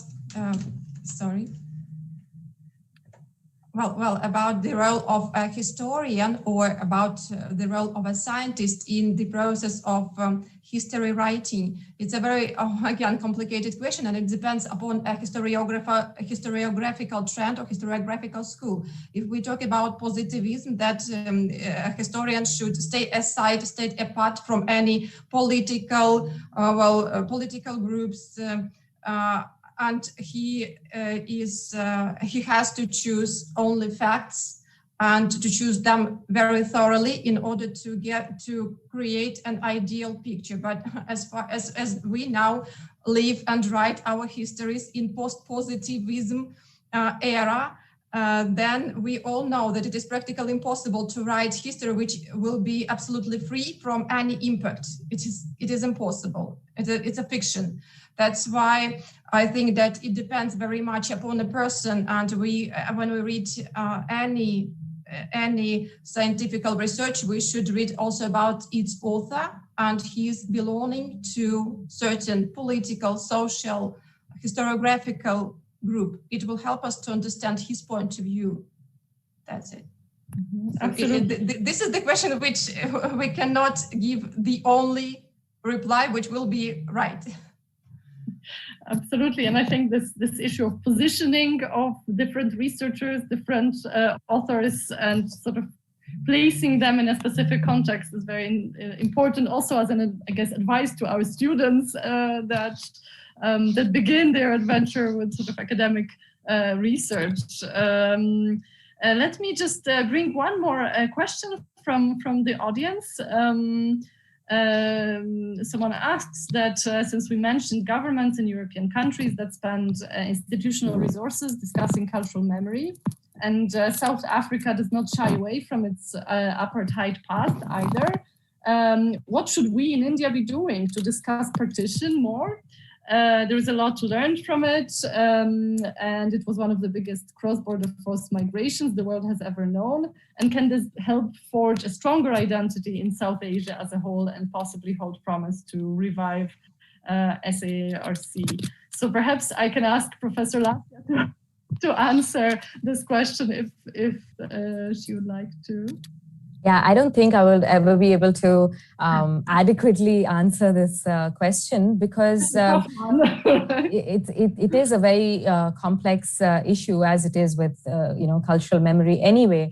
But I think one of the things that we must as a nation begin to do is to start to move away from resentment and melancholy and move towards an objective restoration of cultural roots and also a rightly placed empathy because there is empathy that is overly expressed for our Indian Indians who have been displaced during this time, who happen to migrate into the Indian part of the partition, whereas some who have migrated to the Pakistan part of the partition. So I think one of the things would be to objectively restore cultural roots, the shared cultural history, and also to rightly place empathy on both sides of the equation.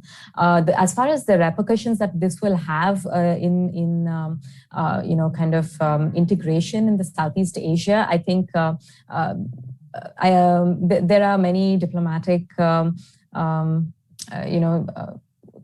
barriers that we still have to wade through, and it's not only with the partition because it's we've had relations with China. I mean, as early as last year, when we have had difficult, relationship with our neighbors, and so I think the path towards regional integration might be still a longer one.